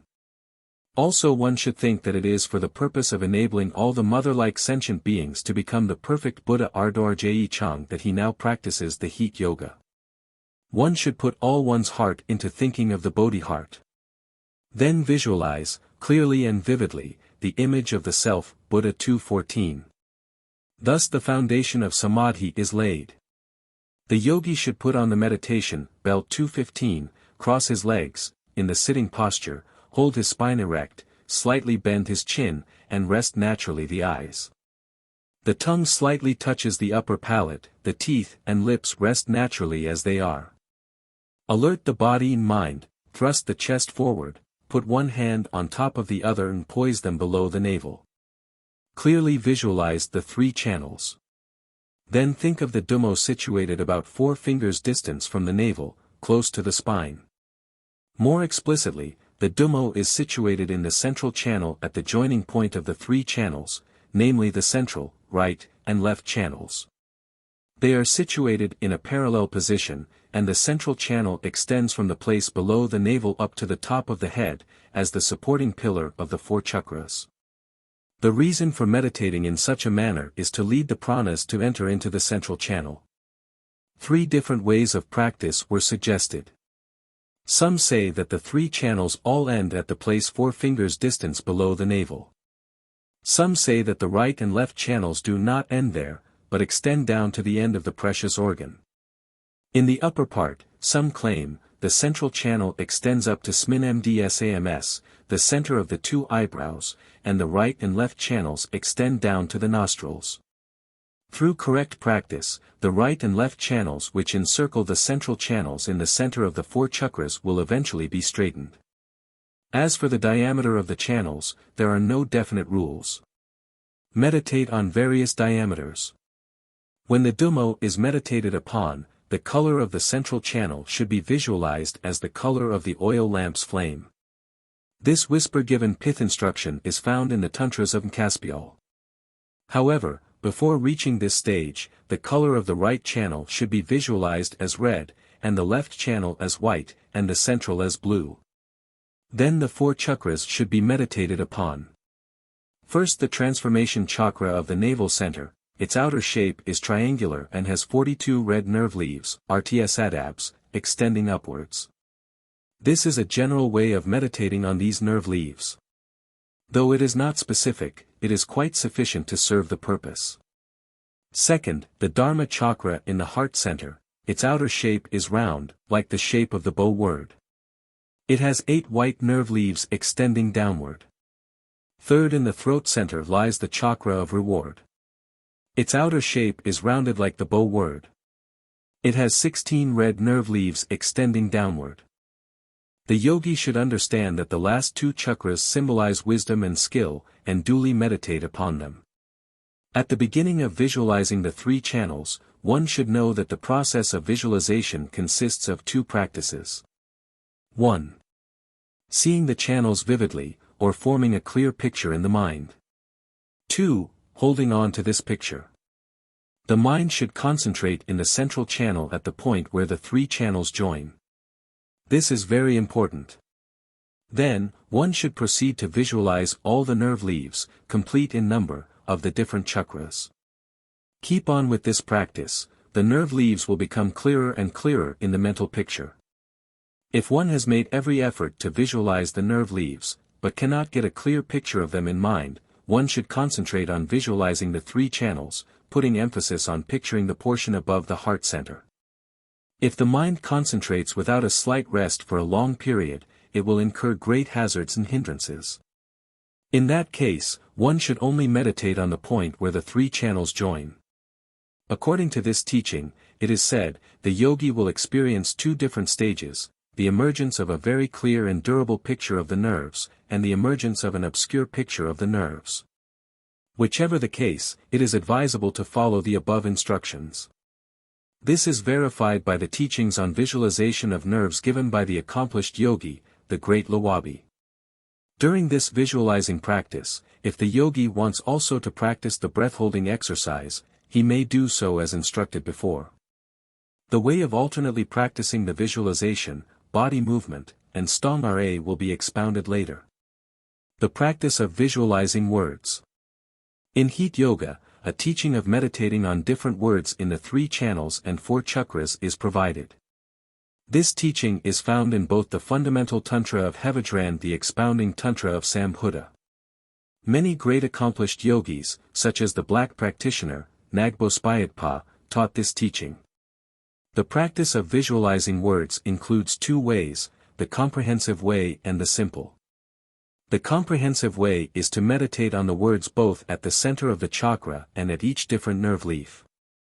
But in this teaching, of the 6 yogas, we find no clear instructions on this. The simple way is to meditate only on the words in the center of the 4 chakras. This is clearly stated in the Expounding Tantra and the teachings of the great accomplished beings. Reflecting on this principle, one finds that merely meditating on the small a word in the navel center and the h word in the head center is not sufficient nor desirable. To meditate on the words in the heart center and throat center is also necessary. It is of great importance. To meditate on the words, one should follow the aforementioned instructions on keeping posture. Visualize the small a word at the center of the transformation chakra of the navel, or in the center in the central channel, which is close to the core of the spine. The yogi should concentrate only at this point.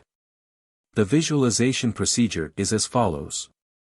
Visualize a small red, Sanskrit A word. Its shape is similar to the Tibetan word shat of the printed alphabet, standing upon a moon wheel. To locate the visualization in the heart center, the yogi should see the word at the center of the 8 nerve leaves of the Dharma chakra of the heart center near the central point between the 2 breasts. He should meditate only on the point in the central channel that is near the spine. Visualize a blue H word standing on a moon wheel, head face down, the bodhi heart like snow about to melt. To locate the visualized word at the throat center, the yogi should visualize only the center point of the 16 nerve leaves of the throat center in the central channel near the spinal column. Visualize at this point a red O word, its head facing up, standing on the moon wheel. To locate the word at the head center, the yogi should visualize the word at the center of the nerve leaves of the head center in the central channel near the spinal column. Visualize at the point a white ha word, facing down, standing on the moon wheel. It is of great importance that the yogi should visualize the points in the center of the central channel, entwined by the knot of the right and left channels, at the cross sections of the 4 chakras. Says the Expounding Tantra Sambuddha. The lotus that reaches the inner part of the heart is the principal one, which has 8 nerve leaves. The nerve that reaches the inside of it is like a lamp. In shape, it resembles the plantain flower. Leaves opened and facing downward. The God who dwells within it is as small as the mustard seed. The indestructible seed, the H, trembles like the snow about to melt. Cf. The Upanishadic and the Gatra teaching. The nerve that reaches the inner part of the heart is the principal nerve, which implies the central channel, the H world should be visualized in it. The other words in the other 3 chakras should be visualized as well. Although there are many different teachings on the word visualization in the four chakras, the essential point is to visualize these words in the center of the central channel. Nevertheless, this point is not clearly stated in some teachings. If it is not clearly understood, one will not be able to gather the pranas at the central channel, consequently one will miss the essence of the pith instruction.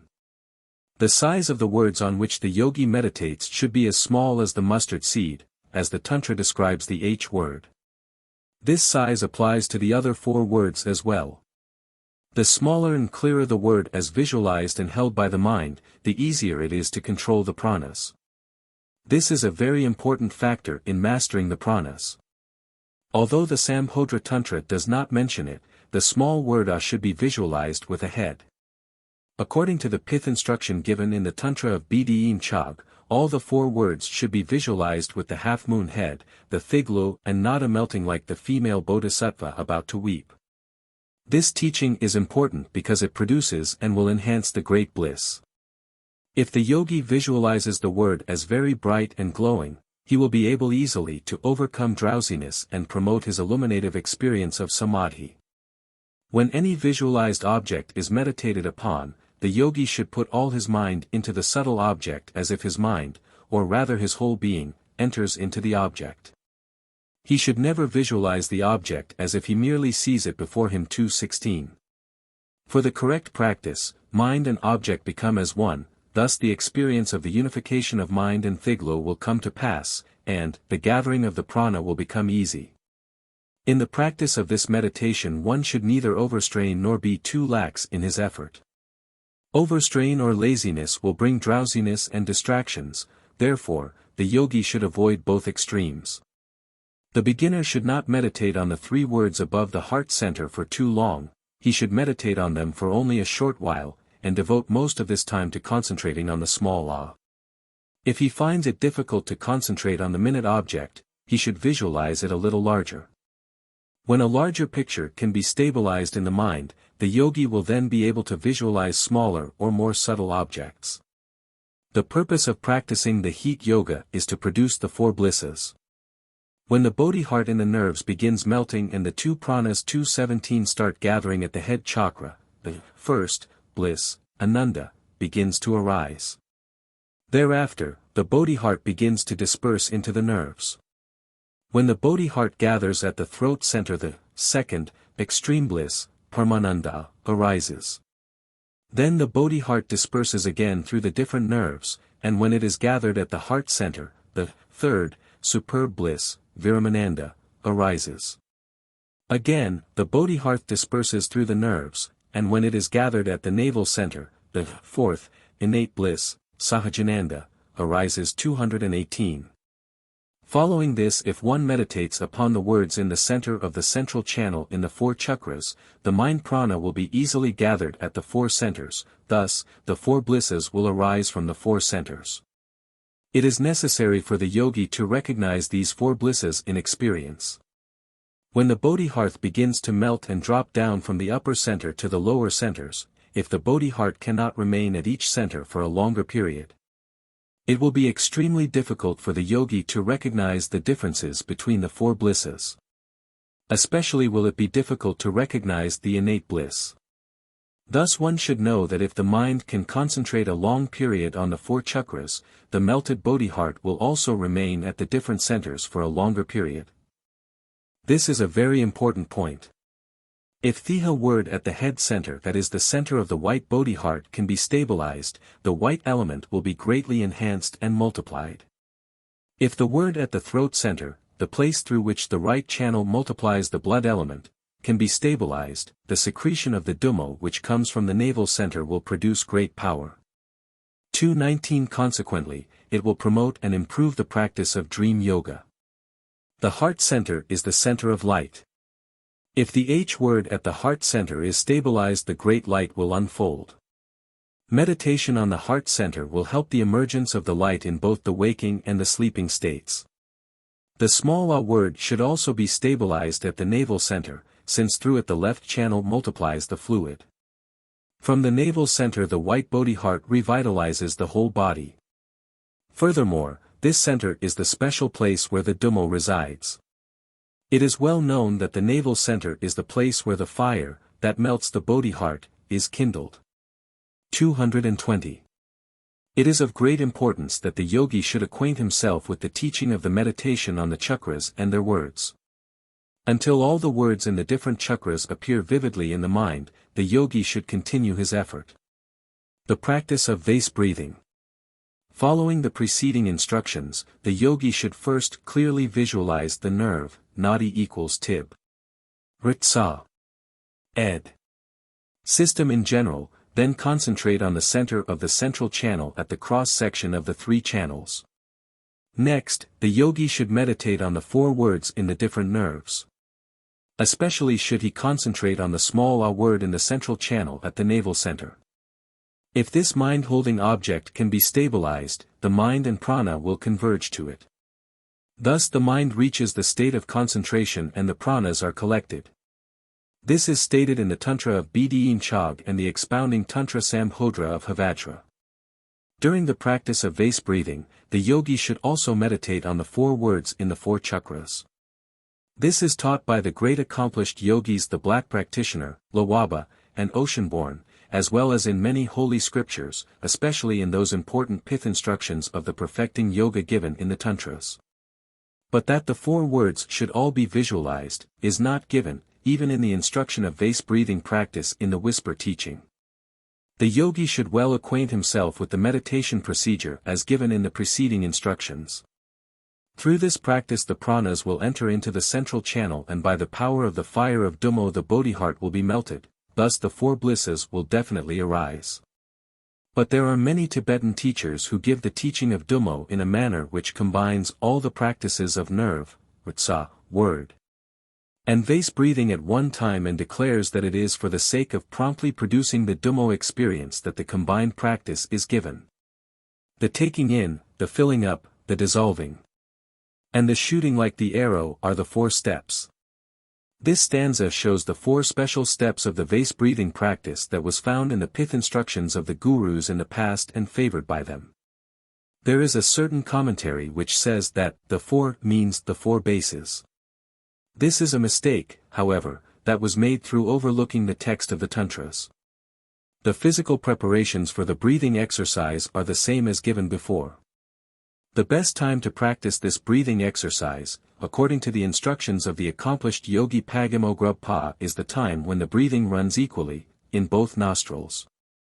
Phagamo-Grub-Pa adds, although many gurus say that the best time to practice this breathing exercise is the time when the air runs equally, through both nostrils. In the light of serious meditation, the breathing practice should be carried on day and night. In order to make the proper time explicit, this instruction is given first. In general, the prana 221 is the essence of the expression of the Buddhas.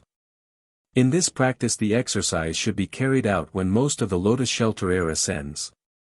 This is stated in the lotus commentary of the Dorn Tayun Tantra. Now, the explanation of the taking in air, the yogi should not inhale through the mouth but through the nostrils. He should not breath in roughly, but inhale gently in slowly. Filling up the air, after taking in the air, press it down and hold it. As the yogi inhales, he should think that the air comes in through the two nostrils and enters into the right and left channels, filling them up, like breath-inflating balloons made of entrails. Dissolving the air, when both channels, right and left, are full, all the air enters into the central channel with a whoosh. At this time the yogi should swallow the spittle in the mouth and press the upper air down and pull the lower air up from both the lower gates 222 to the small a word. Then the yogi should concentrate on his visualizations and hold his breath as long as he can. The holy Phagamo-Grub-Pa said in his instruction stanza, from the right and left channels the air enters into the central channel and fills it.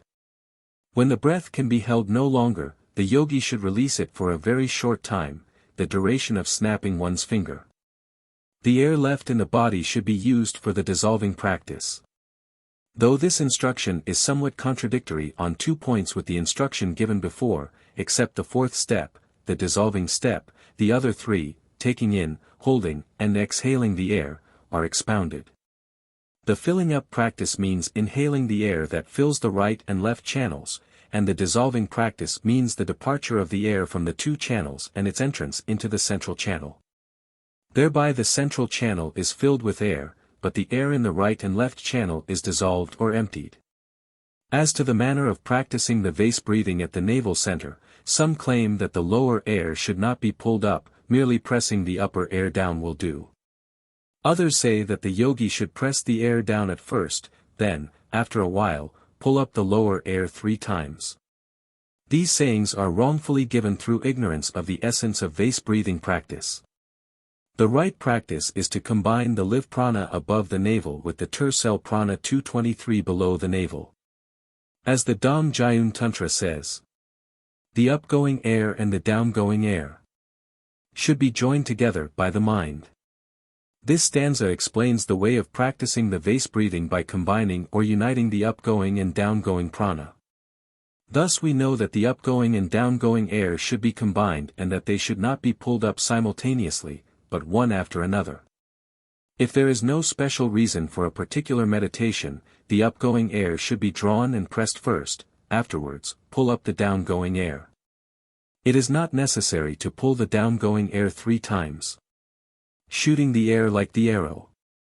This illustrates the manner of expelling the air from the body. When the yogi exhales the air, he should visualize it arising through the central channel freely, like gas through a pipe. One should not visualize the air going out of the body through the crown of the head. About the practice of drawing the upgoing and the downgoing air together at the navel center, one important point should be mentioned. Some say the yogi should visualize the whole body full of prana. Some say the prana should be visualized only full above the heart center or above the throat center. These instructions are unsound, because the true and sound teaching is to visualize the small a word whereupon the 2 pranas unite 224. There are 2 reasons for this. First, through leading the prana into the central channel, the life prana and the downgoing prana are unified. Second, through visualizing words, the essential mental concentration process is automatically completed. Furthermore, whenever the mouth of Roma and Rkyangma are open, the mouth of the central channel is closed and vice versa. Through the practice of vase breathing, the outgoing breathing from the Roma and Rkyangma is stopped. And through visualizing the air entering into the central channel, the yogi eventually will be able actually to lead the incoming air into the central channel. The manner and the duration of holding the breath are explained by Pagimogrubpa as follows. In the beginning stage, practice on taming the nerves is emphasized. The yogi should not hold his breath to the point of strain. The yogi should hold the breath easily and not for too long. Gradually, he should increase the duration of the holding period. Until the breath becomes very smooth and submissive, he should not engage in the stronger breathing practices, such as shaking the upper part of the body and forcibly pulling up the prana. He should release his breath before he feels uncomfortable, and not try to hold it too long. Even if he tries to do so, it will not help the gathering of pranas in the central channel, for the prana will remain in the transformation will only a moment and then go outside.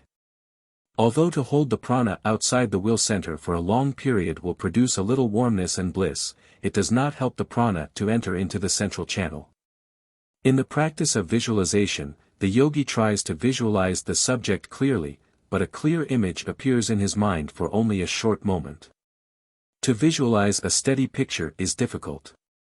In the after-meditation period, however, he will sometimes experience the appearance of a steady picture in his mind clearly, without any effort. In the same way he will learn that natural and easy breath-holding cannot come without practice and effort. Therefore, until the natural breath-holding or breath-remaining comes to pass, he should try to prolong the breath-holding exercise gently. Even if he exerts himself in holding the breath for a long period, the prana will not remain at the place desired. Furthermore, too much exertion will cause many troubles and do little good, so, until the prana can be easily and naturally placed in the navel center, the yogi should gently prolong the breath-holding exercise. If one knows how to practice this exercise proficiently, one will be able to know whether the prana naturally remains and whether the prana can be led to the desired place. The best time to practice vase breathing is neither just before nor just after eating, but when the stomach is neither too full nor too empty. The practice should be carried out without interruption, yet not for too long a period. At times the yogi should rest for a while. During the vase breathing, word visualization should also be practiced. The yogi should clearly visualize the 4 words, A, H, O, Ha, at the 4 respective centers of navel, heart, throat and head that are knotted, by the nerves, as mentioned before. Thereupon, the yogi should visualize an A word, the essence of fire and Gtum-Mo, blazing with brightness. This word of fire is then fanned and stimulated by the wind from the privy wheel, and its heat rises up and ascends to the H, O, and Ha words. The 3 words begin to melt, and the melted drops all fall to the A word and unite with it, becoming one. This one drop is the self-nature of the innate bliss, whereupon the yogi should concentrate. In this process of holding mind to the subject, the yogi should visualize the Gtum-Mo burning with the tiny fire tongue. The yogi should visualize the melting bodhi heart begin to drop from the respective wheels and fill up the A word, and then concentrate on visualizing the A word until the signs of a stable visualization appear. If the visualization becomes stable, the light of Gtum-Mo will shine. The body, both inside and out, and the things in the house can all be seen clearly as one sees the olive fruit in one's own palm. Thus it is important to visualize the A word shining with its burning tongue, clearly and vividly. Through this practice the brightness aspect of samadhi will increase, and a perfect samadhi will be obtained. Chapter 5. The Art of Gtum-Mo or Heat Yoga. Through the above-mentioned 3 practices, prana will enter into the central channel, but in this connection one may ask what are the unmistakable signs of the prana entering into the central channel. In other words, what are the right signs one should expect to experience if the pranas are on the point of entering into the central channel? This is an extremely important question. There is a great number of different answers. Among them the definite and unmistakable sign is the following experience. After the meditation period, the yogi identifies the particular nostril from which the breathing, or most of the exhaled air, runs. Then he applies the mental and bodily practices as before. In a very short time, the breath running through both nostrils becomes even, and it should not alter within 1 or 2 breaths. If there is no other hindrance, the breath should remain even in both nostrils, the strength of both nostrils should be equal. If the yogi is able to do this, he may be considered as having a little strength in leading the prana into the central channel. However, this does not mean that, by doing this practice once, attaining even runs of the breath in the 2 nostrils, the ordinary breathing process, which unequally stresses the 2 nostrils, will be forever stopped. Having learned how to make the prana enter into the central channel, the yogi is taught the practice involving the prana remaining there. In accordance with the teachings, the yogi carries on his practice and carefully observes the manner of the breath running in the nostrils. Gradually the breath will become more and more subtle, and finally it will stop. The Jetsun Milarepa said, "Happy is the entering into the central channel by the air of Roma and Relayangma. Happy is the cessation of the outgoing and ingoing breathing. Happy is the vast experience of the cessation of breath. As to the subtle breathing, for some it is difficult and for some it is easy. If the yogi finds it difficult to absorb the air, he will in a few minutes feel it filling up his entire belly, but then it begins to dissolve. Immediately after the dissolving, he will feel an extraordinary warmness taking place in the fireplace of the navel center and secret center. Thereafter, the melting bliss will take place. A cessation of the subtle running breath will tend to accumulate the subtle distractions, whence great distractions often occur. In this connection those who do not know how to concentrate on the central point of the wheels, and who engage themselves in various kinds of vase breathing exercises, will neither help the prana to enter nor remain inside the central channel. Because these practices cannot tame the pranas and make them gather in the central channel. Consequently, neither the entering into nor the remaining in the central channel will come to pass, therefore, one must discriminate carefully. As to the length or the duration of holding the vase breathing, the Dom-Jun Tantra says, knowing the way of practicing vase breathing as instructed before. The yogi then sits in a lotus posture. One hand rubs the other 3 times. And then he snaps his fingers 6 times. The duration of 36 snappings is the length of time of vase breathing. The best are able to hold on 3 times as long. The length of more than 100 snappings. The left hand is supinely placed on the knee and is rubbed by the right hand 3 times, then 6 snaps are made with the fingers. This is one complete process. If one is able to hold the breath for 108 times of such duration, it is the best. To hold 72 times is the medium, and 36 times is the minimum. It is also said that whoever holds the breath for any of these 3 durations will be able to conquer death. Now, the second. The manner of the arising of the 4 blisses through the prana entering into the central channel. Of this, 3 expositions are given. 1. The appearance of the signs. 2. The manner of the firing of Gtum-Mo. 3. The melting of the Bodhi heart. The manner of the arising of the 4 blisses that are produced by the melting of the Bodhi heart will be discussed, and also the practice on the meditation of the innate born wisdom. Now, the first, through concentration on the central point of the navel center, the live prana enters into the central channel, whereupon signs will appear. These signs are explained by the accomplished yogi Lawaba. The first sign is like the bewildered animals. The second sign is the smoke. The third sign is like the light of the firefly. The fourth sign is like the lamplight. The fifth sign is without any form. It appears like the clear firmament without any clouds. The first sign, the bewildered animals, means the phantasm. That is, in comparison with the other 4 signs, which are successively brighter one by one, the first sign is hazy and unclear like the phantasm, seen by bewildered animals in the distance. Some say this stanza cannot be interpreted literally, that the signs do not appear as the stanza relates. Some say it merely symbolizes the stability of the sign-appearing consciousness, whether the experiences are stable or wavering. Some say the signs are like smoke. Of these 3 opinions, the last one is best. The intensiveness and stability of the smoke and light will depend on the alternation of the strong and weak wind. They cannot be uniform all the time. There are 2 possible ways through which the sign of smoke can be experienced. First, the special skillful, tantric, teachings through which the pranas are gathered into the central channel, as here instructed. Second, the practice of the non-thought meditation through which the sign of smoke will also be experienced. The yogi should be extremely careful in discriminating between these 2. The signs experienced through the tantric teachings are subject to the disturbance caused by the wicked earthly wind. The disturbance, or the retrogression of signs, can be differentiated in 3 degrees, the things of retrogression, the little retrogression, and the definite retrogression. The extreme outgoing winds from the different organs are being checked, by the practice, and turned inward. When a small portion of the outgoing winds is checked, the due portion of prana is reversed, and when this due portion of prana enters the central channel the appropriate sign will appear. From then on, the reversal, of prana, in the path and its unique signs will appear successively.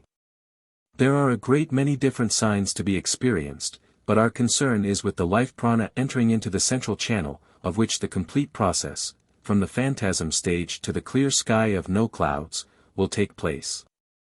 When the earth element enters into the water element, the sign of the phantasm appears.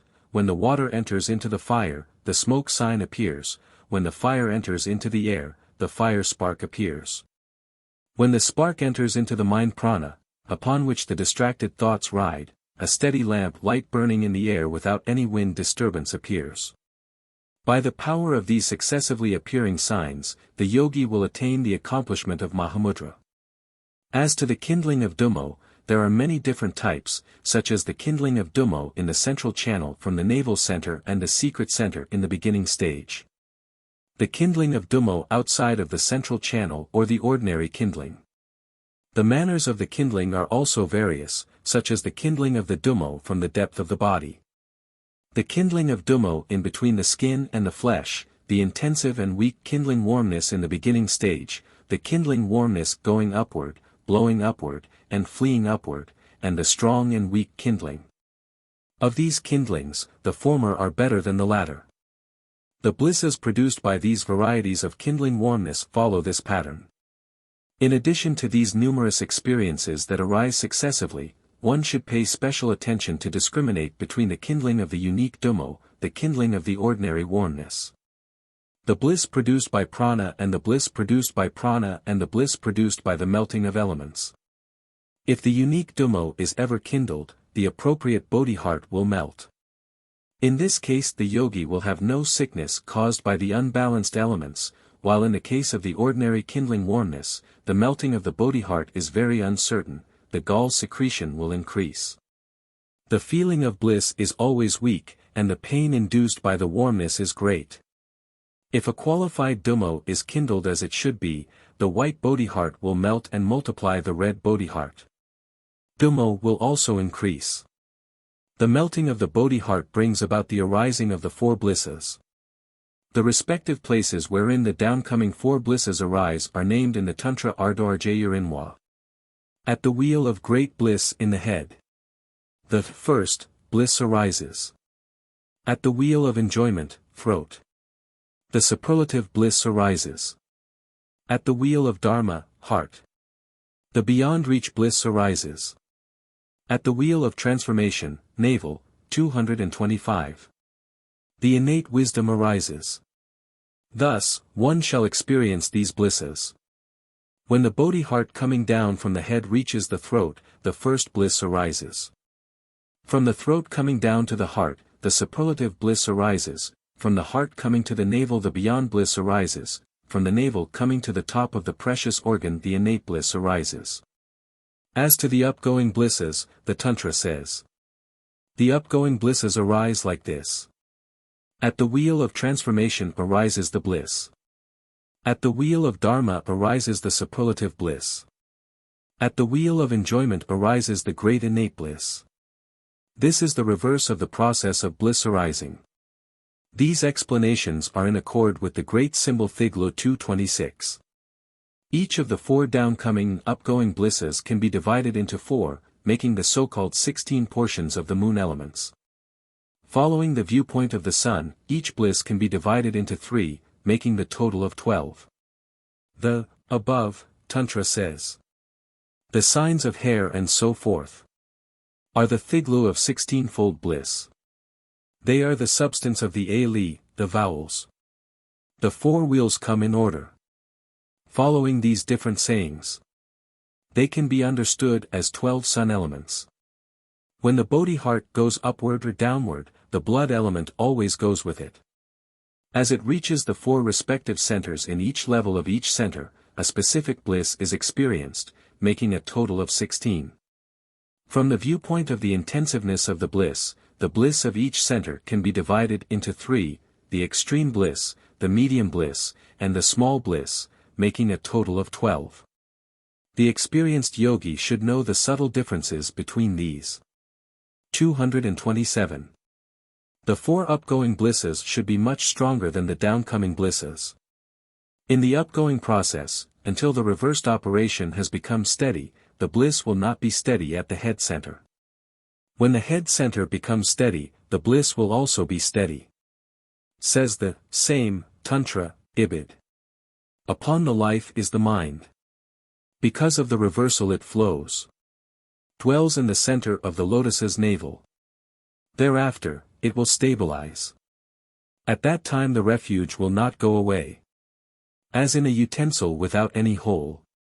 The water in it will never be exhausted. That is the time the bliss will become steady. The innate bliss comes from the stabilization. Thus, the nerve-ending Buddha is accomplished. Through this way, the yogi attains his conviction. The mind means the secretion, or drops. Reversal means reversing the process of the ordinary route. Stabilization means the head. These explanations are given in the Mangsnag, the intimate pith instruction. There are a great many pith instructions.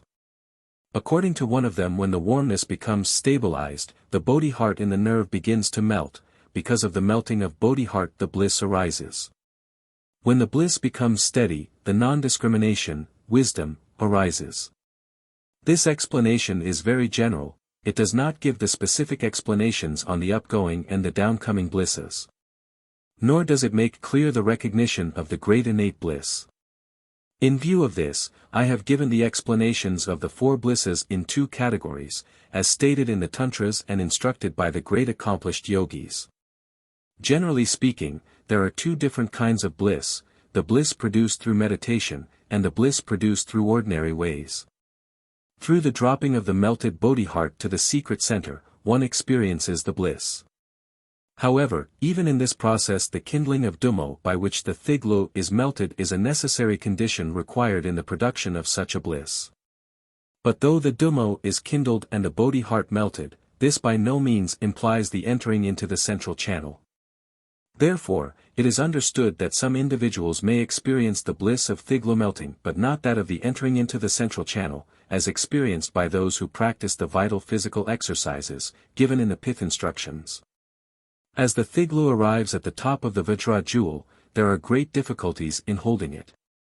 In the beginning, the outer and inner methods are applied to let the Bodhi heart drop, but before it reaches the jewel, it should be reversed with great force. However, if it is not properly spread over all the body, some sickness may arise. In view of this danger, one may try to spread the thiglo with many different methods.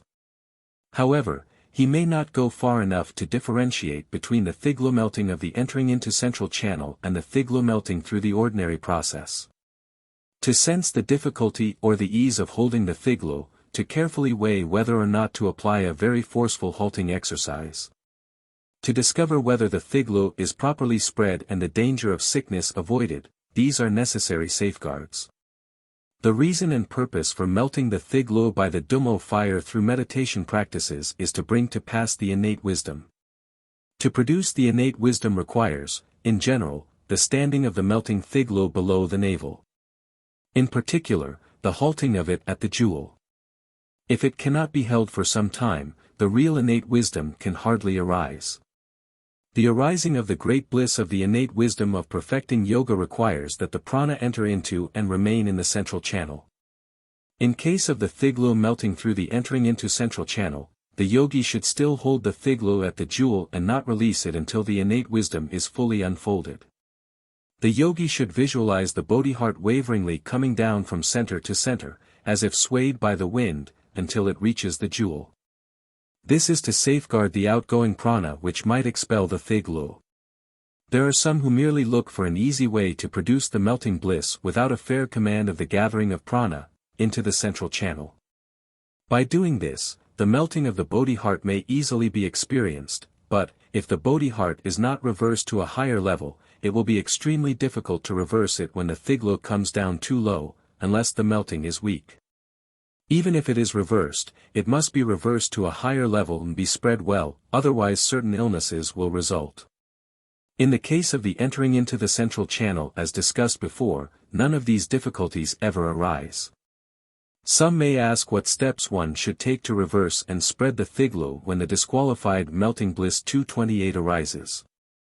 If the melting bliss is produced slowly and gradually, step by step, it will not be necessary to apply the forceful methods to reverse it to the crown center and spread it over all the centers of the body. Thereby, should a great bliss ever arise, the yogi will still be able to reverse and spread it. If a great melting bliss is produced not through the gradual step-by-step process, but in a very quick and vehement manner, the following practices are advised. Sit in a lotus position and visualize clearly the self-patron Buddha. Holding the two fists tight, cross them in front of the chest forcefully, staring upward with both eyes, contracting the toes, and fixing the mind on the Ha word at the crown center. Meanwhile, the yogi should utter a prolonged sound of H 21 times, thinking that the thiglo ascends to the crown center through the central channel that is close to the spine. Then the yogi should practice the mild vase breathing and gently carry out the bodily movements. He should also think for many repetitions, that all the thiglos are thoroughly spread over all the nerves in his body. How to practice the innate wisdom. If, at the time of downcoming, when the Bodhi heart reaches the jewel, the yogi is able to hold it within, the innate bliss will arise. Meanwhile, he should apply his view, on reality, as instructed before, in the chapter discussing the middle way doctrine. His mind should rest on the view, and safeguard the void bliss feeling. Even if he does not have a good understanding of the view, he should avoid all disturbing thoughts and put himself right in the blissful feeling until it becomes steady. In the upgoing process, when the thiglu reaches the crown from the jewel, the upgoing innate wisdom will arise. The yogi should try to recognize it. Thus the identity of the void bliss will be realized. He should also try to safeguard the single bliss of non-thought as long as possible, as instructed, in the previous paragraph. Plate 5. Folio 4 Recto, Muses MS, Volume 2, depicting the fiery water, contact with which in harmony is achieved through certain forms of yoga, that protects against both heat and cold. This should be one's practice in the meditation state. The practice of the after-meditation state is explained as follows. Generally speaking, whenever the innate bliss arises in the after-meditation state, automatically and naturally all manifestations appear to be blissful. However, this experience alone is by no means enough. If the yogi reminds himself about the blissful void experiences of the real meditation state and identifies this experience with whatever manifests, an extraordinary great bliss will arise and he should safeguard it. Although this pith instruction is not given by others, the Ringagpa school of the Marpa succession gives many instructions on this aspect. This is the instruction of the Havajra Tantra and other tantras, and it should be kept from falling into oblivion. Thus, with the visualization of Gtum-Mo, the practice of real meditation state and after-meditation state, and the practice of breathing exercises of the four blisses, experience will be augmented. The outer practice of Karma Yoga. The practice of depending on outer conditions is the Karma Yoga practice. Both self and the Mudra should be the utmost well-gifted sentient being. They should receive the perfect and pure initiation. Observe the main and secondary tantric precepts in a perfect degree, be proficient in all mandala practices and affairs, and practice 4 periods without intermission every day. Be acquainted with all the 64 qualifications and forms of the condition as instructed in the books of bliss, possess the power of halting the Bodhi heart within. Have a definite understanding on the principle of voidness and the successive steps of the 4 blisses, and especially be extremely learned in the field of the arising of the innate wisdom. These qualifications and requirements are stated in the tantras and by many accomplished yogis, and they should all be fulfilled without the slightest concession. As to those who claim to have the so-called profound teachings, and yet carry out the practice unscrupulously, there is nothing else but falling into the miserable path for them. The Tantra of Haruka, Mgong Abhyung, says, if one unscrupulously practices the yoga which is not yoga, and unconscientiously practices the Mudra, or claims the wisdom which is not wisdom, there is not the slightest doubt that he will fall into hell. If the outer conditions are utilized without the fulfillment of all requirements and qualifications, the sin is extremely great. This is admonished, by all teachers, and should always be carefully remembered. If one has not attained the capability of practicing this yoga, one may practice on the visualized Vajradakini or the non-ego mother, following the teachings of the wisdom symbol, Yishis Pyagrajaya. If the visualization is clear and steady, through such practice the 4 misses will arise. When the innate bliss arises, if the yogi is capable of acting in the bliss void, he should also apply his view on reality and safeguard the oneness or void bliss. If he cannot do so, through the power of the bliss, he may be able to attain a one-thought samadhi. Chapter 6. The practice of the illusory body or dream yoga, depending on foregoing heat yoga. This is to be explained in 2 parts. First, following the heat yoga, other yogas are to be discussed in general. Second, each of these yogas will be individually considered. Now, the first. Of this school, the teaching on entering into the central channel through the practice of Gtum-Mo is very clear, but the practices and instructions on the illusory body in light are very obscure. These teachings are very difficult to understand, however, I shall reveal some unique pith instructions that I have obtained. These instructions on the illusory body in light yoga are obtained from the source of Sanad Dus given by Apagspa, father and son. According to their teaching, before the process of entering, remaining, and dissolving into the central channel by the life prana, the 3 steps of the manifestation, augmentation, and attainment of the peaceful mind samadhi 229 can never be attained. The mind prana that perfects the genuine wisdom of the peaceful mind state is also the means through which the genuine illusory body is practiced. These teachings are clearly given in the pith instructions on the Sanadus and are also found in the teaching of the 5 steps of the Marpa school. Therefore, though the teaching of light yoga and illusory body are not clearly given in Naropa's 6 yogas, relying on the instructions of Aphagpa, the explanations are given here. In the commentary of the epitome of the 5 steps of the Marpa school, the stanza says, "At first, the yogi will see the mirage-like visions, with the 5-colored light shining.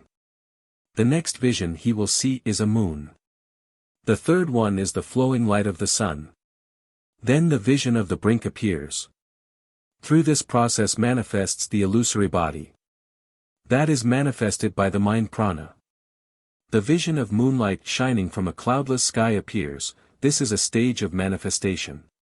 Then the glowing light of the sun shines in the sky, this is the stage of augmentation. Then the brink period that appears like the dark sky before dawn comes in sight, this is the stage of attainment. After the emergence of these stages, the real illusory body with light that is produced by the mind prana of the peaceful mind teaching, will come to pass, but this point is not clearly stated in the 6 yogas. Among the numerous teachings of the illusory body, one is to meditate on the shadow-like nature of the self-body. First let someone praise and then insult you and observe the reactions of pleasure and resentment. Thus the crude form of the delusory thoughts 230 are subdued, this is the practice of the impure illusory body. Another practice is called the pure illusory body yoga.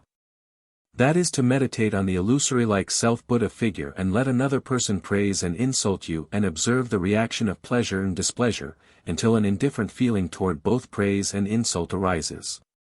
But this practice is not a special practice, it is the common practice of the highest yoga and other general teachings.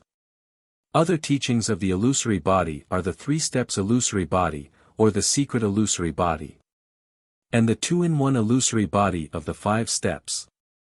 However, the discriminations and differences among these illusory body teachings are not even briefly mentioned here. Nevertheless, the teaching of illusory body, in the 6 yogas, is an uncommon teaching of the perfecting yoga of the Anuttara Tantra. The former one, the practice of the impure illusory body, ed. does not, however, fulfill all the qualifications of the real illusory body. The second one, the pure illusory body yoga, ed. is also common because this teaching can also be found in the lower tantras. Through the practice of the above teachings, the thoughts of anger and lust are subdued and the mind state of unconcern is attained. Then combining the decisive understanding of the voidness of the middle way with the innate bliss and the essence of meditation practice, the yogi should carefully remember this state of mind. If he can practice well in such manner, immediately after the arising of the idam figure, or the completion of the arising yoga period, through the power of samadhi, all the manifestations appear to him as insubstantial and delusory like the mirage. With this teaching of identifying the manifestations with the mandala, one does not have to meditate on the non-self nature of the divine manifestation purposely, such feeling will arise naturally without effort. A teaching of the pith instruction of the Marpa school is that the yogi should stare at a mirror, and see whether his own image reflects from the mirror as the true Buddha's image. This teaching is designed for promoting the meditation of arising yoga. According to the pith instructions given by gurus at the time of the bestowal of the 3rd initiation, the image of the Vajrasattva reflected from a mirror is shown to the disciple to point out the non-self aspect of the illusory body and to illustrate its mirage-like nature. Following carefully the teaching of the 5 steps, the instructions are given by the guru.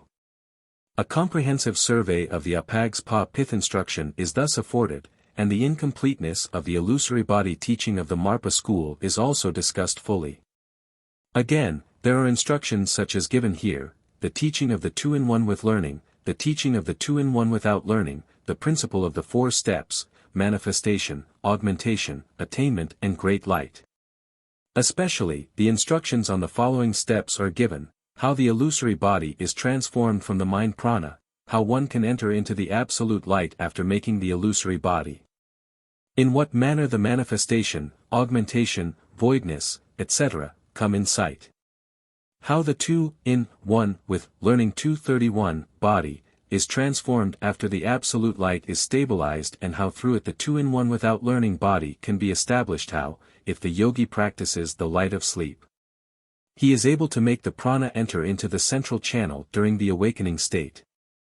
Then how the four voids will successively appear as light through his capability of gathering the prana of Roma and Rkyangma in the heart center, after the light state. And how the illusory body of Buddha will appear in the dream. In this stage, even if the illusory body of Buddha does not appear in the dream, the yogi will have no doubt. Through the power of the prana's entrance into the central channel, one is able to hold the light of sleep, or, if one has attained the general samadhis of Mahayana or Hinayana, one can also apply his samadhi's power in the sleeping state. Thus, the deep sleep samadhi state can be brought into the weaker sleeping state samadhi. There is no clear explanation here on the differences of these various experiences, though the various approaches.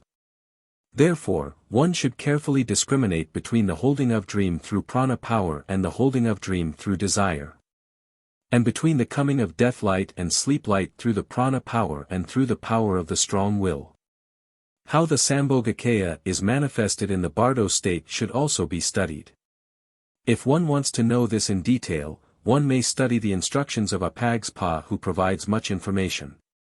In the practice of holding the light of sleep and the practice of holding the dream state, though the power of prana, the first step is to grasp the light of sleep and then manipulate the dream state. If one is not able to gather the prana into the central channel, but with a very strong will or intention sets one's mind upon the recognizing of the dream state during the awakening time, throughout exertion of will power a samadhi of sleeping state will arise. However, this cannot be called a decisive or actual light of sleep state. If through both the inner and outer daytime practice, one is able to proceed with the entering, remaining, and dissolving process in the central channel, the well-known four blisses and four voids will arise. Then the identity of bliss void during the emergence of the innate born can be practiced. Eventually the illusory body will arise. By means of this practice, one will be able to impress the bliss void feeling on all manifestations at all times. Thus the identity of manifestation and mandala, practice of Tantrism, is exercised. What is the reason for relying on the remaining two wheels to practice the sleep light and illusory dream? Because in sleep the pranas will naturally gather in the heart center, and with the power of gathering the prana in the central channel and through the mental concentration on the central channel heart center, the prana of Roma and Rkyangma will gather in the central channel heart center, and its power will be very great. Consequently, the four voids, especially the all void, will appear. If one can guard this light of samadhi for a long period, through its power in daytime, one will be able to gather a greater portion of prana in the central channel where it will become more steady than before. If the light of sleep becomes steady, it will help the path greatly. With it, the power of meditation will increase, without it, the power will decrease. This is extremely important for those who have not attained the ultimate accomplishment in this life and expect to attain the ultimate enlightenment at the time of death. This practice is superior to the teaching of, merely, recognizing the light of death. After the emergence of the light of sleep, if one knows how to radiate or raise up the superb illusory dream body, through its power the daytime practice on the illusory body will become more powerful and steady. If one cannot attain the ultimate accomplishment in this life and puts his hope in the moment of death, he must have the ability of holding the light with prana and must practice this teaching of illusory body of dream. Thus he will be able to identify the illusory body of Bardo. Without these practices it would be impossible to do so, therefore, these two instructions are unique and of great importance. The instructions on the actual practice of the illusory body and the light yoga follow. In addition to the teachings given in the last chapter, the Tantric teaching of the perfect illusory body, the teaching of the light of awakening from sleep, The teachings for the time of the reversed processes. There are other ways of practice found in the commentaries of the great teachers, which I will now relate in this chapter. First, the instruction on the illusory body practice. Second, the instructions on the light yoga. The teaching of the illusory body will be discussed in 3 steps: the illusory body practice on the manifestations, the illusory body practice on the dream state, and the illusory body practice on the Bardo state. With a decisive understanding or view on sunyata, the yogi associates this view with the innate born bliss in meditation. After the meditation period, through remembering the view and remembering that all manifestations are Buddhahood, the yogi will naturally experience, in all daily activities, the feeling that all manifestations are immanently illusory. He will also see all manifestations illustrating themselves in the forms of mandalas. For these, capable, yogis, of course, there is no need for any visualization practices. But in order to benefit those who cannot do the same in their meditation, the following practice is advised, in the after-meditation period. The yogi should observe the non-self nature of all dharmas, the sentient beings and the material world, and identify his body with his image reflected from the mirror. Through this practice, the common visions of sentient being and universe 232 will appear as mirage without any substance or self-nature. If this experience can be stabilized, all manifestations will appear in the form of the 2 mandalas 233. With an understanding of the mirage-like nature, or with the view of the identity of non-self nature voidness and manifestation, the yogi observes the pure mandala. And then he looks into the mirror and identifies the godly image there with his own body. In this way, the mirage-like nature of Buddha's body is observed. With such an understanding, the yogi observes the Buddha's body in the mirror and concentrates upon it. Then he should think that this image of Buddha projects itself and merges with him. Since the former practice is a complete process, its power is much greater than that of the latter. As instructed in the 5 steps, the picture of an image of Vajrasattva is reflected in a mirror so that by looking at this reflection, the yogi may observe the nature of the illusory body. Following this instruction, the 2 gurus, Marpa and Amoghasiddhi, have established this teaching to benefit those disciples who cannot quite understand the illusory nature of beings merely through hearing it explained. For that reason, this seeing practice is given. To practice this teaching in the arising yoga, a specially constructed house is required, many different drugs and other materials are also needed. After all the preparations are arranged, the yogi then proceeds to observe the reflection of the image in the mirror. These instructions are found in both Marpa's and Amoghasiddhi's teachings. Generally speaking, there are 2 different aspects of the illusory-like and dreamlike nature of all dharmas, 234 the existent but not real aspect, and the manifesting yet void aspect. Here, the latter aspect which refers to the illusory body is stressed. The manifestation and the manifestation void should also be distinguished. And 2 different kinds of voidness 235 the voidness of the utter non-existent such as the never coming into being of the horn of the rabbit or the son of a barren woman, and the voidness of the manifesting yet empty. If one has not realized the latter, one will not be able to understand the illusory nature of manifestations. The illusory nature of beings is illustrated through analogies. For example, the phantasm of horses and cattle conjured by the magicians does not exist in reality, but one cannot deny the apparent reality of these phenomena, as one sees them. The same holds true in the case of sentient beings, and objects, etc., as people see them. Although there is no immanent actuality in the self-nature of beings, through their illusory thoughts, people see manifestations as having real existence. The manifestations considered, by ordinary beings, as things having dharma form, color, shape, sound, taste, etc., have never existed. Nevertheless, the actor and the action, the hearer and the sound, the seer and the vision, etc., are continuously manifesting themselves freely. If one realizes the 2-in-1 view of existence in voidness and voidness in existence, there will be no danger of falling into the extreme realistic or nihilistic views. Since all dharmas are immanently void in nature, realizing their nature as void is quite sufficient. There is no need for creating a voidness through one's mind effort, or a voidness of day, month, or year, past, present, and future. If one meditates on this principle, all attachments and clinging to the actuality of beings will be subdued. This profound principle, of voidness, is by no means imperceptible or unobservable. During the practice of the meditation on reality sunyata, and during the contemplation of the right view, the voidness, can definitely serve as an object of observation. It is utterly erroneous to say that the reality of voidness cannot be seen or known, that it can never be practiced in the path, and that nothing of it can be understood, as claimed by some scholars of the old schools of Tibet. The origin of all the conceptions of skandhas, self-natures, and symbols, is the very thought of I am. Therefore one should stress practicing the non-existence of the self-nature of beings. As the yogi perceives the becomings with his mind, he should appreciate the existence of manifestations in the mundane category. The existence of causations, the existence of the doer and receiver, should be confirmed within own mind. Though these causations are devoid of self-nature, they still manifest freely without any hindrances. Should a conflict between the two, the voidness and existence, appear in his mind, he should think on the principle of delusiveness, reflected by the parables of shadow, dream, etc., and reconcile the conflict. We know that the reflection of the face in the mirror is in reality void. We also know that the reflection is caused by the conjunction of the face and mirror, and that the withdrawal of either of them will end the reflection.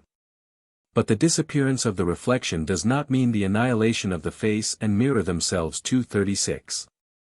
In the same way, though there is not one atom existing in sentient beings, the karma doer, the karma receiver, and the ripening of karma through one's previous deeds can still take place.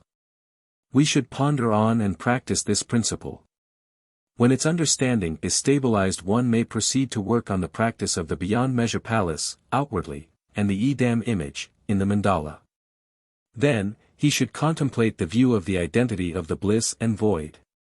Through these practices, the yogi will experience all manifestations as the bodies of Buddha, will realize these bodies as delusory, and will find this delusiveness absorbed in the great bliss. These realizations will take place successively as 3 steps. If the yogi attains the great bliss in his main meditation stage, he should pay especial attention to the observation of sunyata. Thus, by concentration on sunyata bliss, the non-discriminating wisdom will arise. The yogi should practice the main meditation and after meditation stages, alternatively. 237. The instruction on the dream illusory body practice falls into 4 divisions. 1. How to recognize the dream. 2. How to purify and develop the dream. 3. How to overcome the rambling type of dreams and recognize them as illusory manifestations. 4. How to practice on the real nature of dream. 1. There are 2 different ways to recognize or to hold the dream. The first way is recognizing and holding the dream through the power of prana. That is, through the power which is produced by the gathering and dissolving of prana in the central channel during the waking stage, the 4 voidnesses will arise. At the outset, when the light of the dream stage is realized, the yogi will be able to recognize the 4 voidnesses clearly. Through this realization, he will automatically recognize the dream, as such. In this case, there is no need for him to practice any teachings for recognizing the dream. The second way is recognizing the dream by intention. These teachings are provided for those who do not have the power over prana, as mentioned before. This practice is carried out by creating, in the daytime, a strong intention for recognizing the dream and concentrating on the throat center, etc. Of these 2 methods, the former is the unique teaching of recognizing the dream given by Tantra. The latter practice, however, is a common and general one. Here, I want to mention the so-called teaching of Matsur, of recognizing the dream through concentration on the heart center, and the teaching of Mestsun of accomplishing the same purpose by concentration on the throat center. Some claim that concentration on the heart center is for the practice of light yoga and that concentration on the throat center is for the practice of dream yoga. However, I think that, through the arising of the 4 voidnesses of sleep, before the dream appears, the power of prana, which is produced by concentration on the heart center, will enable one to recognize the dream. Therefore it is permissible to say that concentration on the heart center will enable one to recognize the dream. In the case of practice through intensive intention, the yogi is not able to see the four voidnesses before the dream appears. Therefore, concentration on the throat center is the right method. In this connection, one may ask, since concentrating on the throat center is the right teaching, should we stick to it and disregard the others? A brief discussion on this point may be helpful. Consider the case of the yogi who is able to hold the dream through prana power. If he concentrates on the throat center during the time just before falling into the stage of sleep, the pranas will gather and dissolve in the central channel at the throat center. Though the yogi has raised the four voidnesses beforehand, because of the diversified attention placed on the throat center, the prana is neither concentrated, completely, in the heart center or gathered at the throat center. Since the four voidnesses can never be revealed through practices other than meditation in the heart center, the yogi should concentrate on the heart center just on the verge of falling asleep. However, there is an advantage in concentrating on the throat center. If one concentrates at the throat center or at the forehead, the gathering of prana in the heart center will become lesser and weaker. Consequently, the sleep will become very light and the awareness of mind will become clearer. If a dream is produced through meditating on the throat center during sleep, this dream will last longer than usual, or be more steady than the usual dream. Furthermore, if the yogi raises a desire to have a longer dream in his sleeping state after a certain dream he has experienced, he will shortly be able, through the power derived from previous concentration on the throat center, during repose, to hold his mind, and produce a dream wherein he is able to practice the meritorious dream yoga for a longer period. For these reasons, the instruction for concentrating on the throat center is given. Generally speaking, if the yogi has a sound foundation of the practice of the path, his dream is clear and he is able to recognize it frequently. In this case, he does not have to depend on the infrequent clear dreams, as do those who practice with intention. If he has strong desires in the daytime, these will usually be represented in his dreams. Based on this principle, if he creates a strong desire during the day to recognize his dream, and repeatedly strengthens this desire while awake, he will, when asleep, be able to recognize the dream. This is not a very difficult practice. If no dream whatsoever appears, there is then no way for the yogi to practice the dream yoga, therefore, he must use all methods to produce a dream as given in the tantric instructions. If the dream takes place but is not clear, it will still be difficult for the yogi to practice dream yoga. Therefore, it is necessary to have a clear dream, clear to the point that the yogi can relate it when he awakes.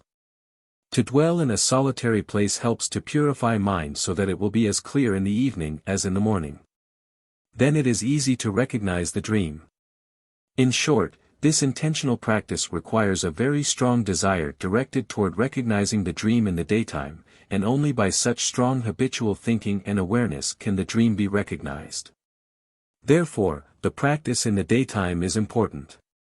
Besides this, there are many teachings such as concentrating on the throat center, on the point between the eyebrows, visualizing certain objects and shapes, some special prana practices, etc. Through these methods, the clearness and awareness of the mind is strengthened. Thus, the yogi should follow these pith instructions of dream yoga, study them, and learn them well. He should rely on a guru who possesses the unmistakable experience of dream yoga, otherwise, if he follows the wrong instruction from the wrong guru, he may have some experiences in the beginning, but will have nothing but confusion in the end. Once the dream is recognized, the yogi should visualize himself as his patron Buddha, or practice the guru yoga together with offering prayers. In the dream state, the yogi should make an effort to create many clear, auspicious dreams at his own will, try to recognize them, expand them, and utilize them as an opportunity to practice various benevolent devotions. If any ominous dream occur, the yogi should transform it into an auspicious one. He should pray to his guru with great earnestness to grant him the ability to do so. In the dream state, the yogi should perform the ritual of offering the tormas to the idam and protective deities, pray them to grant his wishes, etc. In his retreat confinement, 238 the yogi should work hard on these practices. Practice during the daytime should put emphasis mainly on dwelling upon or retaining the memory of the desire, to recognize the dream at night. The yogi should think that all manifestations he beholds and all that cross his way in the waking state are, actually, in the dream state. This he does by reminding himself, this is a dream. I now recognize it.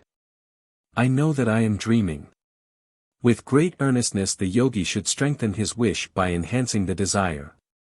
Thus, eventually, when the dreams appear, he will be able to recognize them and also to utilize them as a basis to exercise the dream yoga practices.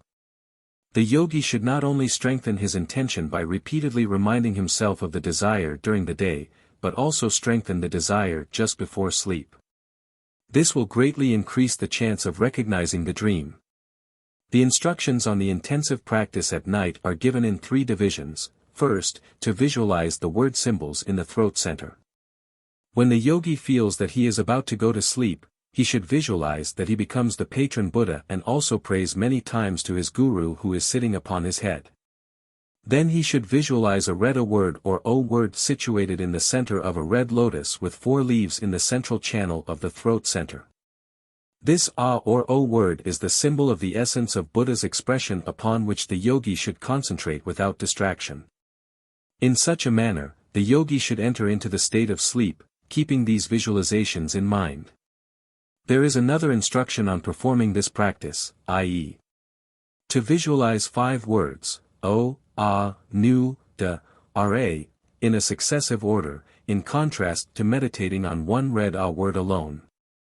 This method is quite different. The Tantra of the non-twofold victorious illusoriness says, meditating on the 4 words, A, Nu, Da, Ra, in a successive order does not increase more power. It helps little, therefore, this practice may be dispensed with. To meditate on the O word at the central point is in accord with the saying of Samhudra and other Tantras 239. However, visualizing a red A word is also acceptable. The extremely important point is to meditate on the word at the central point. I.e., to meditate on the word in the throat center in the central channel. Should he be unable to recognize the dream through this visualization, he must practice many, many times.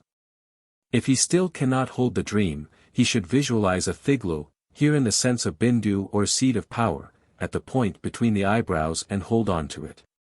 It is difficult to recognize the dream after midnight and before dawn, for this is a period in which sleep is very deep. In the time after daybreak into and through dawn, the sleep is usually light. During this period it is easy to recognize the dream. Then the yogi should pray to his guru, remind himself of the desire, to hold on to the dream, visualize a white glittering thiglo at the central point between the eyebrows on his self-idam body, and hold on to the visualization. He should also practice the vase breathing exercise 7 times, then he will fall asleep again. If he stresses visualizing the glittering thiglo too much, he will not be able to sleep, or will be prone to awaken easily. In this case, he should visualize the thiglo as a little darker in hue. Some say that if he cannot fall into sleep because of meditating on the throat center, he should concentrate on the forehead, visualizing a white thiglo there. This is very erroneous, because the forehead is a place that, if concentrated upon, causes dreams to arise, puts consciousness in operation in opposition to the tendency to sleep. This foolish statement is akin to saying that concentration upon the sleeping center will make one awake. If he concentrates on the throat center at dawn and twilight for a long period and still cannot hold the dream, he must be a person who requires a sound, heavy sleep. For him, meditating on the eyebrow center will help. If by doing this, the sleep then becomes too light and he is liable to awake, or he cannot fall into sleep at all. He should visualize a thiglo within the reproductive organ and also repeatedly strengthen his desire for recognizing the dream during the daytime as mentioned before.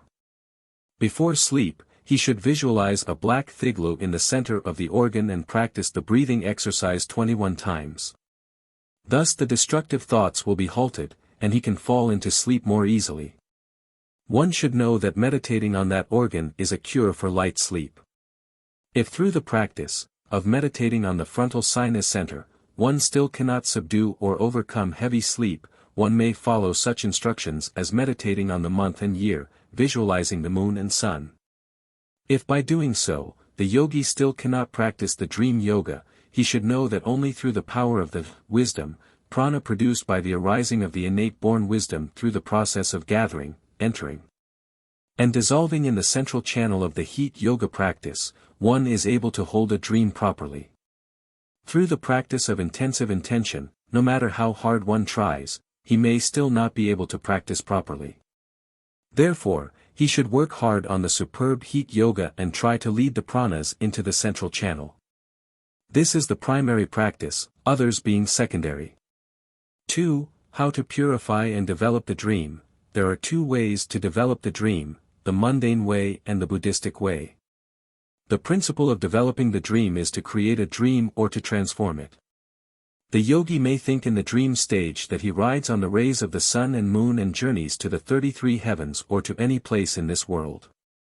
To enlarge his visions and experiences, he may conceive that he walks or flies in the sky. The Buddhistic way is to conceive that in the dream state one goes to the pure land of Amitabha or the heavenland of Maitreya or the Ayagmin pure land, etc.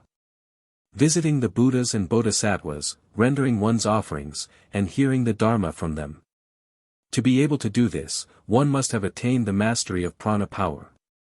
Only through the prana power is one able to transform or create any dream state at one's own will. For those who have this mastery, these things are not difficult. For the ordinary person, however, a great deal of practice is required. In both cases, through intensive intention and through the prana power, the yogi sees the Buddha's pure land in his dream vision. However, these visions are merely the pictures, the reflections, of the Buddha's pure land and cannot be considered as real. In the latter case, through the exercise of prana's power, one may receive some revelations or prophecies in dream that prove to be true. Most of them, however, are not reliable. In the former case, through intensive intention, the yogi should rely on the meritorious instructions together with some breathing exercises to practice the dream yoga. The following instruction will improve the practice of dream yoga. When the yogi sees a man, an animal, a pillar, a vase or any other object in a dream, he should transform them by multiplying them from 1 to 2, from 2 to 4, to 8, up to hundreds and thousands. 3. How to overcome the rambling type of dreams and recognize them as illusory manifestations. When the yogi one sees a fire or flood in a dream and becomes frightened, he should think to himself, recognizing the dream, how can the fire and water of dream ever harm me? Also, he should try to jump the fire and cross the flood. To learn the illusory nature of dream means to realize the non-existent nature of the vase, and other objects of dream visions. This is accomplished by recognizing the dream. But one is not able, merely through the understanding, to realize the non-existent sunyata of the self-nature of the dream. For instance, in the waking state, when he sees the reflection in a mirror, though he knows that the reflection is illusory, he still cannot realize the suchness of the reflection. One's incapacity for recognizing the dream is like that of a child who believes the reflection of his face to be his true face. While in recognizing the dream, one is like an adult who knows the reflection is unreal although it appears to be his actual face. This example is an illustration of the underlying principle, and is a good one to express the principle of the voidness as reflection, literally the voidness of the face-like reflection in the sense of the non-existence of the true face in the reflection. According to this principle, one should know that all dharmas are void in their self-nature in the sense of real self-existence. One should also understand that all dharmas are dreamlike and have no substantiality whatsoever. With this understanding definitely in mind, the yogi should acquaint himself with the nature, manner and characteristics of the clinging of existence, and also familiarize himself with the reasons for the non-existence of this, illusory, clinging. With such an understanding, the yogi learns that all the visions, objects, and subjects that he sees in the dream are identical with Buddha, and the two mandalas, they are void in nature yet manifest, freely, as conjurations.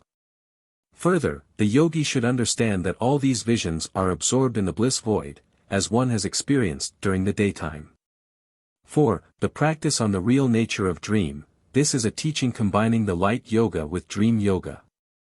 In the practice of this teaching, the yogi clearly visualizes, in the dream state, the self-body becoming his yidam. From his heart, the H-word emanates rays of light that gather all the visions in the dream and draw them back into the H-word. Then both the lower and upper part of his body melt and become absorbed into the H-word. Then the word also vanishes into the non-discriminating light, upon which the yogi should concentrate his mind. The perception of mind 240 of the dream state is much easier to absorb than the perception of mind of the waking state. In the dream state, when some portion of the very coarse kind of prana dissolves itself and gathers at the heart center, the dream will vanish, and one will fall into the sleeping state. This is the time in which one may recognize the voidness. If not, through repeated practices, one will definitely be able to see the voidness of sleep clearly. If the absorbing process 241 and void holding becomes stable, this will greatly help meditation, prana exercise, visualization, Mahamudra, in the daytime. 1. The yogi cannot recognize the voidness of sleep at the beginning stage. When he first falls into sleep, he will be able through the power of recognizing the dream, to see the special voidness. Chapter 7. On the Bardo Realm. Now the third instruction on the illusoriness of Bardo. This topic will be discussed in two aspects, a general introduction to the subject of the Bardo 242 state, and instructions on the successive practices. The former, in the process of dying and in the process of the coming into Bardo at time of death, one's feeling is very changeable and fluctuating, like the scale and arrow. The sentient being of Bardo, hereafter termed Bardoist, has the body form, with all limbs complete, of the loka wherein the Bardoist is destined to have his birth. The Bardoist is endowed with supernatural power and is capable of performing miraculous feats such as passing through solid matter without difficulty or hindrances. He can travel to any places except the place wherein he will be reborn. The lifetime of the Bardoist usually lasts 7 days, in some cases it is even shorter than this. After this period, if the Bardoist cannot reincarnate, for some reason, he will return to the Bardo state again. This may happen as many as 7 times, making 49 days, if conditions necessary for his new reincarnation are not ready. Within this period, when the time for reincarnating ripens, the Bardoist, if so destined by karma, will have his consciousness drawn into the place of the metamorphosis born. If the Bardoist is to have a birth of warmth born, his consciousness will merge with smell and taste and reincarnate in the place of the warmth born. If the Bardoist is to have a birth of the egg born or womb born, his lust and hate will be inflamed when he beholds the scene of his parents having intercourse. If destined to be born male, he will hate his father and lust after his mother. If destined to be female, he will hate his mother and lust after his father. At first sight, here is penetrating prenatal psychoanalysis long before the advent of Freud. Ed. In some cases, the Bardoist dies and reincarnates in a place because of his aversion to. In other cases, the Bardoist who has committed many evil deeds, in his previous life, sees his surroundings as dark as the twilight sky, while the virtuous Bardoist sees his surroundings bright as moonlight or white as woolen cloth. The hell-destined Bardoist sees the burning tree stump. The animal-destined Bardoist sees the smoke. The hungry ghost, Preta, destined Bardoist sees a color like that of water.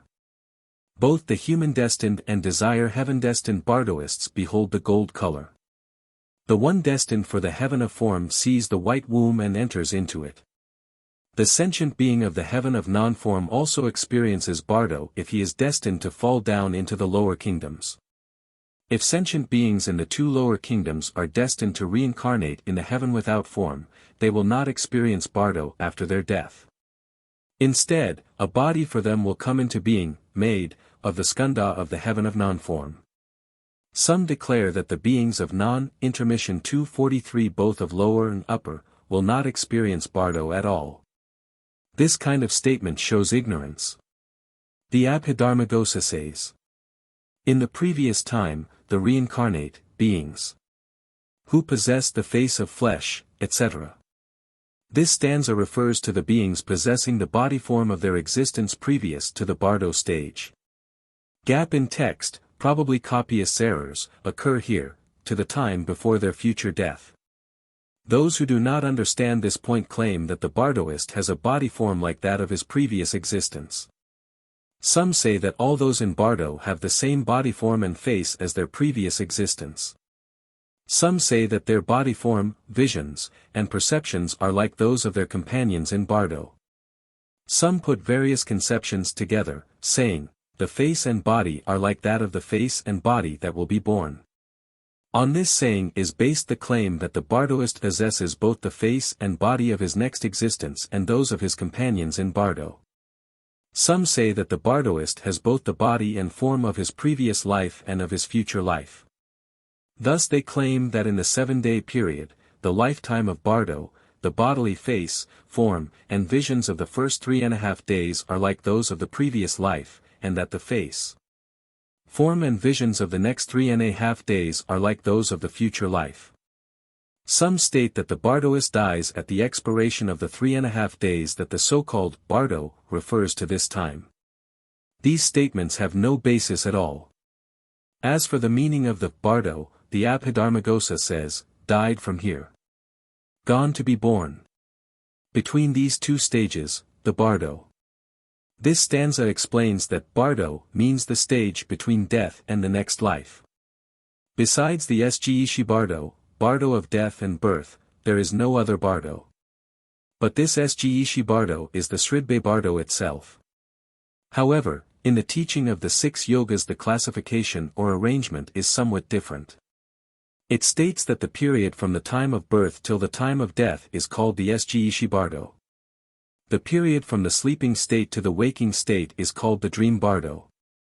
The period from the time of death till the time of the next birth is called the Sridbe Bardo.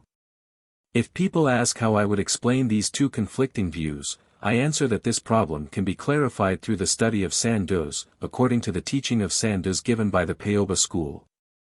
The successive emergence of the 4 emptinesses manifesting as light finds illustration in the process of dying. The illusory Sambhogakaya corresponds to the manifestation of Bardo. The subtle Sambhogakaya, which transforms the coarse Nirmanakas, finds correspondence in the process of taking a new birth.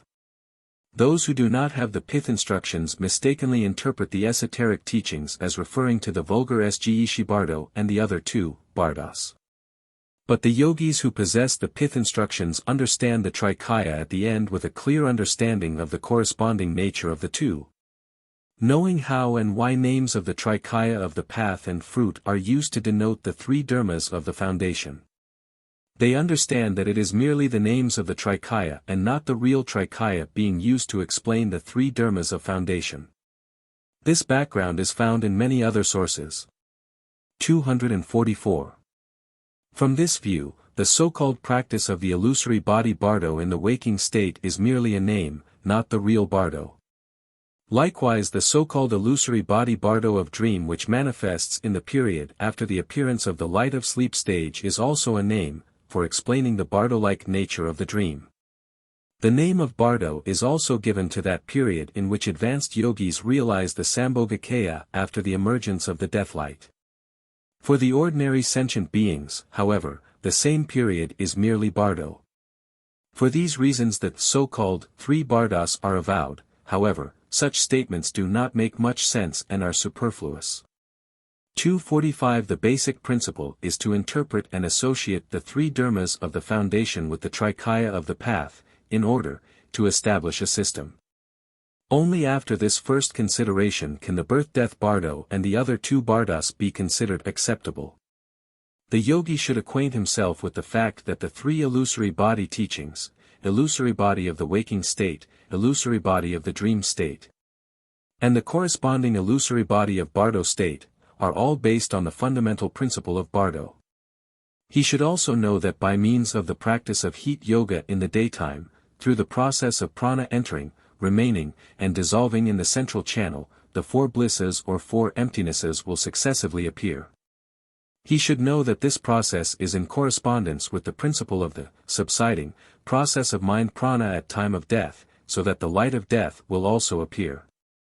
Likewise, he should know that the teaching and practice of the light of waking state, light of sleeping state, and light of death correspond to the principle of the subsiding process of mind prana at time of death.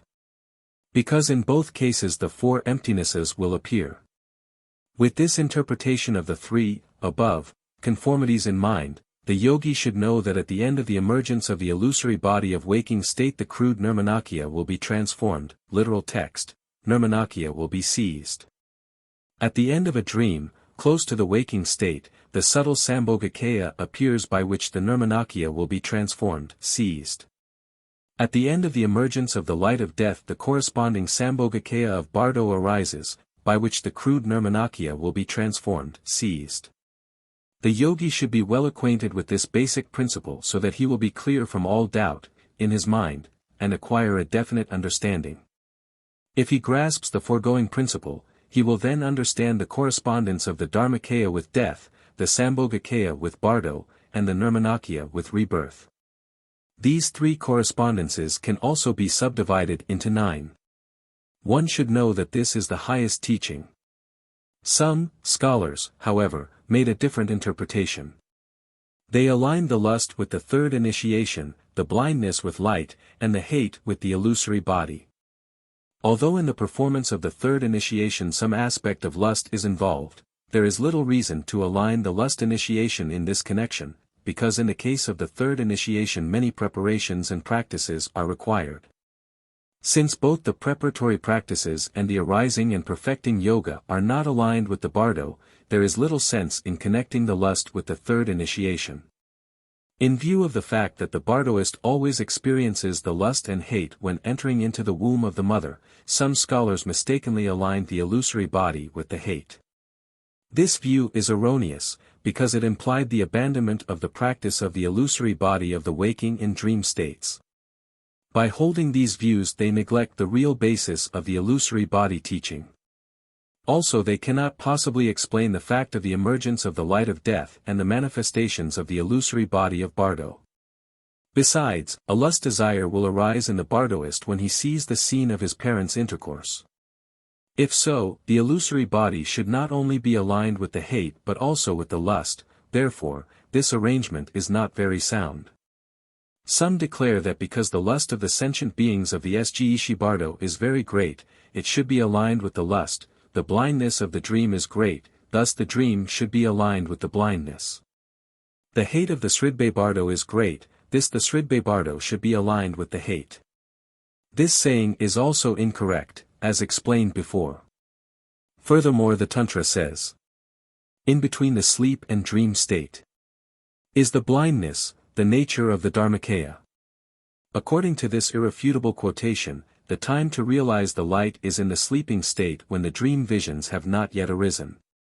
It is erroneous to align the dream state with blindness, as it should be aligned with sleeping state and light.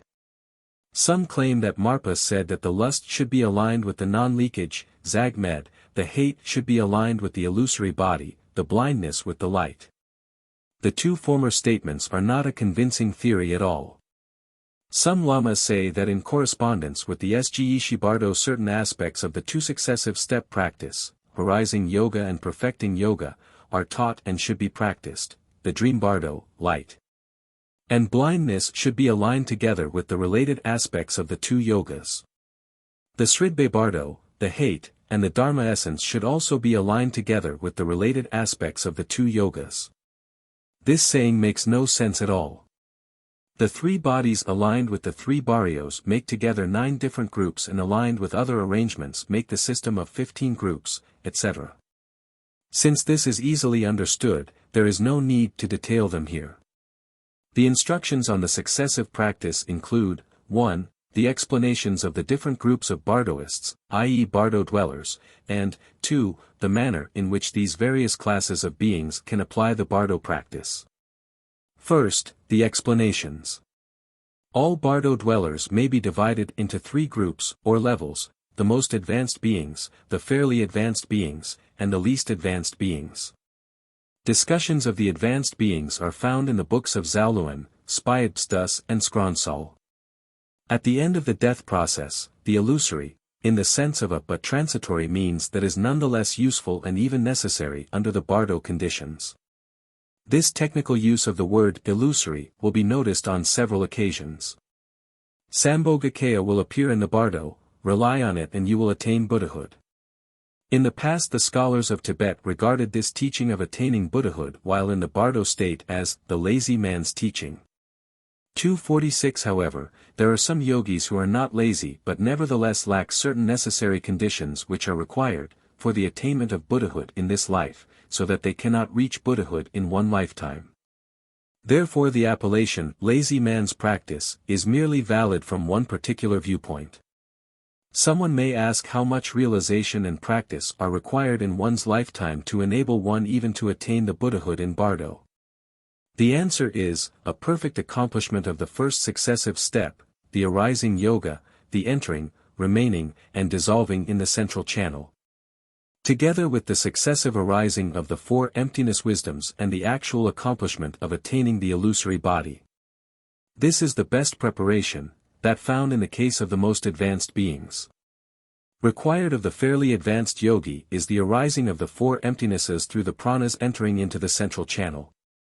So that the yogi is able to merge himself with the emptiness of sleep, because merging with the emptiness of sleep is just like merging with the light of death through prana power. If one is able to merge with the voidness in a state of deep sleep, this is the best method. In the case of the least advanced, it is required that they obtain an initiation and strictly observe the tantric disciplines, and also diligently practice the arising yoga and the perfecting yoga. Then at the time of death, when the subsidence of the earth, water, and other elements takes place, the yogi should notice the arising of the light of death and the successive emergence of the stages of Bardo. Thus he should now in this lifetime practice the pith instructions of the sleeping and dream yogas. Since the sleeping and dream states are in many ways like the death and Bardo states, practicing the dream yoga is a good preparation for death and the Bardo state. At the time of death, even if the yogi cannot hold the light through the prana power, he will be able through these practices to recognize it. One who has worked mainly on the dhyana practice, but not the tantric path, and has accomplished dhyana to a great extent is able to apply his samadhi power at the time when his death is approaching. By the samadhi which he has stressed in his lifetime the yogi is able at time of death to bypass the death process and Bardo. However, one should know that this is merely a result depending on the ordinary samadhi. How do these yogis, the most advanced, fairly advanced, and least advanced, recognize the Bardo? Those who attain Buddhahood in Bardo are those who are unable to attain Buddhahood in this lifetime. Therefore, through the holding of the light of death, Buddhahood is attained. The sometimes heard saying, at the beginning stage of Bardo, one may attain Buddhahood, is erroneous. The teachings found in the recognized holy books have never said any such thing. The attainment in Bardo may be accomplished before the completion of the death-birth process. Furthermore, the saying just quoted should be interpreted to mean the attainment of Buddhahood in the lifetime, not the actual Bardo stage. Also, the saying that, through holding the light of death, Buddhahood may be attained at that time, can never be found in any of the recognized holy books. It is erroneous.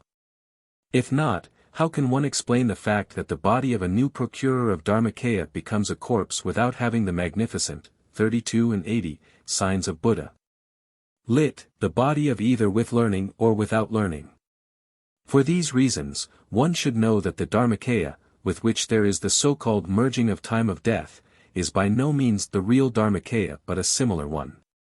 Therefore, it is necessary to rely on a perfect body of Bardo after the emergence of the light of death. The perfect accomplishment cannot be attained without this body or through depending on another body. In the case of the most advanced yogi, it is required for his accomplishment that he establish a sambhogakaya of the path through his mind prana in the state of Bardo. This instruction is also found in some other sources. The fairly advanced or the least advanced yogi should alert his mind before death comes and offer all his belongings to the fields of merits, in complete abandonment, without the slightest attachment to any worldly belongings. He should also confess all his transgressions of the precepts made during his lifetime. Through confession he will have peace of mind and no regret at time of death. A pith instruction concerning the practice of death and bardo is to take them as the favorable conditions to practice dharma. One should think that in dying one is going to one's beloved home. Then, he should visualize his body as the body of the yidam, render his offerings, and pray to the gurus, yidam, and deities in the front sky before him. With great earnestness, he should sincerely pray them to enable him to merge with the light of death and illusory body of Bardo.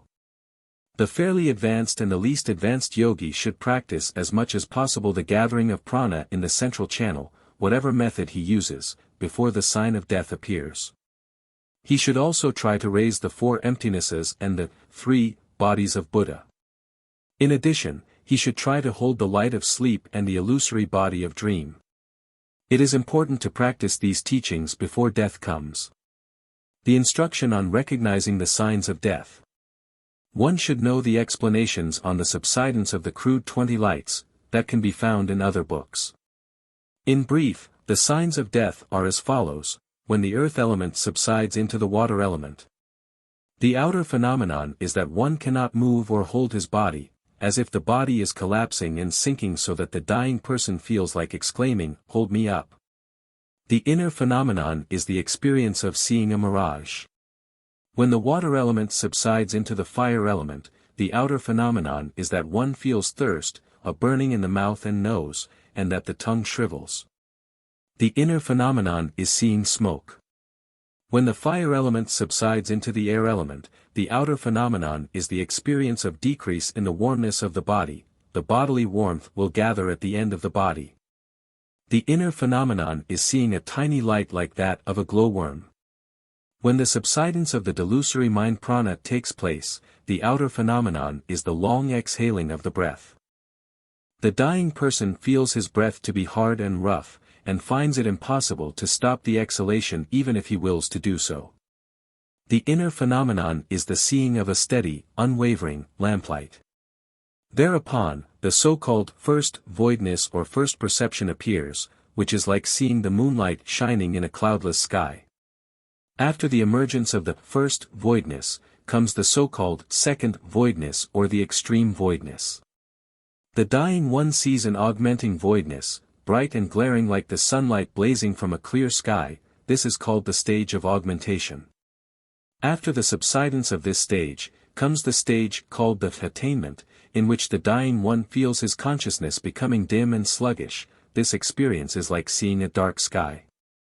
Then comes the complete cessation of all thoughts, and the dying one experiences complete darkness.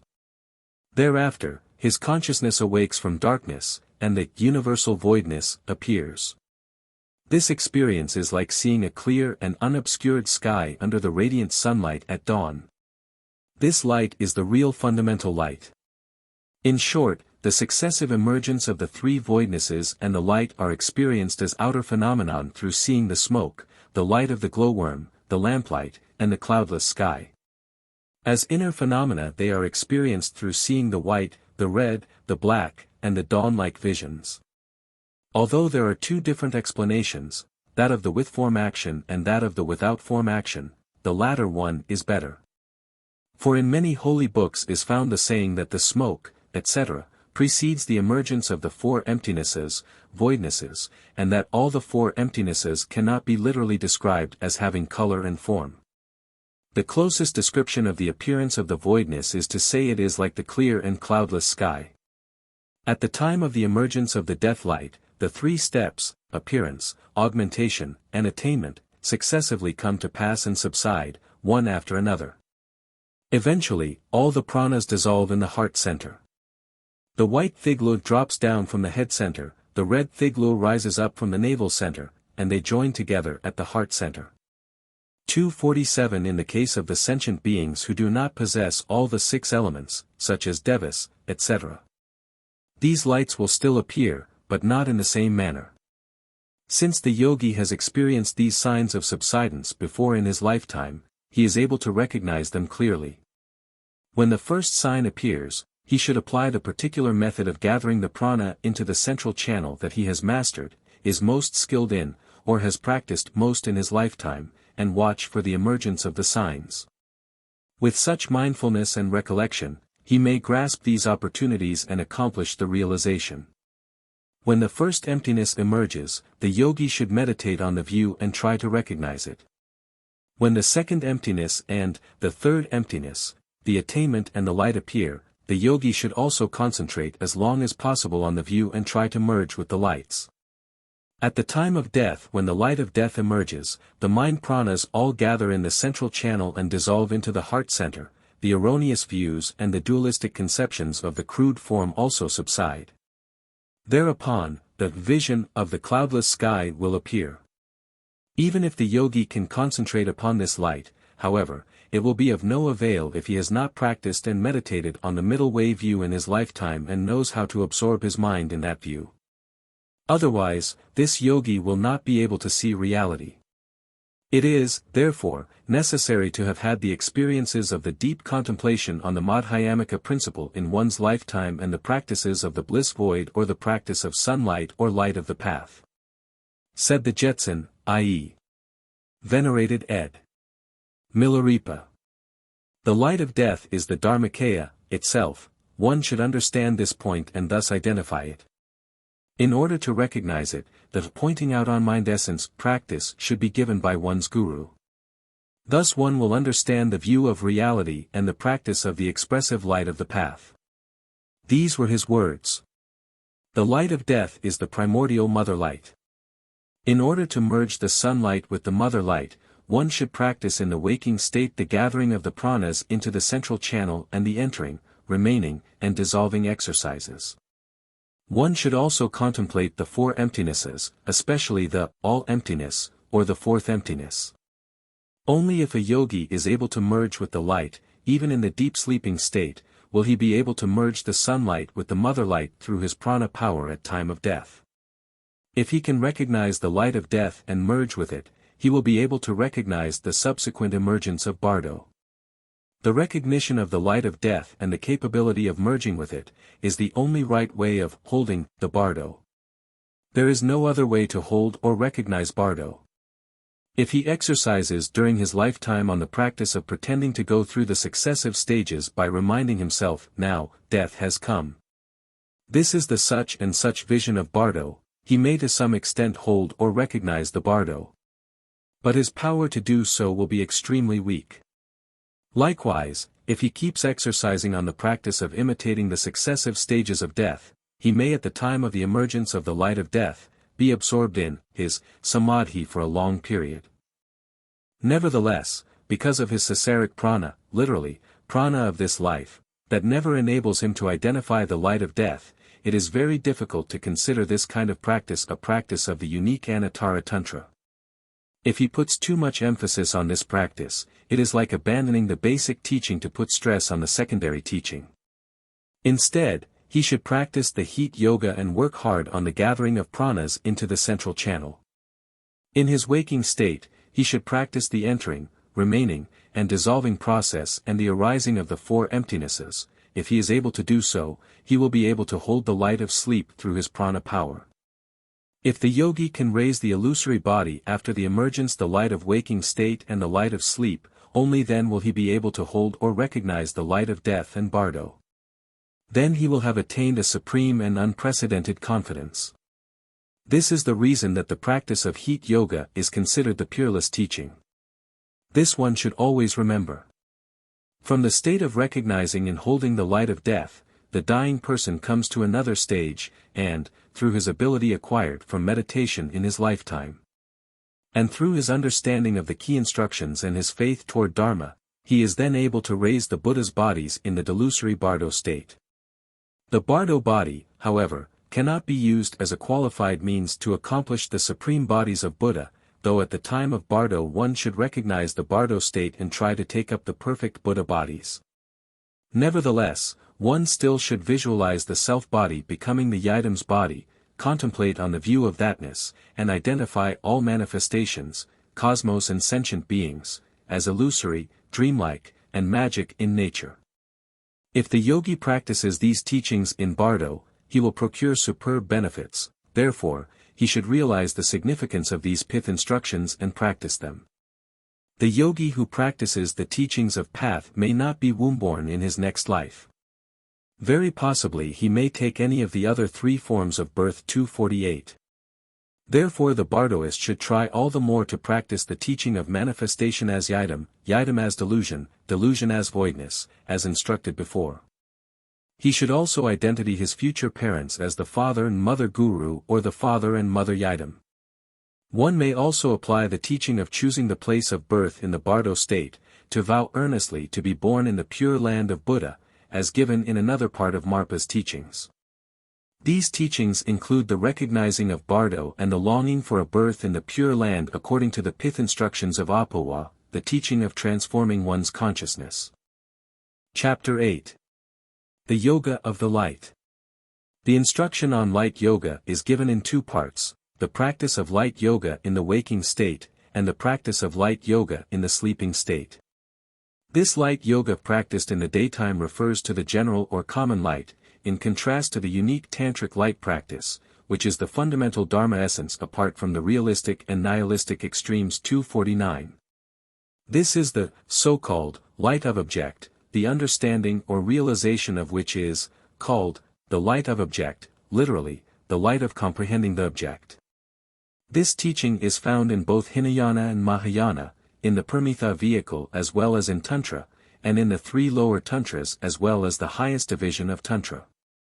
It is a teaching common to all Buddhist schools. Sometimes it is called the Absolute Light. The unique light, as taught in Tantra, is no different in essence from the common light of object.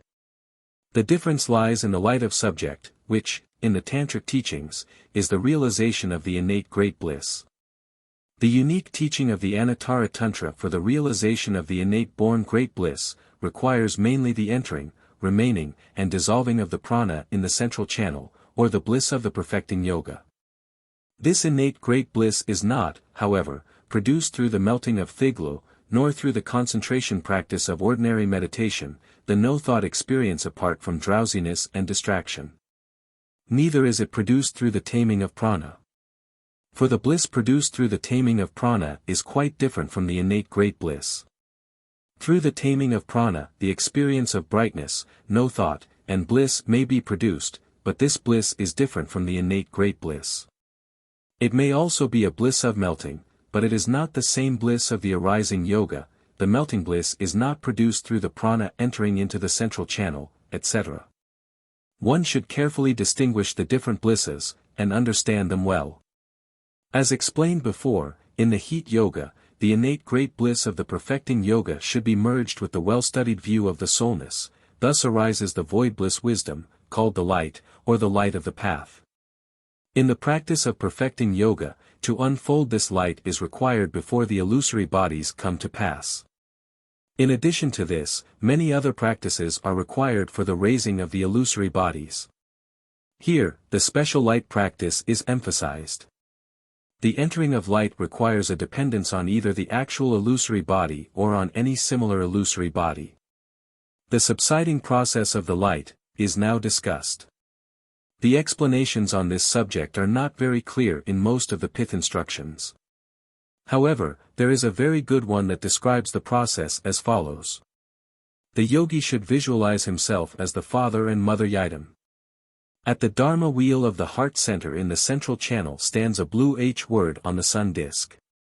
From this H word emanate beams of light shining upon all the cosmos and purifying them.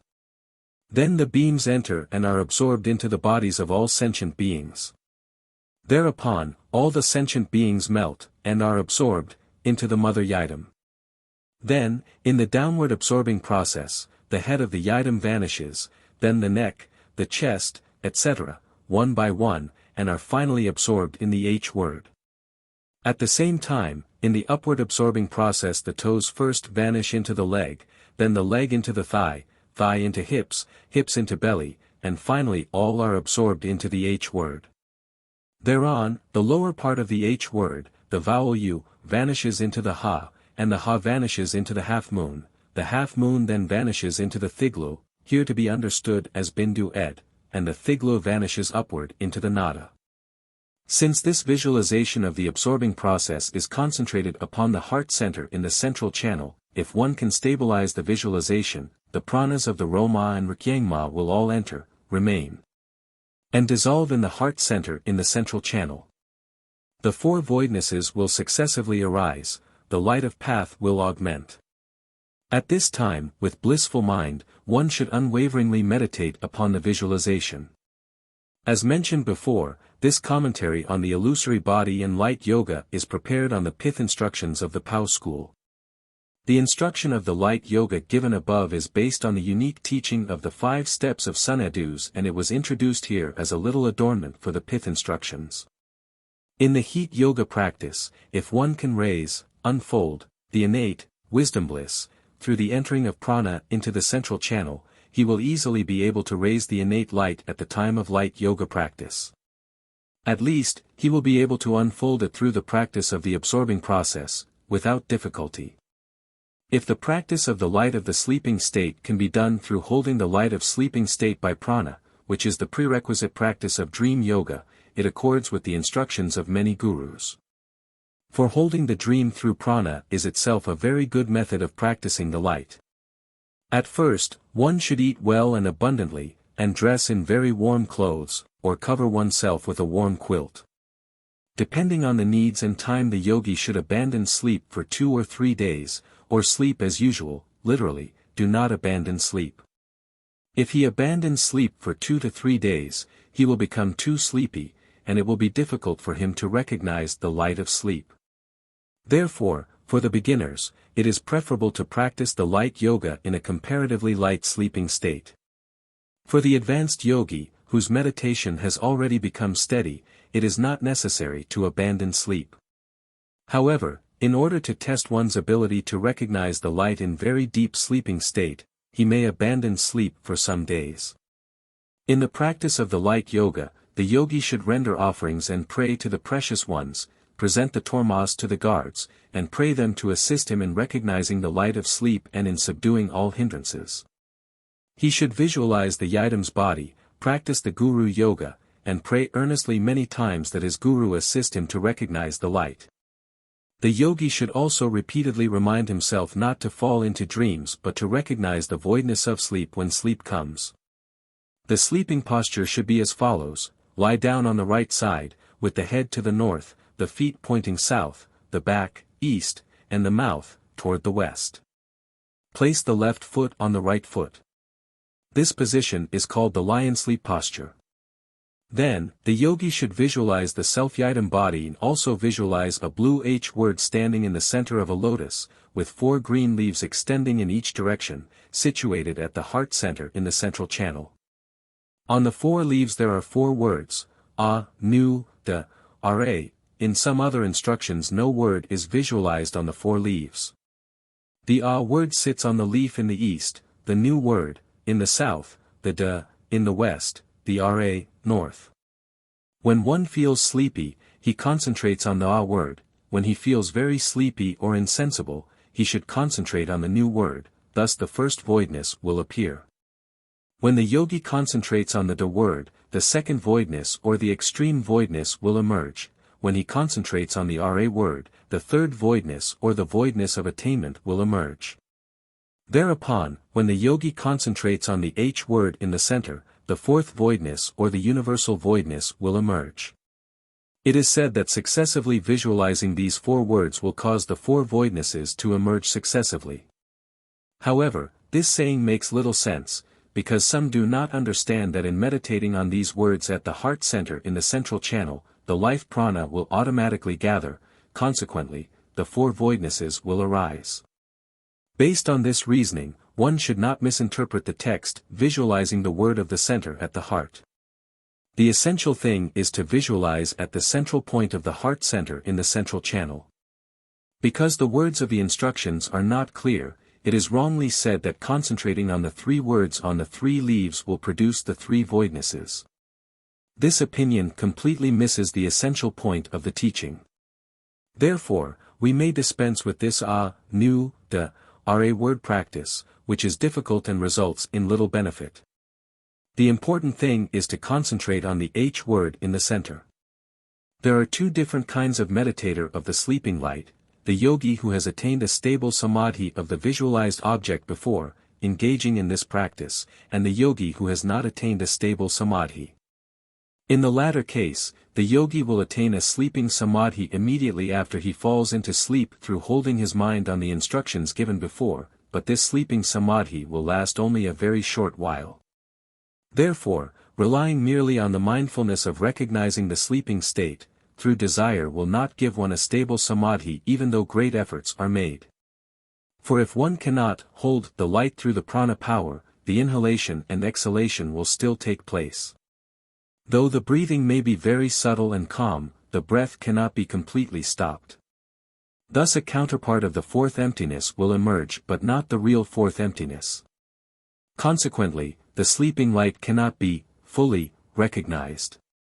In the case of the yogi who has already attained a stable samadhi and has mastered the heat yoga capable of gathering the life prana in the central channel and raising the fourth emptiness, he will have no difficulty in unfolding the light of the sleeping state.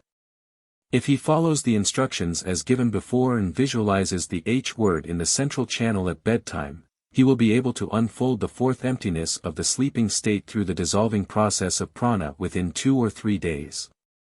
If the yogi cannot unfold the emptiness through the prana power in the daytime, but if he attains a stable samadhi with the experience of bliss, brightness and non-thought, he may either follow the foregoing instructions or absorb himself in his samadhi to reach the state of sleeping samadhi. Some people say that if one has attained a stable samadhi of any general type, it is not necessary for one to lead the prana entering into the central channel. This is not correct, for doing so will not bring about the actual sleeping light of Anuttara Tantra. Nevertheless, if the yogi concentrates at the heart center, through the power of the habitual thought produced by the practice, he may well bring about the fruit. Though through the power of any general dhyana one may induce a certain sleeping samadhi with the capability of contemplating on the soulness and the light of the general paths, Hinayana and Mahayana path. That is by no means the light as taught by the teaching of Anuttara Tantra 250. Recognizing the light through the prana power by concentrating on the heart center will cause the four voidnesses to successively arise. The manner of their emergence is explained as follows. Meditating upon a thiglu in the heart center at the deep sleeping state in the preparatory stage will cause a perfect light of no thought to emerge. Even if it does not emerge and the yogi falls asleep, his prana will naturally gather in the central channel. As instructed before, if one is able to gather the pranas in the central channel in the daytime practice and practices the concentration of the H word at the heart center in the central channel before bedtime, the pranas will be gathered easily in the central channel. The experiences of the emergence of the voidness are as follows. First, the yogi sees the water reflection like mirage, then it vanishes and becomes smoke. The yogi sees many sparkling lights like those of the glowworm, then they vanish again and become the stable light of a lamp. This light vanishes, and the yogi sees the manifestation as the lucid thiglu like moonlight shining in the clear sky. The serene moonlight spreads over all the universe. This experience is called the voidness, or the emergence. Then the vision vanishes again, and the yogi experiences all his mental manifestations appearing to be a clear sky and sees the all-spreading glaring sunlight, its color not like the blazing fireball but sparkling and gleaming. This experience is called the extreme emptiness, or the augmentation of manifestation. Then the yogi experiences, as the sky extending over all the universe, his mental manifestations appearing to be the dark firmament at night, dark but not black. At this time, if the yogi concentrates on the upper part of the body, the vision will not disappear. If he concentrates on the lower part of the body, the mind will become dim and dull. However, this experience is not harmful. Keeping one's mind on the instruction, the yogi cultivates this experience of darkness and eventually a very stable light will emerge. The emergence of this light is called the great emptiness, or the manifestation of attainment. When the yogi arises from the darkness, a vision like the clear sky of dawn will emerge, which is neither exactly like the color or shape of the sky, nor like the sunlight, moonlight, or darkness. This stage is called the universal voidness. He should try to absorb himself in this great voidness as long as possible. In the teaching of Sunadus of the Marpa school, one may find instructions for avoiding either the sudden awakening from sleep or the falling into dream state. The four voidnesses are also called the four blisses. The fourth voidness is identified with the supreme innate bliss. The rapturous and non-thought aspects of this innate bliss are expediently called bliss. Actually, they are two characteristics among others of the voidness which are seen as clearly, by the enlightened beings, as one sees his own palm. The teaching of the identity of bliss and void of the unparalleled vehicle 251 is to meditate on the view of the soulness together with the produced bliss, as mentioned before. Although this term, the identity of bliss void, is claimed by many, there are numerous incorrect and misleading explanations of the teaching. They are similar to the true teaching ed, but erroneous. One should examine them very carefully. Although the pith instructions of this school are many, in this connection there is no mentioning of the three voidnesses. Some people avow the four voidnesses principle, but it seems not befitting here. One may not be able to find this point in the pith instructions of the Rungagpa school. Nevertheless, it is clearly stated in the Book of Spyadustas, Collective Instructions on Performances, Commentary of Sunadus, which says, the skandhas then enter into the subtle elements into the consciousness. The consciousness into the subtle consciousness, sattva, the subtle consciousness into the blindness. 252. Following this proceeding and coordinating with it, the sleeping procedure is reversed. At the time the entering process of consciousness, of subtle consciousness, and of the great blindness takes place, in a split second the yogi forgets his meditation, or completely fails to keep his attention on the meditation object. Later, when the forgetfulness is overcome, the light, essence of the wisdom, will shine forth. If one can liberate himself from the forgetfulness, he will attain the essence through the prana, force. If any dream takes place during this time, the yogi should try to reverse the sleeping procedure and concentrate as long as possible on the illuminating light.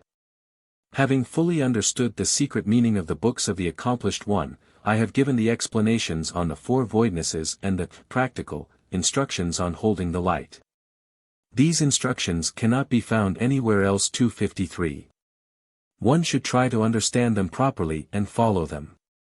In the above quotation, the skandhas means the crude visions. The subtle elements implies the time when the elements enter into the prana, that is, the time when the earth, water, and fire elements successively subside from one to another until the fire elements enter into prana. Entering into the consciousness means that the prana subsides into the consciousness. Here, the consciousness means the first voidness. The sattva implies the stage of the augmentation. Entering implies the consciousness enters or subsides into this stage. The blindness means the stage of attainment. Following this proceeding and coordinating with it means the yogi should coordinate and combine himself with the three voidnesses at the time of sleep.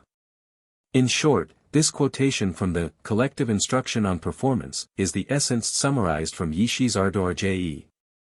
This time means the time of sleep. The entering process of the three consciousnesses 254 means that former consciousnesses successively enter into the later consciousnesses, and at the time of the third stage of the third consciousness the mind becomes dim. Later implies the time after the attainment, or the after stage of the attainment. When the forgetfulness is overcome denotes the time when one awakes from the non-thought consciousness in the deeply slumbering state. The experience is like beholding the clear sky at dawn. During this time no other visions, or thoughts, come to pass. If there is liberation from forgetfulness the prana arouses the essence 255.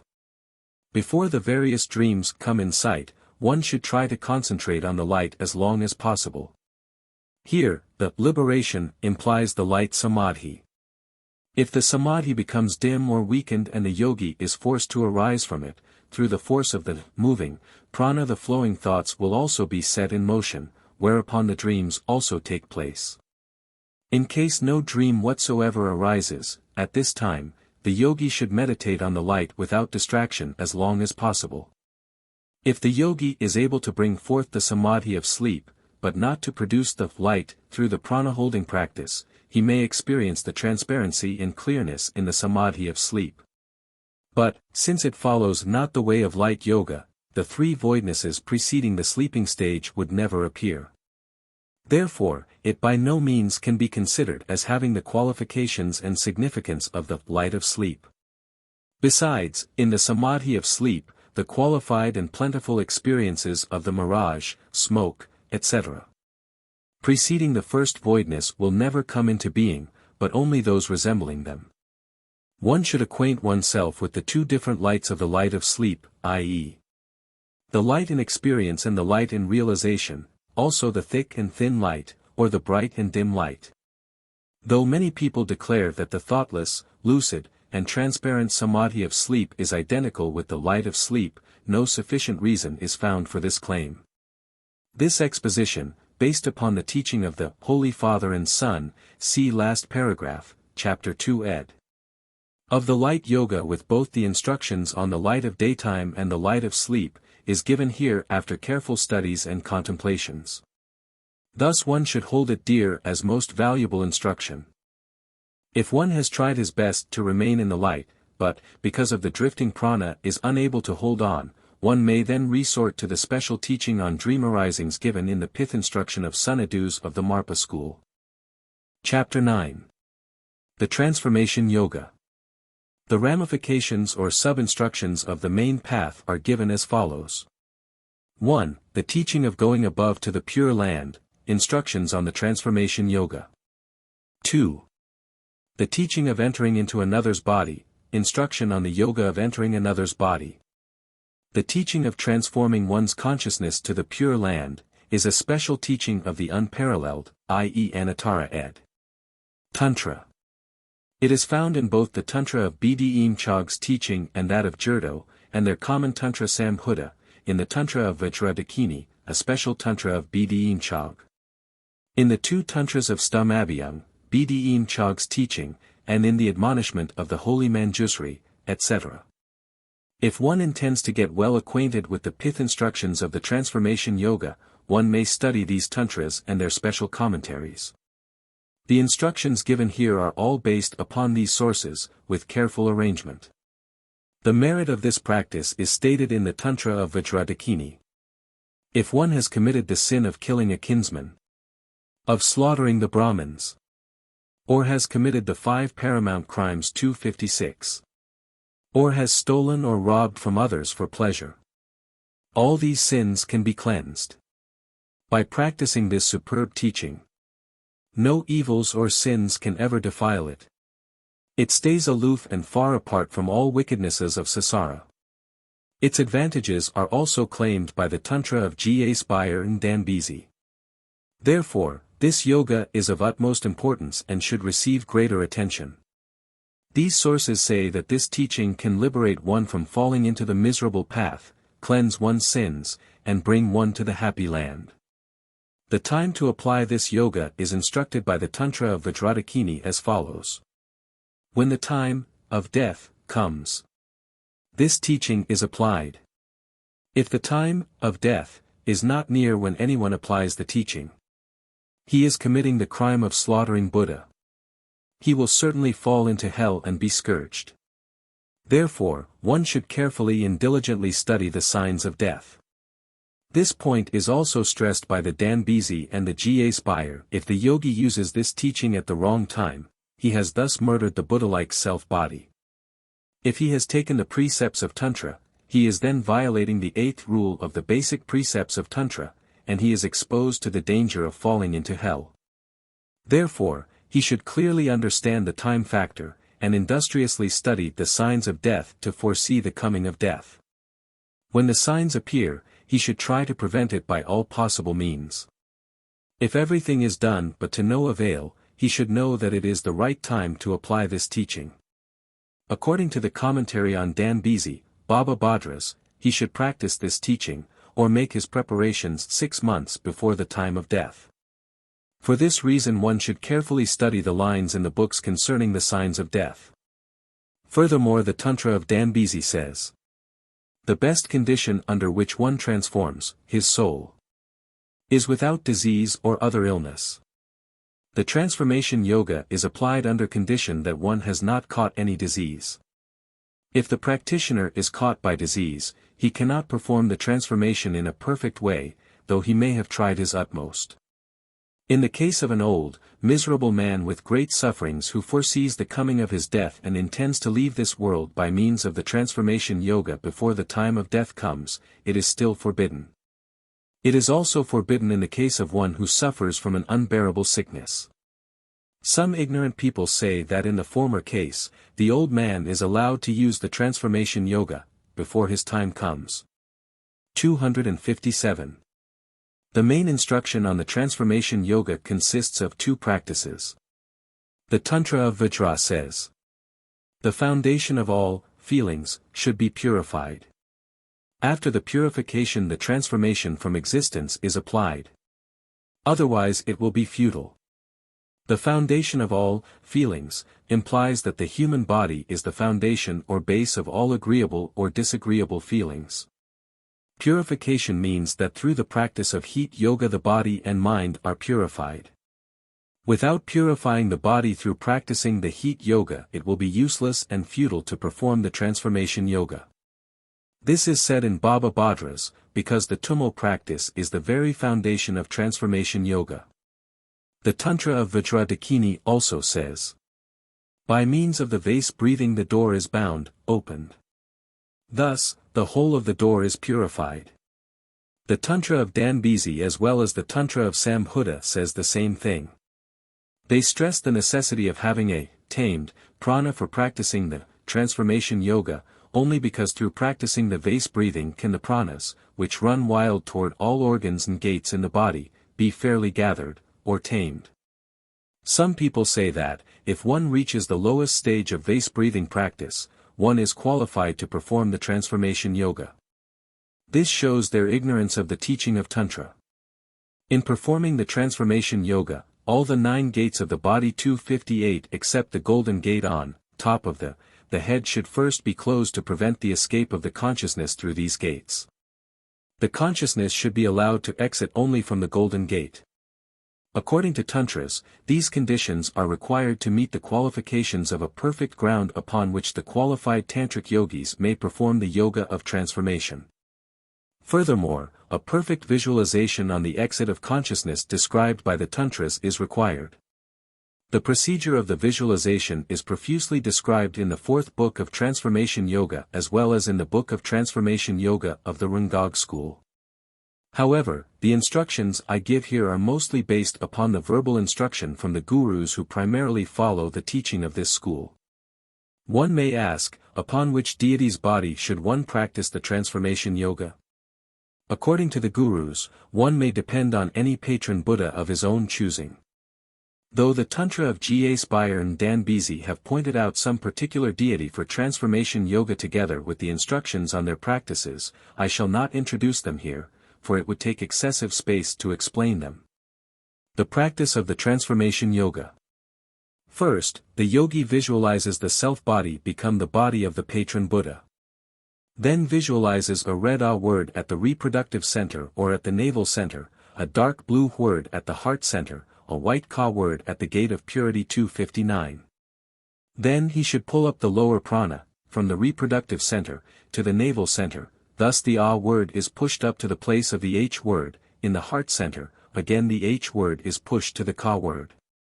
Some say the H word and A word should come down and return to their own places once, then rise up again, but I think the first way is simpler and more convenient.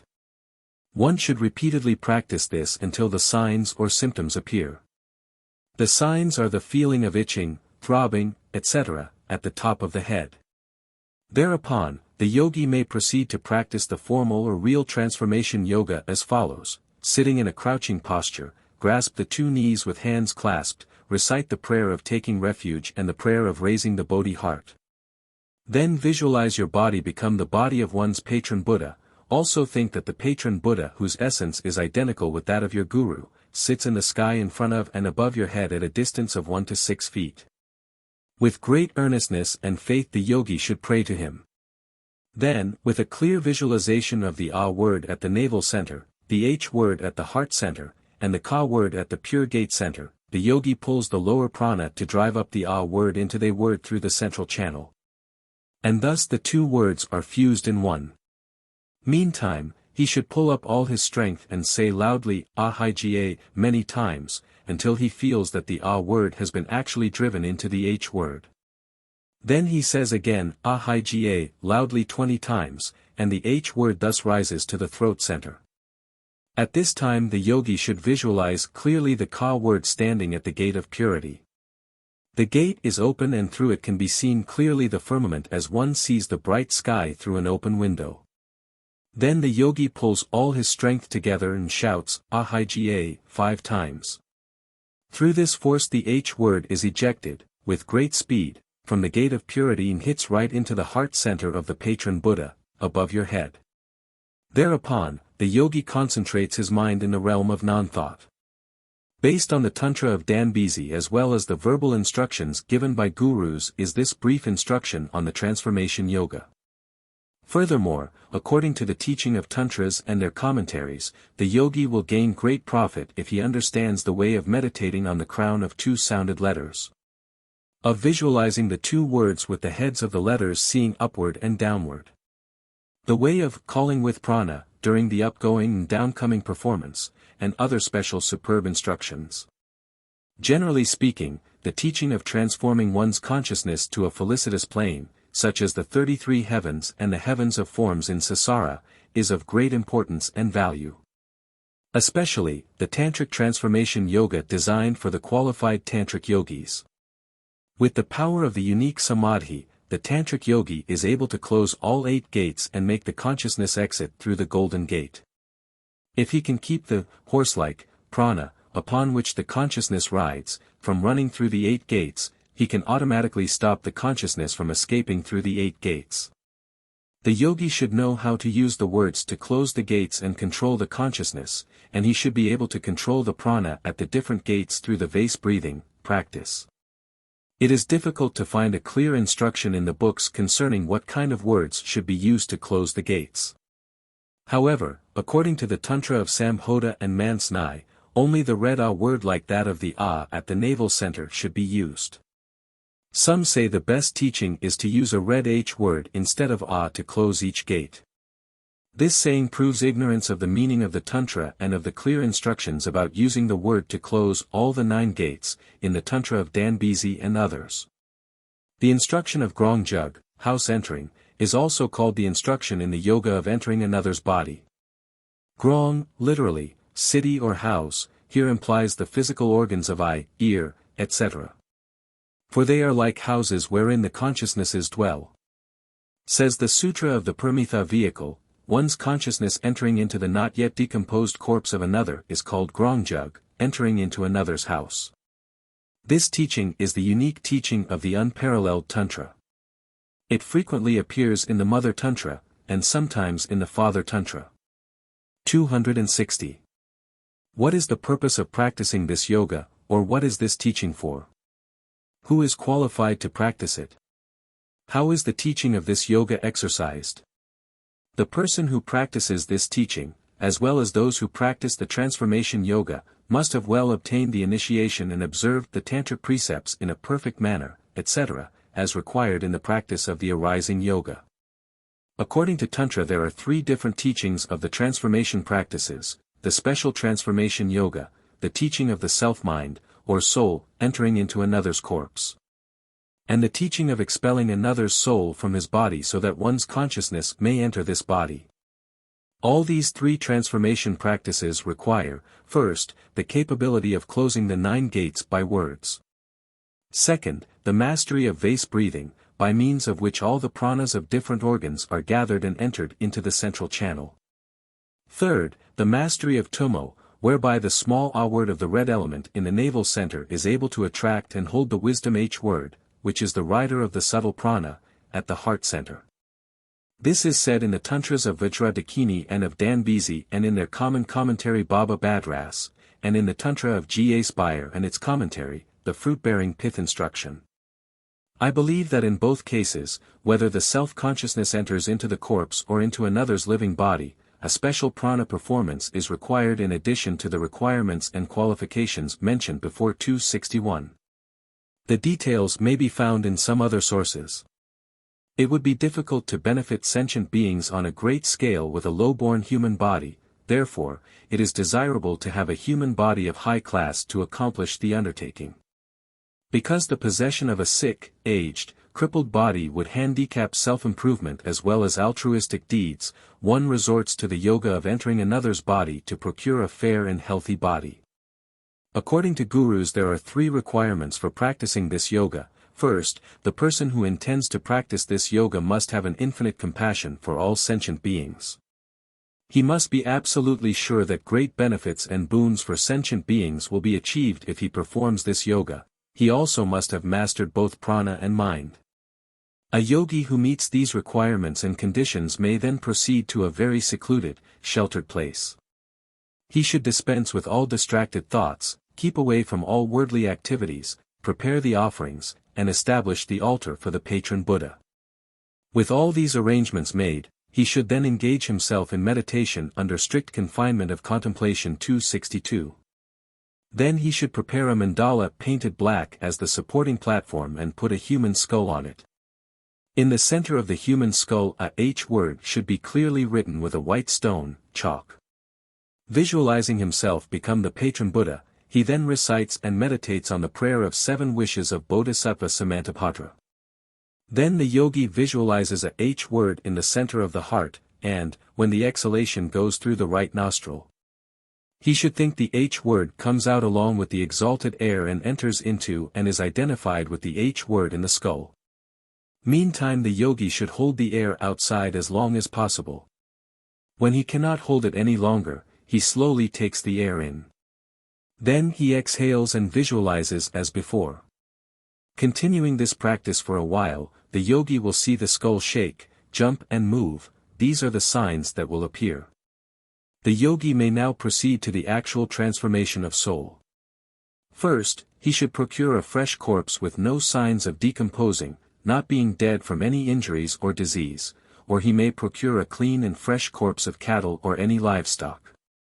Then he washes the corpse with clean water, decorates it with pleasing ornaments, and places it well on the mandala in a sitting position. Then, the yogi visualizes the H word which symbolizes the mind, both in his own heart and that of the corpse. He then arouses his prana to drive the H word out through his right nostril and through the corpse's left nostril into the H word at the heart center. If the yogi practices this again and again, the corpse will start to breathe and to regain its senses. When these signs take place, the yogi should know his performance is effective and should, temporarily, stop the practice. When the yogi is ready to carry out the real performance, he should release himself from the confinement and go out to find a qualified and fresh corpse, bring it back, and place it on the mandala facing him. Having decorated the corpse, the yogi then visualizes the self-yidam body and lays aside the attachment to the vulgar human body. He then reminds himself that all dharmas in the cosmos are magic-like and illusory. Now it is time for him to cut off all vulgar, fallacious thought, as well as delusory habitual thinking, and render his body as an offering to the gurus and guards. With great earnestness, he should pray them to protect him from all evil hindrances and influences. Then the yogi should clearly visualize both himself and the corpse transformed into patron Buddha and vividly visualize the H word in the heart center of both. Then the yogi contacts the air gate of the corpse and actuates his prana to drive the H word in his heart center out through his right nostril and into the H word of the corpse through its left nostril. At this time the yogi should pull up all his strength to aim at the H word of the corpse with his prana mind. By means of this exercise, the corpse will begin to breathe and jerk, etc. Whereupon, the yogi's friendly companions should take care of him, foster him with proper food for half a month in a solitary place.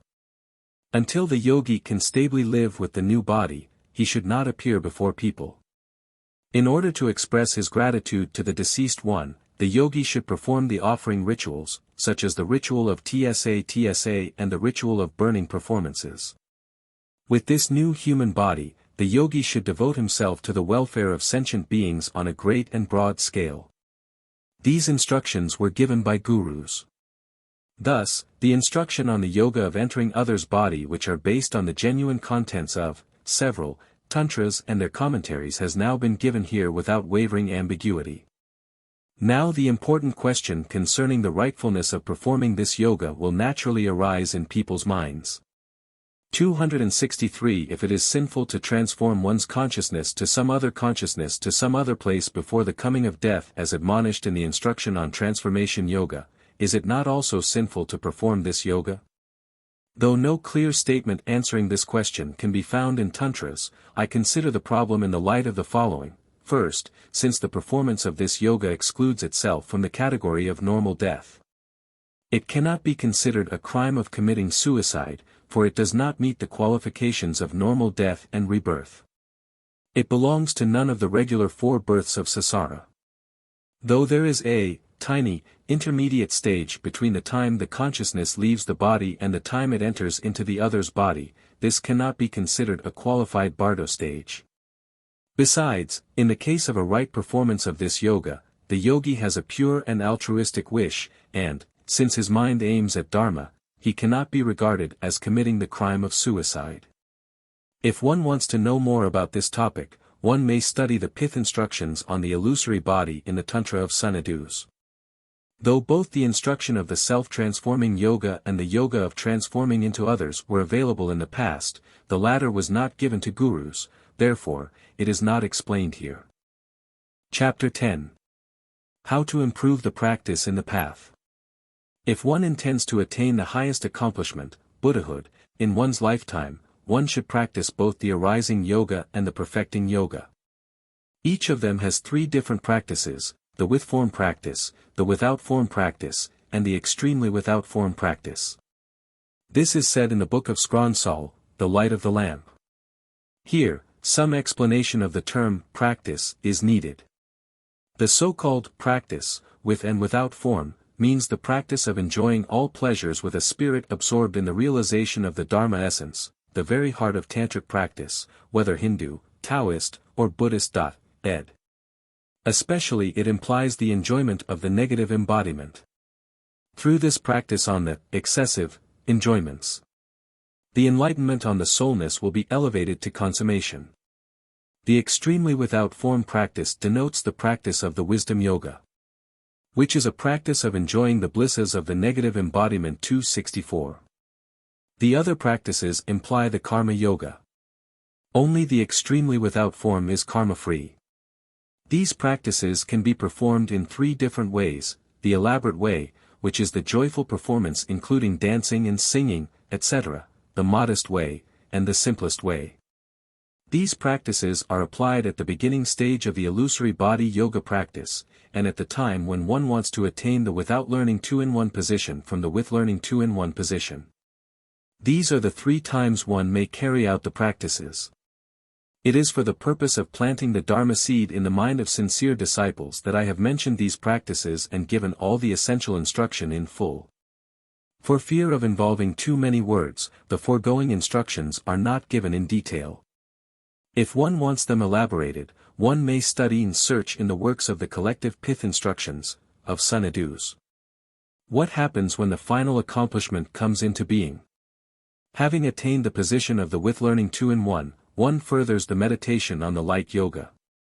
Thus, in time, the dualistic thoughts and manifestations are purified and the absolute Dharmakaya is fully unfolded. The 2-in-1 illusory body of the with learning is transformed into the 2-in-1 body of the without learning. As long as the samsara exists, this body will not change or vanish. For the welfare of sentient beings, this pure body of Buddha will remain. Here, the 2 hindrances-free objective light is the immutable Dharmakaya itself. The subjective light is the wisdom Dharmakaya itself. It is also called the body of great bliss. Coexistent with it is the body of form, or the Sambhogakaya, which is the consummated transformation of the mind prana. These 2 bodies are 1 in essence and 2 in aspect. This body of form is identical with the not 2 wisdom body, better, non-twofold wisdom body, ed. This is frequently mentioned by the gurus. Some people say that the body of form cannot be ascribed to, or do not exist in, the realm of Buddha, but only appears through the karma of sentient beings or, more accurately speaking, this body of form only appears as a reflection from the mind mirror of karma of sentient beings. They also claim that this body of form is in essence insensible and non-conscious. Some even say that in the absolute accomplishment, or enlightenment, there is no wisdom whatsoever. One should know that all these sayings are false. From this unparalleled two-in-one body emanates the supreme Nirmanakya, and from it are conjured numerous transformation forms. Chapter 11. Tsong-Kha-Pa's Summary of Sources. Some say that this teaching, Six Yogas, appears in the first part of the general contents section of the book, some that it is in the last part of the book 265. The former claim apparently has two mistakes. According to those who avow the latter, there is a commentary as well as a book called Collective Instructions written by Marpa, but this seems neither reliable nor convincing. It is also said that there is a book by Marpa containing the instructions of the Six Yogas in both stanza style and prose style. And there is a book called the Six Yogas of the Diamond Song. But this is merely an introductory book. It only serves the purpose of sowing the seeds of pith instructions, it cannot bestow great power to the followers. The worst sources are those so-called Six Yogas texts discovered in the Dharma of Treasury. Though they are numerous, I can have no confidence whatsoever in them. 266. Marpa, the founder of the Kagyupa school, imparted this teaching to Rinpoche, Mdsurstan, and Milarepa, that made 3 lineages in the school. Then Milarepa imparted the teaching to the holy Gampopa and Rekhung. From Gampopa this school branched out into many sects, their teachings and practices quite different from one another. This book is written after a thorough study of the different pith instructions from these sects. The instruction of heat yoga is based on the fundamental teachings and the special instructions bestowed upon Tilopa, the teacher of Marpa's guru Naropa ed, by the master Tsarayawa, the black practitioner. The light yoga is mainly based on the pith instructions and the available commentary Wisdom Essence. In addition to these sources, writings of the Holy Father and Son, 2 revered and learned lamas who were father and son, with family name of Apagspa ed, have been relied upon. The transformation yoga and the yoga of entering into another's body are based not only on the Tantra of Danbisi as mentioned before, but also on the Tantra Sambhoda and the Tantra Vajradakini. Therefore, these instructions are trustworthy, and one may have full confidence in them. Epilogue. Oh, the peerless teachings of Buddha Shakyamuni, that were preached for the good of sentient beings. Among them, the unparalleled is the Tantra of highest division, including the Mother Tantras and Father Tantras. Based, mainly, upon the Mother Tantra. The instruction on the Dhammo Yoga, with the essential practice of small awe and life prana, are given. It is the path, the teaching that leads to the unfoldment of the original innate wisdom. From the skillfully instructed main teaching, of Dhammo Yoga, come the illusory body and the light yoga of Sunadus. Derived from it and based upon it are also the transformation and entering body yoga of Vajradambisi. These are the famous 6 yogas. The supreme teachings of the great masters Tilopa and Naropa. In the country of snow this teaching is widespread. It is practiced by all gifted ones in Tibet. It is the quintessence of Tantra. The teaching of profundity, the happiness bestower. Urging me to write a book on 6 yogas is Lord Canopy of Fame. He whose crown is adorned with the 3 precious ones. Through the power of his great merits in the past lives, he now becomes the dominant master of the broad kingdoms. Because of his sincere request, this book is written. Also petitioning me to comment on 6 yogas is the Reverend Dharma Brother, Canopy of Merit. He is the one who has perfectly mastered the Holy Scriptures and absorbed the deep intuitive meditations. Because of his sincere request, this book is written.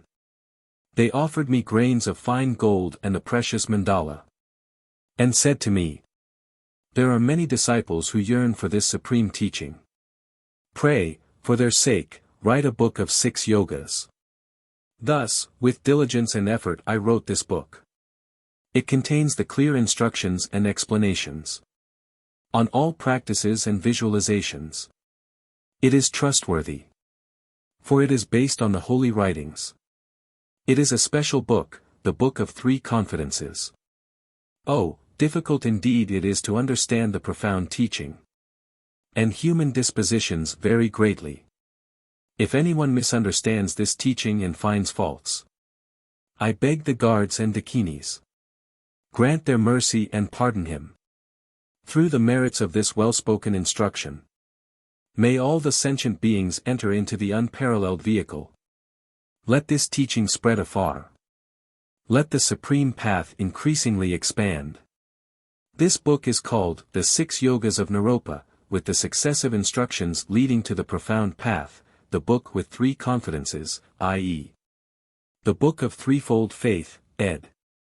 Because of repeated requests from the Lord Canopy of Fame, Midong Grogs Bier Jilem Dsen, and the Reverend Canopy of Merit, Chasar JBSO Dinamsra Jilem Dsen, I wrote this book.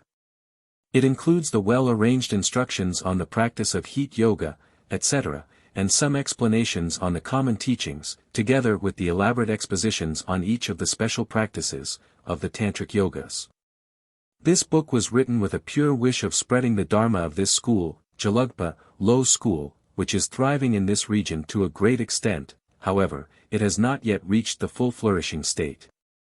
In consideration of the welfare of many of those who have faith in and admiration for the teaching of this school, this book was written at the victorious place Dajildan on the great hill of the pasture land by me, the well-learned Buddhist monk. The renouncer, good mind famed Tsong-Kha-Pa of the East, of Eastern Tibet. May goodness and prosperity thrive. Appendix, the Vow of Mahamudra. Translator's Introduction. Buddhism seldom positively asserts what is the truth. 267 Rather, it teaches the truth seekers to understand and to explore their own minds. For in the quest of reality nothing is more important or befitting for the seeker than to know what the mind actually is rather than to know only what mind knows of, the so-called knowledge and objects known by the mind. Reality is the object known, but the first step is to understand the knower of this reality. 268 Whatever one's beliefs, opinions, and thoughts, all these depend on the mind and come through the mind, for there is no possibility for one to escape from the sphere of mind in thinking or knowing. After waking from sleep, each day of our lives begins with an awareness of I. Descartes observed, I think, therefore I am, which seems logical to common sense since it feels the necessity for a knower in order for anything to be known.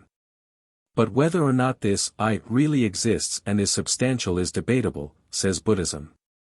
Although Buddhism denies the reality of the ego, it does not absolutely deny the reality of the awareness, or thinking process, at least in Mahayana Buddhism. Therefore, it is of the utmost importance to know what this awareness or mind is. Buddhist schools employ two different approaches in the study of mind. The Vibhasika and Yogacara may be said to use the horizontal approach, i.e. studying the mind analytically by mapping its divisions, characteristics, functions, etc., including the 8 consciousnesses and mental functions of the different stages of samadhis. The Tantric, Buddhist, schools and Zen, 269 however, employ what may be called a vertical approach, urging the student to disregard the analysis of functions and peripheral knowledge of mind and instead to penetrate directly and deeply to the very foundation of mind essence. To clarify for the readers the Buddhist view of these two approaches in studying the mind, the translator will explain them through applying what may be called the three-dimension system to the mind, the first dimension, function, the second dimension, the form, the third dimension, the essence of mind. The first dimension, Chinese, Young, Tibetan, RTSL, means activity, or function. The second dimension, Chinese Shang, Tibetan Rinam-Pa, refers to the form or characteristics. The third dimension, Chinese T, Tibetan Nowa, points to the essence or real nature of mind. The manifestations in the first dimension of mind, the peripheral or outer realm of mind, are comparatively easy to comprehend. The second dimension, the form and characteristics, is not easily understood without a certain kind of study or investigation. The third dimension denotes the transcendental aspect of mind or the dimension of beyond. The function of mind refers to the capability of the mind to know or to be aware of the five objects, of sight, sound, touch, taste, feeling, smell, of Dharma, all objects, existences, and ideas, etc. And if we include the two obscure consciousnesses, number 7 and number 8, their functions are to become aware of the illusory ego, in the case of number 7, and the form of all dharmas, in the case of number 8. Also, the function of mind refers to the emotional manifestations of mind in being able to express love, 270 hate, anger, joy, etc. This realm of the functioning aspect of mind or the first dimension of mind, is very obvious and immediately known by all. Now, the second dimension, the form or characteristics of the mind, refers to the awareness 271 of the mind, or more clearly, the awaring aspect of the mind. This awaring aspect of mind is found in all the 8 consciousnesses, though some consciousnesses, such as number 8, the alaya, are not as sharply aware as the mind consciousness or the I consciousness. Although this awareness continually takes place in the mind of every individual, seldom is the individual conscious of the awareness itself but is rather primarily conscious of the objects of the awareness. To become aware of the awareness requires some study and effort. Holding on to the awareness for long periods during meditation will in time produce a change in the function and pattern of the 8 consciousnesses, and a relative transcendental accomplishment will be achieved. According to Buddhism, the final transcendental accomplishment, the perfect Buddhahood, will only be reached through the realization of the void nature of the awareness. The frequently used terms in Mahamudra, brightness, and light, refer to the evolved awareness of the mind, while the void, non-existent, and non-creating refer to the root nature of awareness. This realm of the void bright is the essence of mind, here, the third dimension of the mind. In short, the essence of mind, as taught in Mahamudra, is the void bright or awareness without subject-object. Thus the teaching of Mahamudra disregards the first dimension of mind and even does not concern itself much with awareness, but strives to cut through the samsaric awareness, which stems from the subject-object pattern of thought.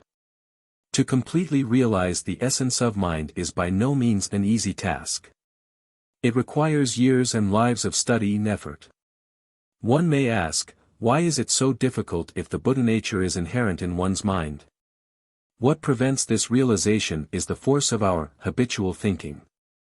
On a small scale this bondage may be likened to that of some childhood habit or obsession which, although we know it is illusory and irrational, nevertheless grips us and influences our thinking and behavior because of early, deep-set conditioning.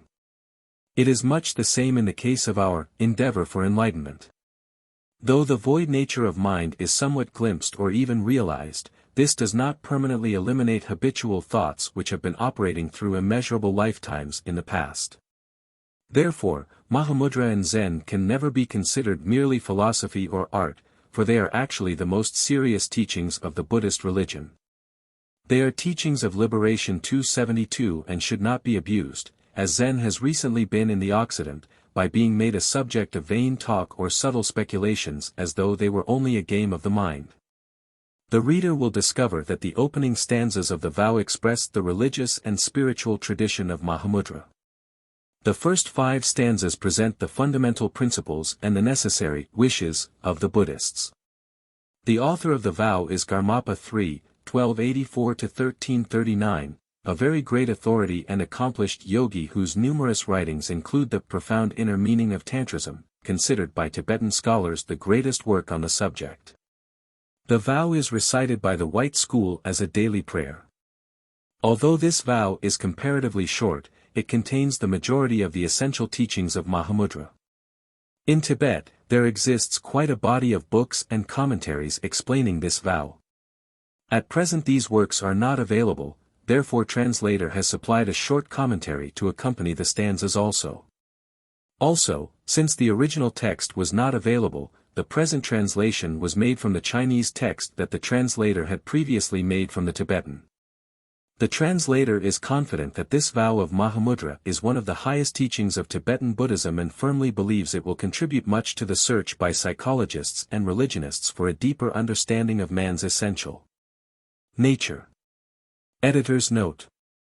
Mahamudra, Tib. P. means literally, the great attitude or symbolic gesture. The term derives from the Hindu Tantra, as Sri or Mahayantra, and the subsequent Buddhist Tantra of North India. One writer of that school, Advaita, in his Katamudra, refers to Mahamudra in very much the same way that Sakti, as ultimate divinity as goddess, is referred to in higher treatises of the Hindu Tantra. She is not an object subject to time, she combines Sasra and Nirva. Her substance is universal love, she is the unique essence of the innate transcendent bliss. The Vow of Mahamudra. By Garmapa Rinchen Dorje. With commentary, in smaller type, by the translator and notes by the editor. 1. I pray to the Guru, to the Yidam, and to those holy beings in the mandala. I pray to the Buddhas and to their sons, Bodhisattvas, in the 3 times and in the 10 directions. Remember me, have compassion and pity on me. Bless with accomplishment my wishes. First, according to the traditions of Buddhist tantric ritual, a supplication is offered to one's teacher, who is considered more important than the Buddhas, next to one's patron Buddha, then to the Darjinis, guardians, and other beings of the mandala who grant protection and certain powers to the yogi. This supplication to the esoteric or tantric lineage is followed by one to the esoteric lineage of the Buddhas and Bodhisattvas in the past, present, and future, and in all directions of space. 2. The pure action of my body and my mind, my virtuous deeds and those of all sentient beings, are like clear streams flowing from the snow mountain, devoid of the defilements of the 3 circles. May they flow freely into the great ocean, the ocean of the Buddha's 4 bodies. The pure action of body and mind and the virtuous deeds of sentient beings exist, pure in essence, only if one realizes that the action, the doer, and the receiver, the 3 circles, are alike empty and void. The unimpeded realization of this enables one to merge with, obtain, the 4 bodies of Buddha, or the 3 in 1, the Dharmakaya, the Sambhogakaya, the Nirmanakaya, in the all-encompassing, tantric, body of universal essence. 3. Until I attain the 4 bodies of Buddha, may even the name of samsaric miseries and sins be unheard in all my future lives, while I enjoy the happy Dharma oceans. It is a long journey from sentient being to Buddhahood. Even a diligent and well-gifted person, after strenuous efforts, may not attain Buddhahood in one lifetime, even though he depends on Mahamudra, which is considered an abrupt or sudden enlightenment, teaching like that of Zen. Therefore, in Buddhist countries, people are made mindful of this and taught to pray for auspicious conditions and favorable environments in their future incarnations. 4. May faith, intelligence, diligence and leisure, good gurus and the essential teachings come to me. May I practice rightly without stumbling and hindrances. The blessings of Dharma filling my future lives. Mahamudra is not just philosophical. Without faith, intelligence, diligence, favorable environment, and skilled teachers there would be no base for its study and practice and no result for sentient beings still existing in the realm of causation. 5. The holy and wisdom reckonings liberate me from ignorance. The pith instructions destroy my dark doubts forever. Through the light from meditation, vividly and unmistakably, I behold reality. Increase, O light of the 3 wisdoms. Buddha taught that to judge rightly one should rely on the admonishments of the sutras and on one's own innate reason, the holy and wisdom reckonings. By not leaning blindly on just one or the other, one is less likely to err. Some doubts can be dispelled through intellectual reasoning, but more subtle and deeply entrenched doubts cannot be eliminated through reasoning or study of the sutras. These can only be destroyed by the pith instructions, the clear, precise, practical instructions given by one's own guru. The real nature of mind can best be compared to the transparent brightness of physical light. Here, however, the word light is also used in a symbolic aspect to refer to the experience of the three wisdoms of the foundation, the undeveloped Buddha nature in every sentient being. Of the path, the partially realized Buddha nature from meditation practice, and of the fruit, or full enlightenment. 6. The root principle is the two truths, the absence of the concrete and the null views. The superb path is the provisions, without either the exaggerating or minimizing views. The fruit is the two benefits of neither nirvana or samsara. In future life, may I meet such right teachings. These three terms, root or foundation, path, and fruit, are frequently used terms to explain the complete philosophy and procedure of Buddhism, though in Hinayana, general Mahayana, and Tantric Buddhism the terms root, path, and fruit are applied differently. Here, the author points out that the basis or root of Mahamudra is the view which transcends yes and no, which goes beyond the truth of either existence or non-existence. The path of Mahamudra is knowing the mind in its essence without either adding or deducting anything to its original nature. The fruit is Buddhahood, the realization which transcends the concepts of both nirvana and samsara. This fruit is expressed in the two benefits, blessings accruing to oneself and blessings bestowed on others. 7. The essence of mind is the two-in-one, the void and radiant original source. Mahamudra, the diamond practice, is the purifier. The purified are the flickering and insubstantial blindness and defilements. May I attain the immaculate Dharmakaya. The purified fruit. Mahamudra is called the diamond practice, because it is held to be the strongest antidote for delusory thoughts and worldly desires. To the sentient beings the blindness, ignorance, and defilements, desires, appear real and substantial, but the enlightened being knows them as insubstantial and non-existent. 8. The view of Mahamudra lies in neither adding nor deducting from the nature of mind. Being mindful of this, the view, without distraction, is the root action of Mahamudra.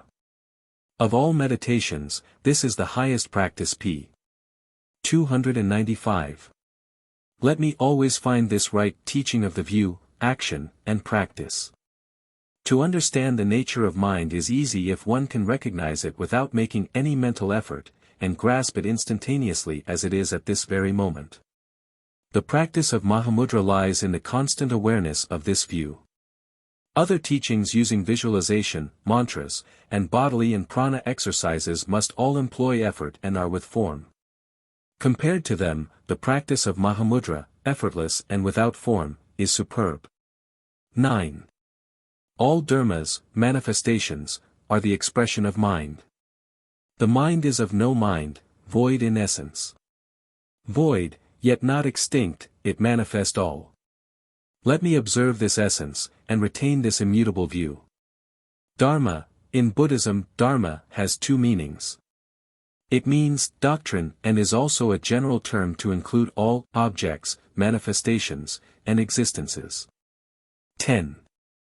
In our confusion, we consider the self-manifestation, which never came into being, apparent in outer objects. In our blindness, we hold the self-awareness to be the real ego. Because of the two clingings, sentient beings wander in samsara.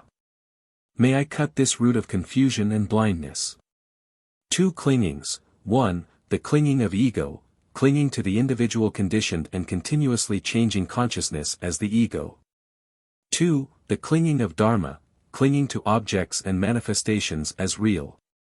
11. Nothing really exists. Buddha, himself, sees no existence. All is not empty, since the causes of nirvana and samsara exist. This is the middle path of the two-in-one, neither agreeing nor contradicting. May I realize the discrimination-free mind essence. One trying to understand Buddhism is often puzzled by its apparently contradictory statements such as, everything exists, nothing exists, there is an ego, there is no ego, meritorious deeds are beneficial. Meritorious deeds do not exist. Such statements can be understood only if one learns to think from the standpoint of different categories of truth. For instance, in the mundane category, or point of view, everything exists.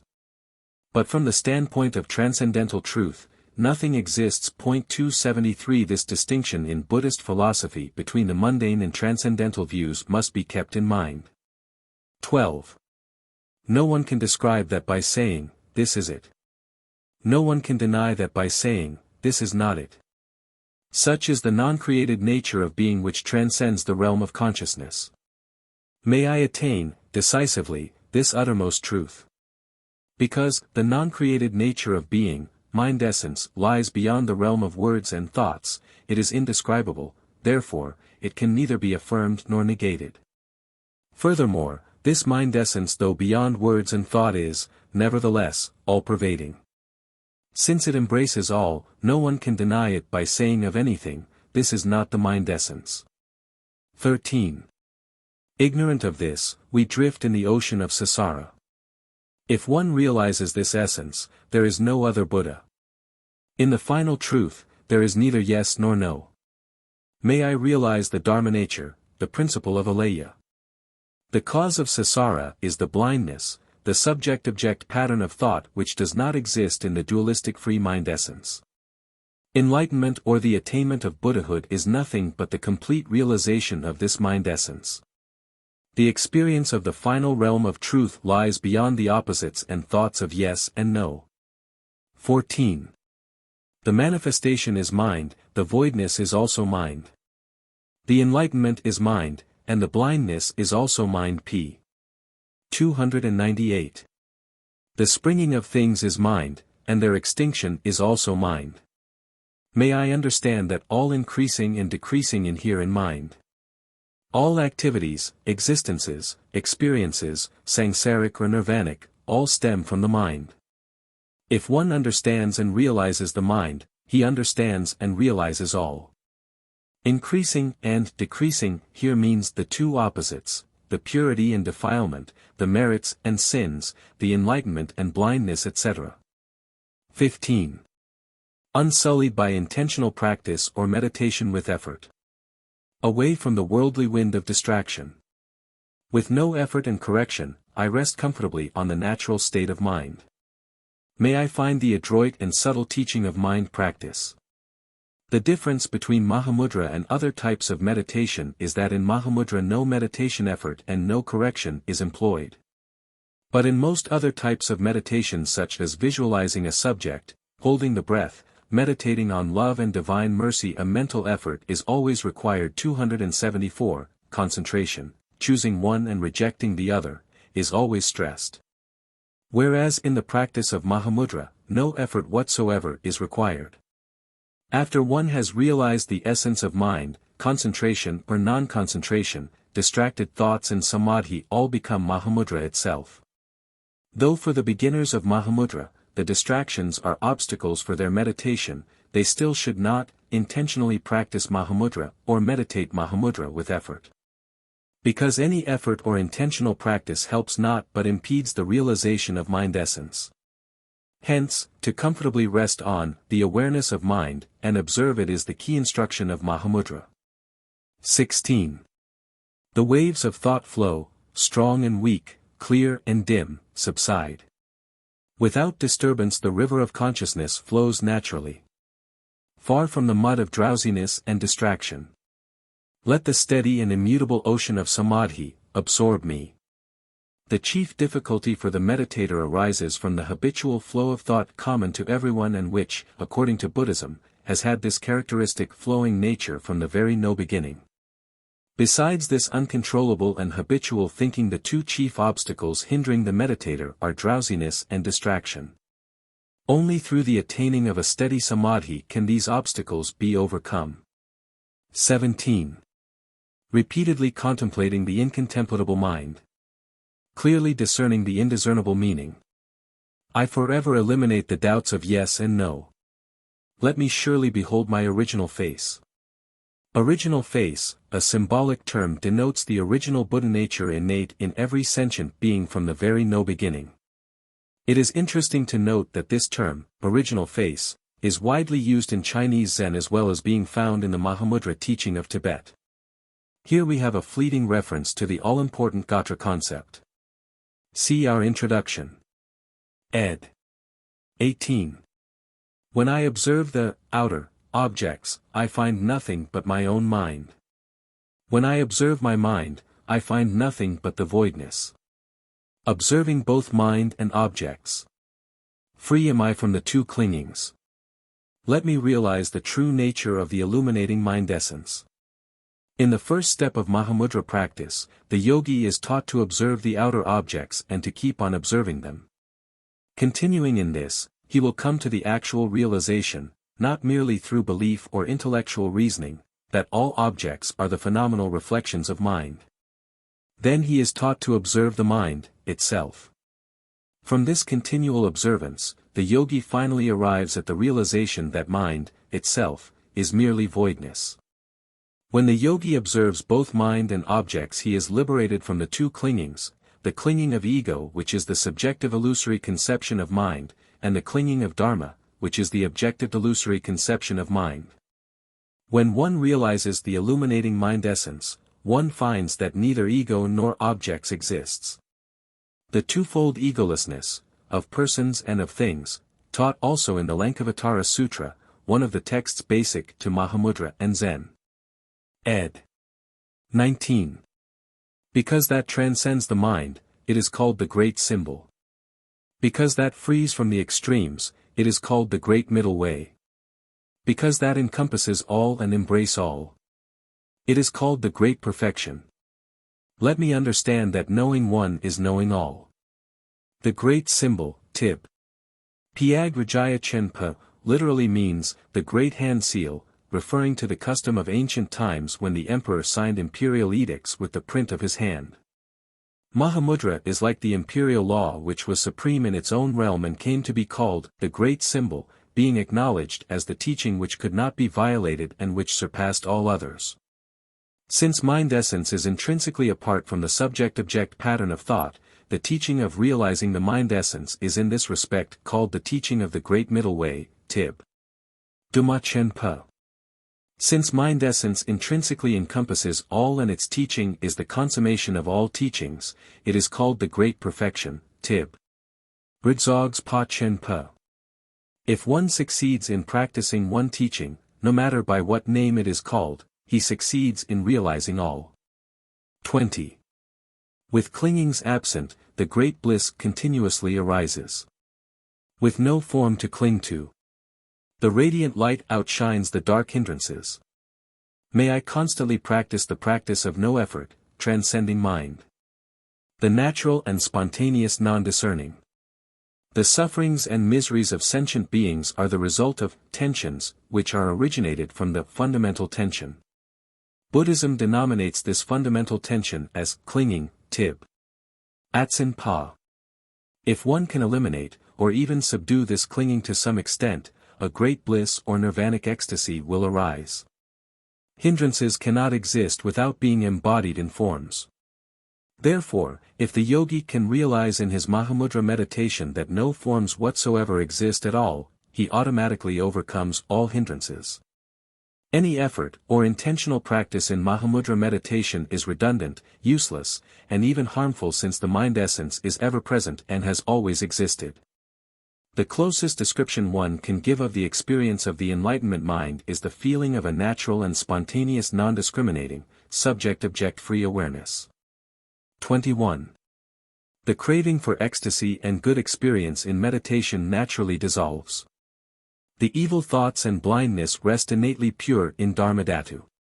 In the ordinary mind there is no loss or gain, no claim or disclaim. Away from words, let me realize the truth of Dharma essence.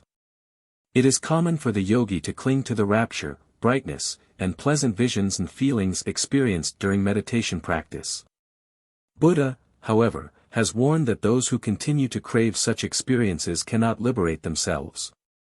In practicing Mahamudra rightly, the yogi will find his craving for such ecstasies diminish and finally dissolve. Dharmadhatu may be translated as the universal whole, in which evil thoughts and virtues, blindness and enlightenment are innately identical. 275. There is a famous Zen story that once a monk asked the Zen master Chao Chu, "What is Tao, reality or path?" The master answered, the ordinary mind is Tao. This ordinary mind can be easily misunderstood as referring to the ignorant and illusory mind of the ordinary person. However, it really means the mind essence which the enlightened being sees and which is not a new mind or something which is different in essence from the common mind. The enlightened see mind as it is, natural, common, and intrinsic. In this sense, Mahamudra denotes the mind essence as the ordinary mind, wherein one finds no loss or gain, no claim or disclaim, since it excludes all discriminations and includes all differentiations. Before actually and directly realize the mind essence, whatever philosophy or theories one holds, reality is one, reality is two, truth is this or that, are nonsense like play words of children. When one directly and actually realizes the mind essence, he reaches the world beyond or the state called here, away from play words. 22. Not knowing their natures are identical with Buddhas. Sentient beings wander endlessly in samsara. To those misery-bound who have undergone endless sufferings. May I forever pity, succor, would be a better translation than the condescending, pity. We feel. Them with the unbearable great compassion. May I forever pity them with the unbearable great compassion. 23. Right in that moment when the great compassion arises. Emerges nakedly and vividly the great voidness. Let me always find this unmistakable two-in-one path. And practice it day and night. The teaching of Buddhism on great voidness and great compassion is not rightly understood by most people. These two are, actually, one entity manifested in two aspects. But to the samsaric beings, these two are seemingly irreconcilable since in many characteristics they seem opposed, the wisdom seems cold, while the compassion is warm. The voidness has no object while the compassion demands an object, etc.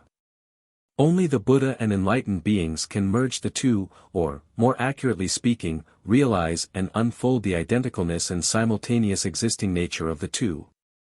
Here the author points out that the unmistakable sign of the experience of the enlightened being is that during the moment of enlightenment, when the great voidness is seen, the great compassion automatically arises, or, in some cases, a great and unbearable compassion, should it ever arise, will automatically bring forth the emergence of the great voidness. In this stanza is expressed the essence of the Buddhist Tantra, that the sunya, or prajna, an act of love, or vajra, must be and are forever joined at the heart of reality.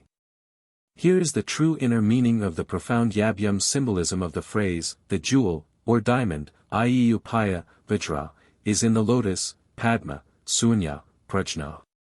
In the terms of the Hindu Tantra, with its emphasis on the formative center and energy, Sakta and Sakti are forever united in a not indistinct, but rather in a dynamic polar union. Ed. 24. With meditation produced clairvoyance and other miraculous powers. May I ripen all the sentient beings and adorn Buddha's pure land. May I fulfill the compassionate vows of all Buddhas. And eventually achieve the highest enlightenment and perfections. 25. The power of the compassion of Buddha. The power of the loving bodhisattvas. The power of all virtues and good deeds. May I bind these powers into one great force, by which the pure vow of mine and the benevolent wishes of others may be readily fulfilled.